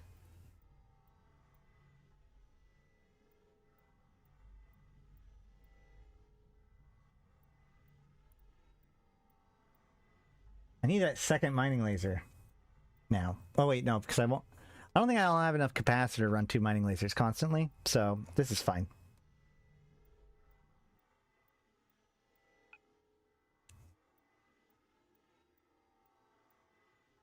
I'm actually not mining it. It looks like I'm mining slower than I can process it though. It's literally breaking records. Well, welcome to the world where that happens literally every year. I don't know what to tell you. I mean, yes, it sucks. My heart goes out for you, for sure. But like, yeah, that sucks.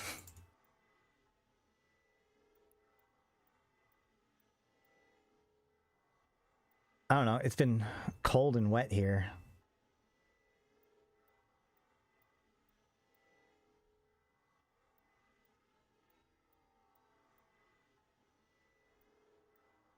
Let's see. What else is going on? Do we get anything else going on that I can look at? Let's check out the forums real quick. Make sure there's nothing crazy going on. Known issues thread.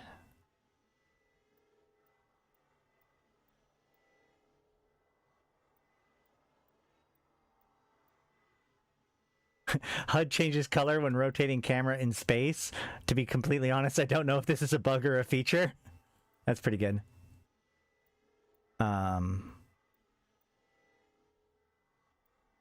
Unactivated skins in Paragon collection do not show up and are uninteractable. First time seeing this. Was okay yesterday. That's troublesome. Infinite line issues. So there are some.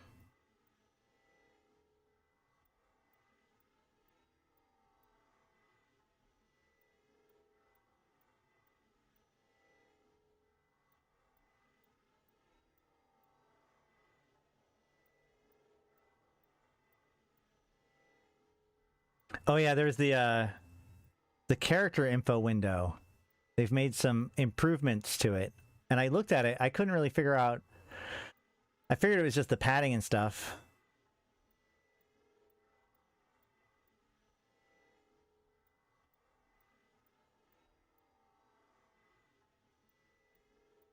It does look like there's still a bit of a mess with character portraits though. My watch is yelling at me to go get moving.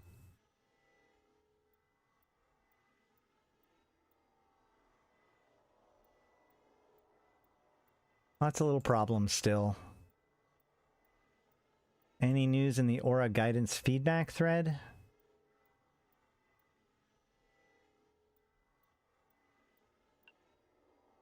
Not really.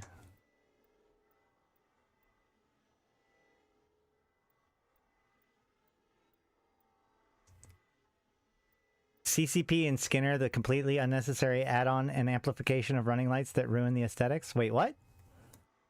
When I first made this Skinner, there's no forced red-orange accents. All of the running lights were blue. Recently, these visuals have changed, completely ruining the Skinner I'm making. I mean, that is honestly one of the things that's like kind of weird about Skinner, is that things can change about the ship after you've already made the skin, and that may or may not work right. But that's, I mean, like, that's just a consequence that we kind of had to know was going to be eventually a thing. Although I do think that, like, the fact that we still have Skinner this long and there's no extra doodad to let us change the running lights or other effects like that makes me sad. We need more of that.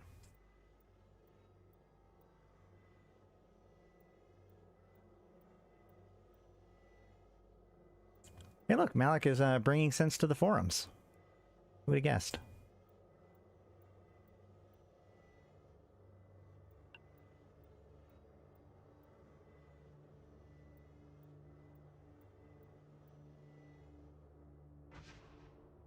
sorry. Deposit. Start. Here we go.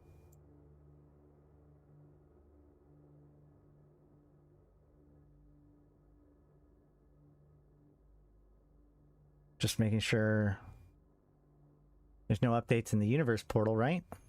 Nope, it's still Alex's profile.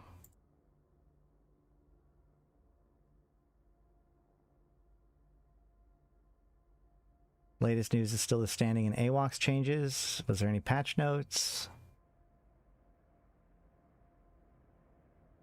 Nope. What about Hobo Leaks? Nothing since yesterday. Seems like a quiet Friday.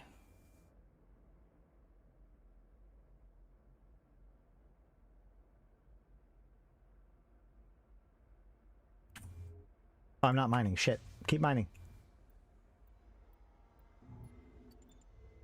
See, yeah, when I'm... Okay. Now I'm feeling like this is more of a thing. When I'm mining, my frame rate tanks. When I'm not mining, my frame rate is fine.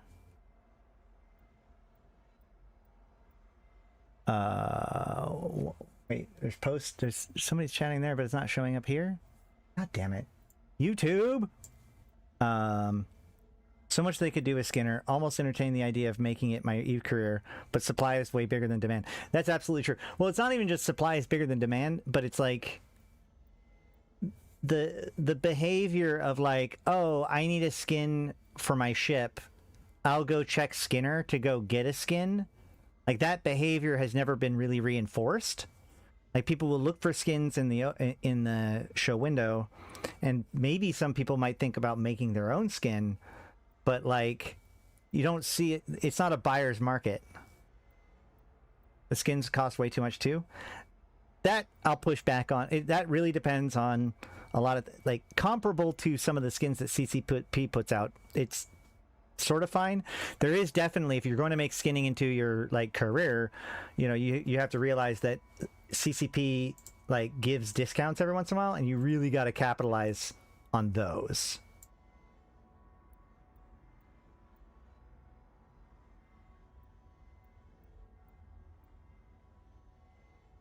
Those cost too much too. Well, sure, everything costs too much. That's true.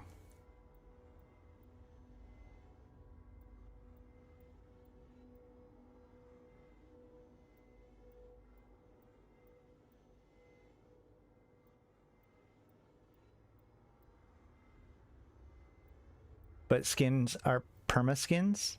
So are Skinners. Wait, so is Skinner. What? Yeah, when you make a skin in Skinner, that's permanent too. I'm not sure exactly what your argument is there. Hey, I put myself in the shoes of the guys who buy my skins. Oh yeah, for sure. And like, we have a couple of skin industrialists, you know, Punch really has tried to give it the old college try for making skins and like putting them on the market. And he's put a lot of like he's tried a lot, but, and that's how I know what I know about it. It's just not, it's not a buyer's market. Like people don't, you know, these ideas that Skinner is too expensive causes people to just end up not engaging with it at all.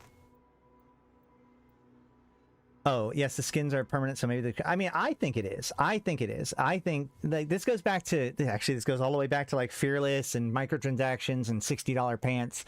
And it's like, if I truly like a ship, if a ship is important to me, then spending a lot on its skin isn't a negative.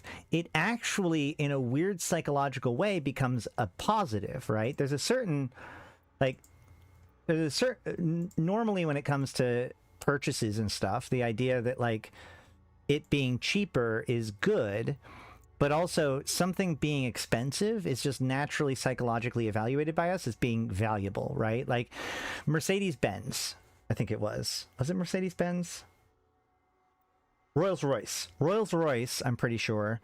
Like the cars are not that much more expensive to build than other brands of cars. The whole reason why Rolls-Royce cars are expensive is to be expensive. There's a conspicuous consumerism to it, right? Like you buy it not because it's so much better than a cheaper car, but you buy it to have the expensive car, to be driving around in the expensive car, right? This goes back to like all the way with the monocle, you know, $60 monocle. People were like, oh my God, $60 monocle, what a stupid thing. But then people bought the monocle and showed it off. And if anybody ever gave them shit about it, they just called them poor, right? The fact that I have this monocle is actually an indicator that I am wealthy, not just that it's worth that much. Right? Conspicuous consumption, right? So if I'm going to be flying a ship, I'm willing to spend more. Now, there are definitely exceptions to this, like certain skins are like the fact that some colors are more expensive than other colors. Why would you use this shade of orange over another shade of orange? No one's going to be able to tell the difference. Like there are problems there, but like one of my favorite skins in the game that I have, one of the skins when I think of my skin collection, one of the top skins I think about is my my Drekovic skin, which is God. Now I can't think of the name of it, but it's a Dreamtime. It's the one that came from EVE Australia. Now I have other skins too, like I have the Casino Clash skins, but I got the Casino Clash skin by going to EVE Vegas. So it didn't really cost me anything. I mean, other than the cost of going to EVE Vegas, but I wasn't going to EVE Vegas for that skin. I was going to EVE Vegas because I wanted to go to EVE Vegas. So like I have that skin and it's valuable to me and I like it and I show it off. But like it actually, I would put of the two, when I think of like the ones that I value the most personally, I might value that Drekovic skin more. Why? Because I spent like 7 billion ISK to buy that skin. It meant that much to me, and the act of spending that much on that skin actually improved how much of value I put inside of that skin. So when it comes to getting the correct skin for the correct ship, people actually are pretty willing to spend more because there's a kind of value in the spending, not just in the skin.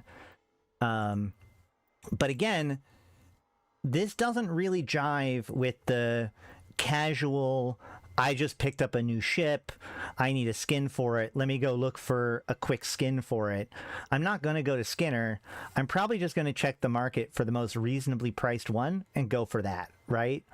It's only if I truly care about it that I'm going to like get this bespoke, like individualized, what is it called when they like artisanal skin? Remember, freelance was supposed to be readable and writable via ESI. That way the player server can assign new missions, create story arcs, and thus solve the lack of quests in EVE. Yeah. Wait, doesn't it do that? Isn't that true? Didn't they do that? That's a thing, right? Yeah, artisanal.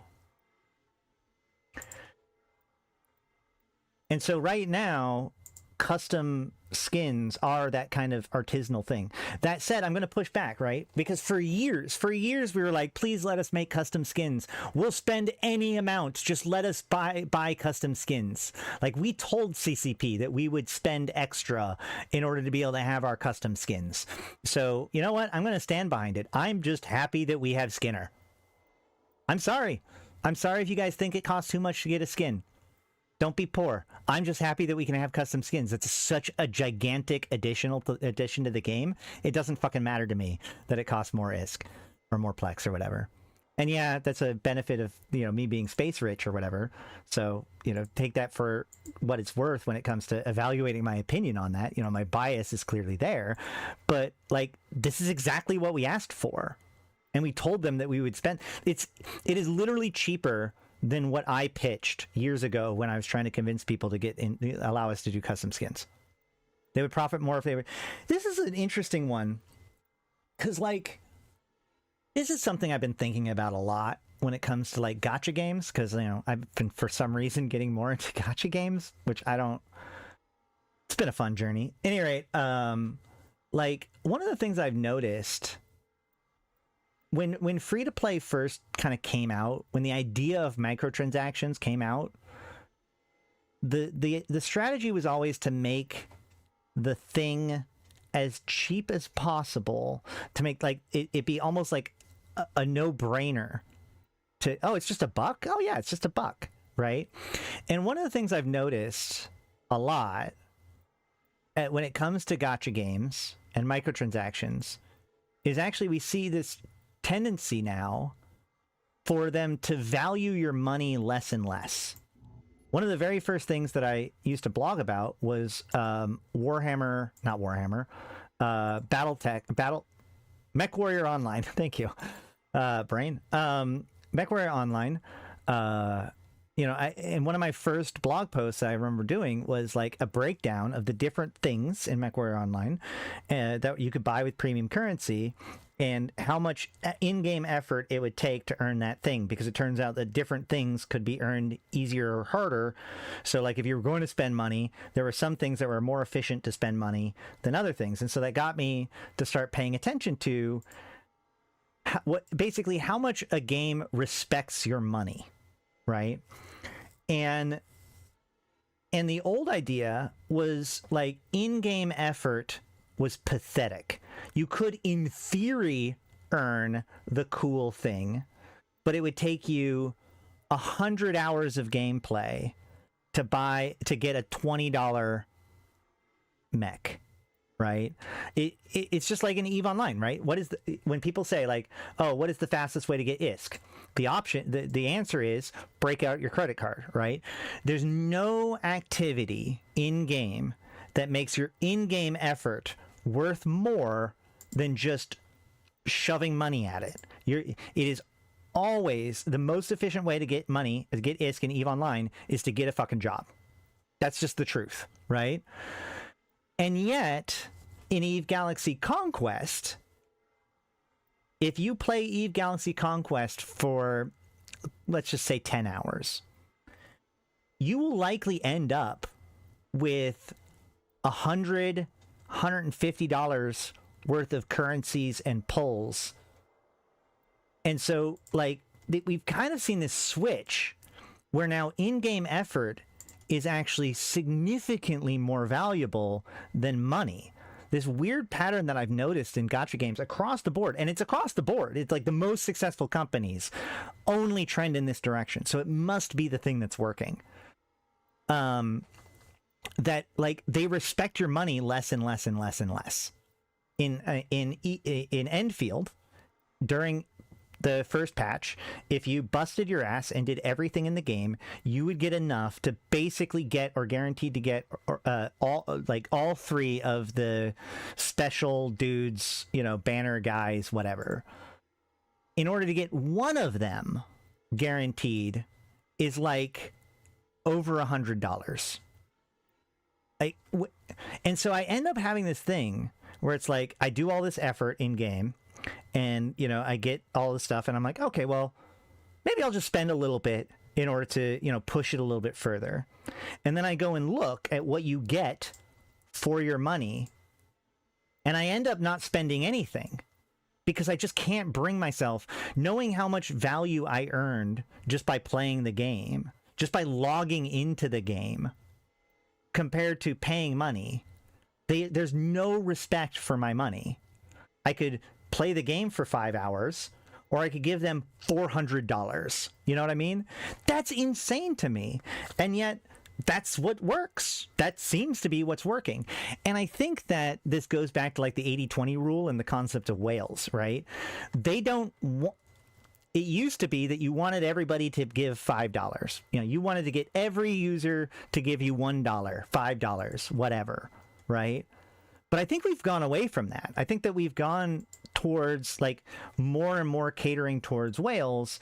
And so it's like, sorry, like, and the other half of it is, people will complain, right? If the money is too valuable compared to in-game effort, then people will accuse the game of, money being too powerful, right?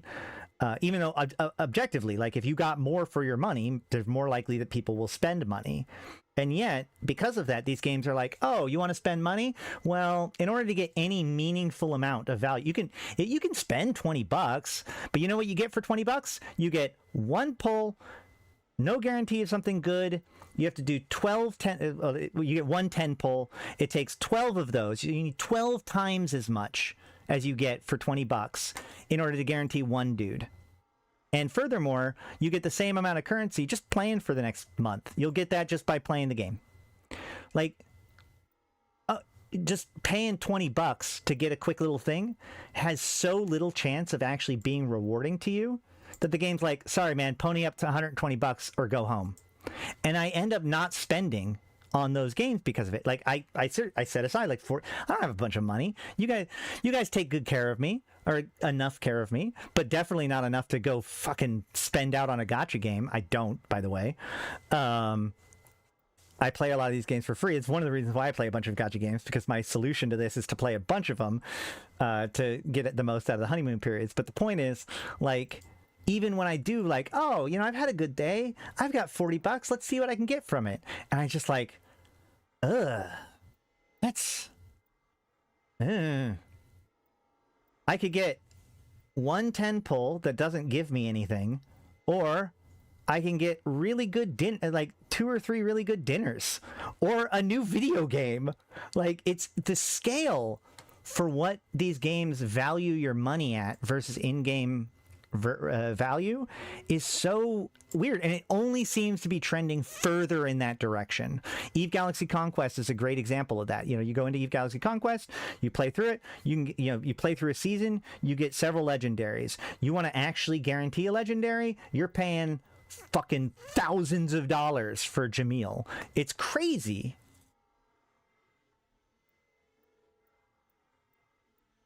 Should faction caps be buffed to reflect their price? No.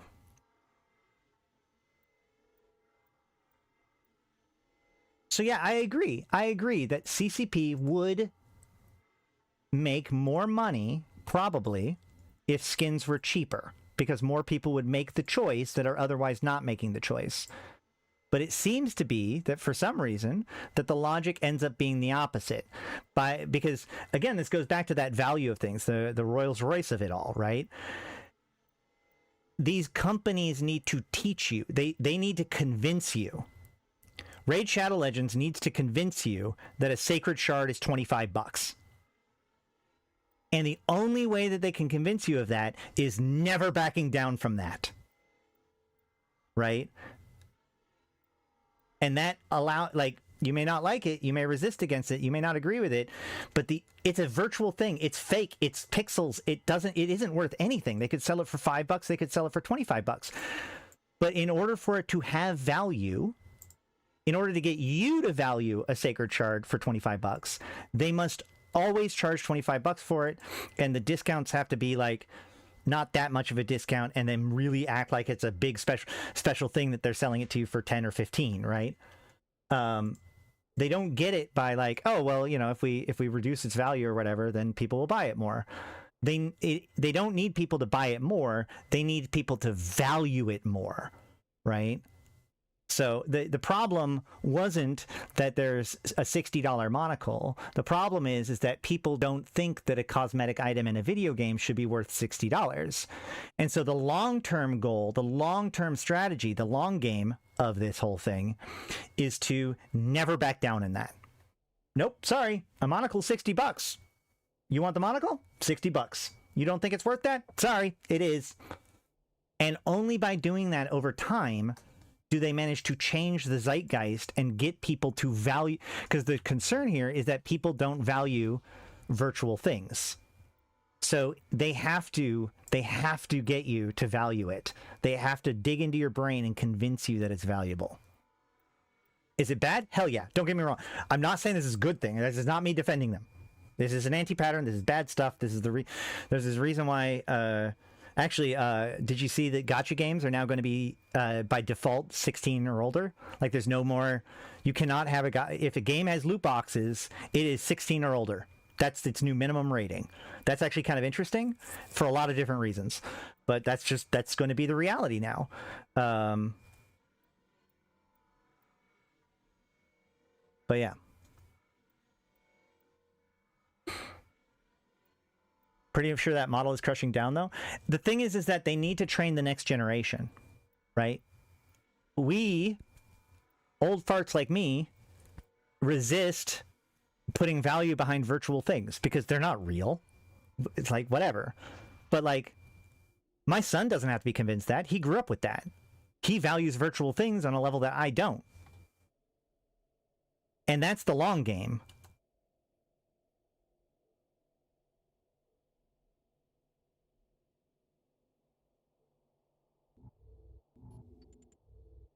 Oops.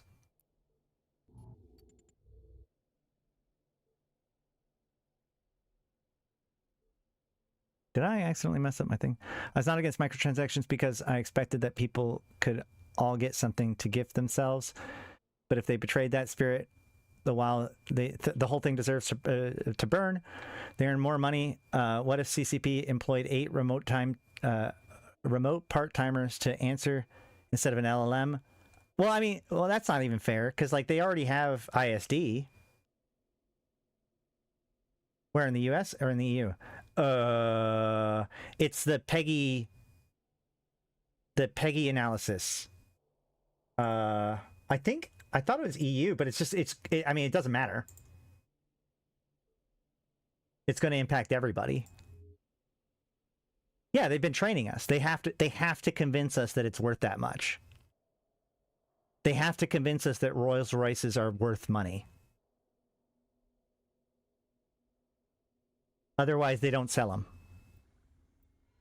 If people think of them as cheap, then they won't spend as much. If they think that they're valuable, then they'll spend more. Yeah, it's PEGI. So it's EU.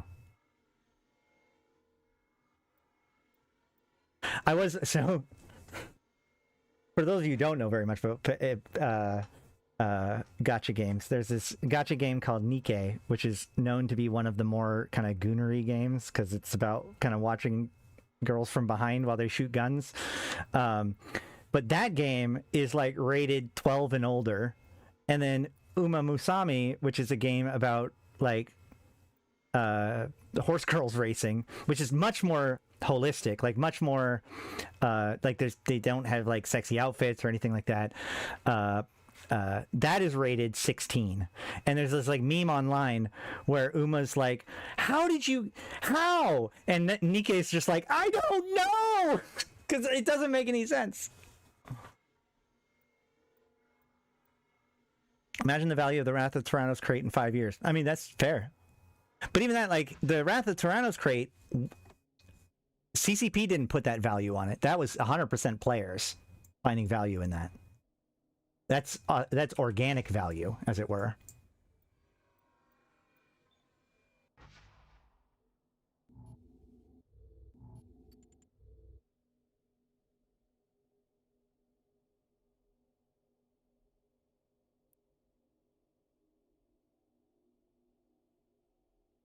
See next gen value digital goods? Yeah. Exactly. I'm not saying that my son is willing to spend more money on virtual, like on the same virtual item per se. Mostly because I've like helped him most of his life kind of develop an understanding of like financial responsibility and how to get the most out of your spending and such, and what is and isn't valuable things to spend money on. But he is far more ready to, like, it's been basically impossible to get him Christmas or birthday presents for the last several years because he doesn't want physical thing. He actually values physical things very lowly, like compared to, because he interacts with his virtual stuff, right? So, I mean, not exclusively. I mean, I'm not trying to say that, but you know what I mean? Like, you know, getting him a new toy in real life versus a $10 Roblox gift card. He's probably going to want the $10 Roblox gift card because that's going to get him a thing that he wants. And he's never, that's not a weird thing to him. There's no friction there. They had to teach us to buy microtransactions.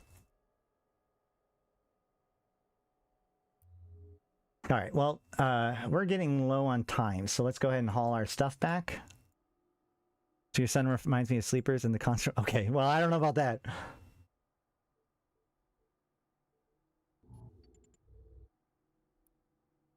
And I'm kind of strawmanning the situation, so like I'm sure that he would argue with me about some of these points. So I'm just using him as like a stand-in, I suppose.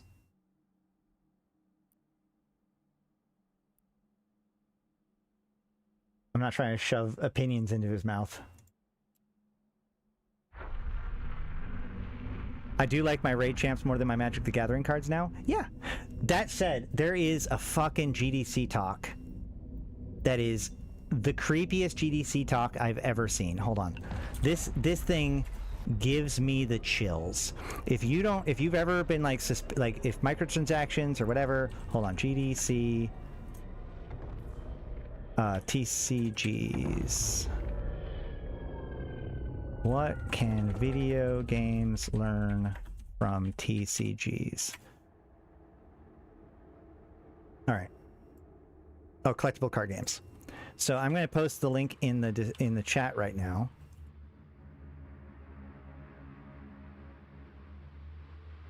That video is a GDC talk from 2011. So GDC is Game Developers Conference, right? It is an annual conference where all of the top minds of the game industry come together and give lectures to each other about how to make games better. And so, like, when you watch that video, keep in mind that that audience is all of the top game thinkers in game design in America, if not the world, watching this thing. And it is a presentation by one of the marketing directors from Wizards of the Coast, and they're talking about TCGs and why they work. And that video, watching that video, you are watching the birth of the microtransactions. You are watching the moment that loot boxes came into realization, because it's basically they're talking about all of the things about how TCGs have been successful and why, and how video games can replicate it. And so, like, in a time before basically loot boxes existed, they described loot boxes as a way of like letting people know and why it works. And there's other things too, like why can you not trade things usually when it comes to loot boxes? Is it because the people don't want to be able to, like, the money part of it? No. It's because, so one of the pieces that they point out is that every game is an advertisement. If you play Magic and somebody kicks your ass because they have an awesome card, that encourages you to go and get that card, right? And so you would go and then buy that card, and now you have the cool card. But the thing is that, like, with normal TCGs, because of the fact that they can trade them in and there's the card shop, you know, ecosystem, you buy the single from the card shop. The problem with that is that doesn't make any money for Wizards of the Coast, right? It kind of does in the fact that usually people will, like, buy packs, open them up, sell the cards of value to the store, and then use that as credit to get more packs. That does get them value, but the actual act of, like, buying the single gets the store value but doesn't give Wizards of the Coast value.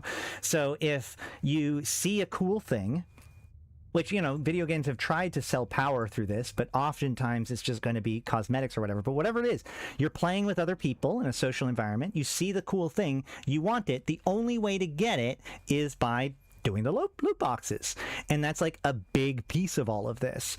And like, that's only one thing that they talk about there. There's other pieces too, but like, I used to be a huge fan of Magic the Gathering.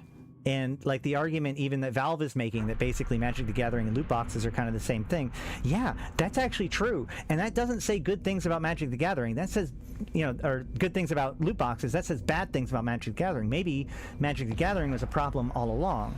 And the thing that really drove it home to me, let me see if I can find it really quick in this video, because I don't want to play the whole video because I don't want to, like, get copyright struck or anything like that. But if I can find this one frame, this was the frame that changed my entire mind about all of it. You know, I've never been able to get into, like, I did get into Hearthstone for a little bit, but like, this fundamentally changed my way of understanding collectible card games, and now I can't find it. Hold on.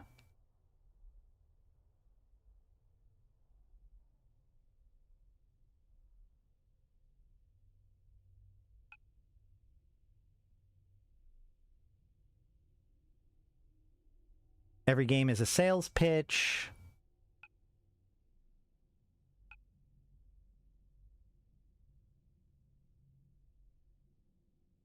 Come on. Here it is. Okay. So, here's the thing that caught me. This is what blew the whole fucking thing open for me. Hold on, let me... Where am I at? What am I doing? Where am I at? What am I doing? Storage. Open cargo.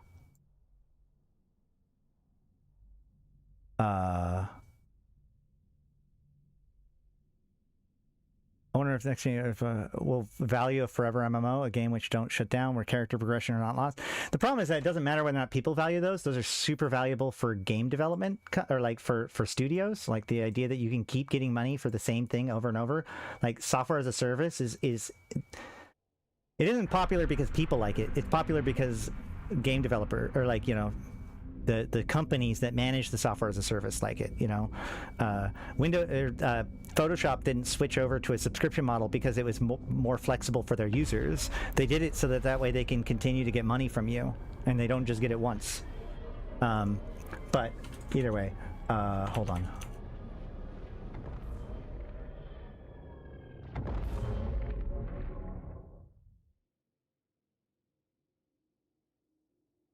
Okay. So this was the thing that broke my mind. It broke my thoughts about this, okay? Because you got to think about the fact that these happened in a specific order. Hold on a second.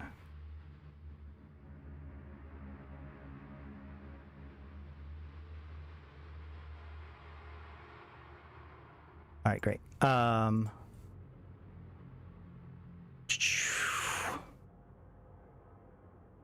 Okay. So Magic the Gathering came first, right? And there's all this stuff about the math behind it, and it was made by a mathematician, and it's all great like that, right? But Magic the Gathering had some problems because it's mostly for an older audience or anything like that, right? And so then they made a Magic the Gathering, but for kids. So we can see here, retail, $250 to $375 million a year, right? So then we go to Pokemon, retail, 1.75 billion in a year. So the thing is that they recognized that these patterns that made these collectible card games work have a stronger impact on children than on adults. That children would spend their time at the game store all day, and so all the things that made Magic the Gathering successful financially, so they make a card game that's catered more towards kids, right? Significantly more money. But what's crazy is they then take that to the next step. Pokemon is still about these monsters, right? Magic is about monsters and creatures and all sorts of stuff like that.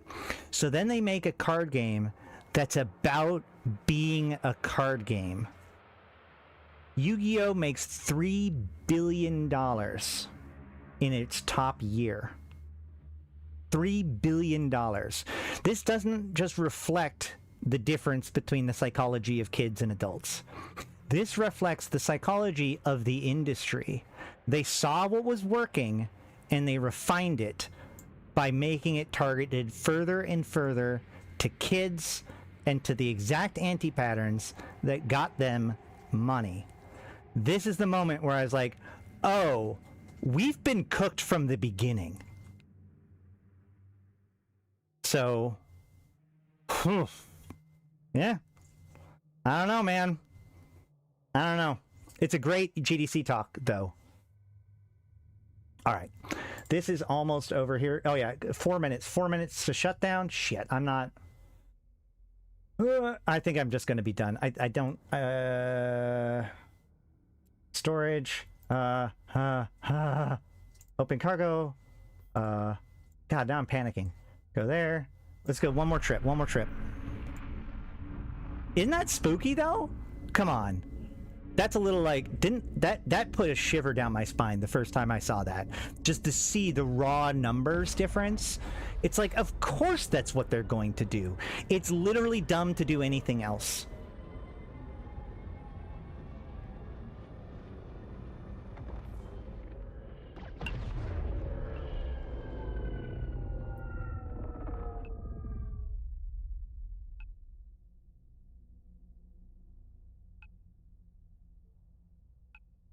And then with things like Hearthstone, they even took out the secondary market, because you can't, you know, you can break down materials to get other, you know, you can break down some duplicates or whatever, the cards you don't want, to get the cards that you do want, but that doesn't give it to anybody else. There's no extra sale that, you know, there's nobody else gets to have it because of that. And therefore, to them, everybody that wants that card still has to just buy packs. It's just better. Oh. Hold on. Yes. No. I will give you big reward. Come on up. Oh, look. Hold on.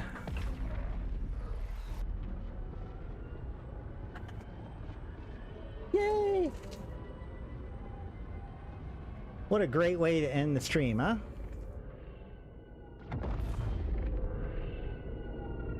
Now that we had some, I don't know, like I said, I found that gut-wrenching when I first saw those details.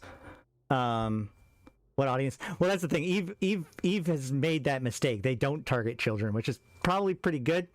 But it also makes them more niche of a game and not make as much money, for sure. So the perverse incentive would be for them to do so. And I'm kind of glad that they don't. But now we have a puppy to make ourselves feel better. Isn't that great? I love having a puppy to make me feel better after a dark moment like that.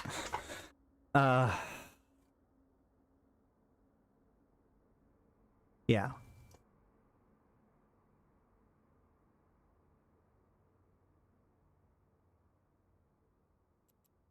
Where is my storage? I guess it doesn't really matter too much at this point, but actually I'm going to take everything in the field storage and then also my mini storage, and I take my field storage. What are you doing? What are you grabbing? Are those extra treats yours? Move all this into the field store. Not enough cargo space. What? That's not great.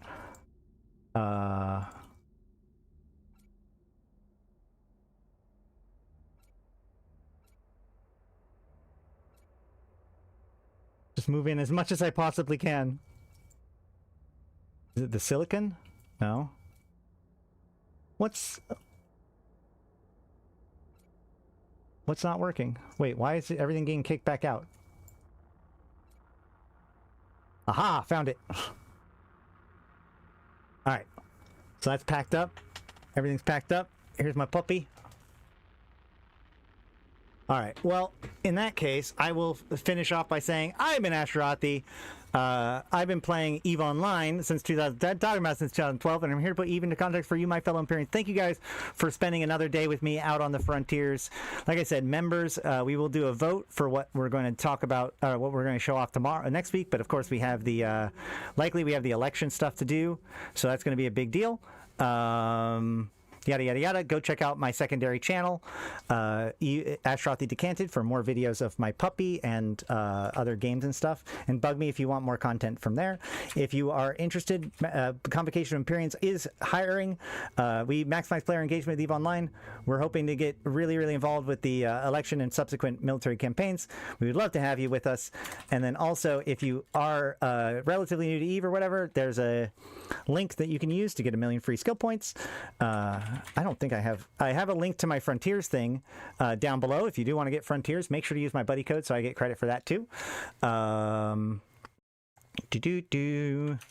Also, you can pick up merch. I would also like to thank everybody who likes, comments, and subscribes to my videos and shares them with friends.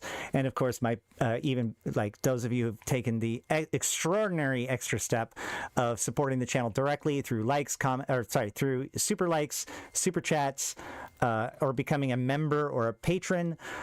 You guys are the reason why this puppy looks as happy as she is, and I appreciate it deeply, deeply. That said, I do want to give a shout out to my top supporters, which my puppy, who I love, is getting in the way of. But hold on, let me find it. Oh no! Here we go. My top tier supporters including 745 MPSI, Arydanika the Queen, Bad Boy Smooth, Eboleet, Elange, Erladis, Flash Gordon, Grims, May, Malak Starfire, Malin, Mercuton, Michael, Nihilum, LM1, Sheesh, Cicero, Threns, and Rid. Thank you guys so much. We will see you next week. You can hop into the Discord and hang out if you want. But either way, I will see you next week. And until then, I will see you in space.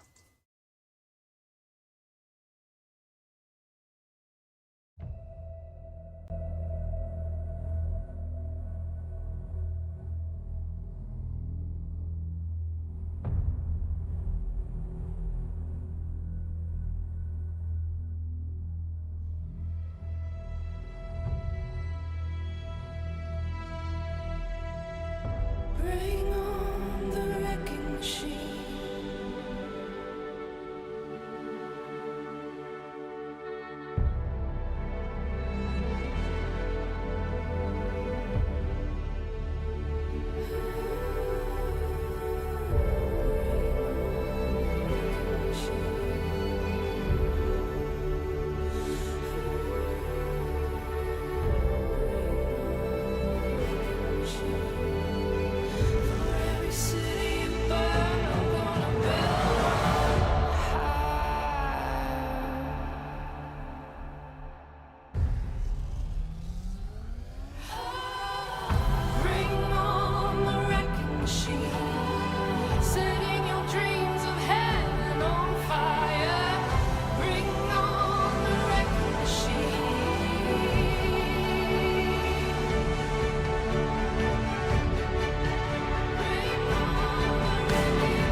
For every city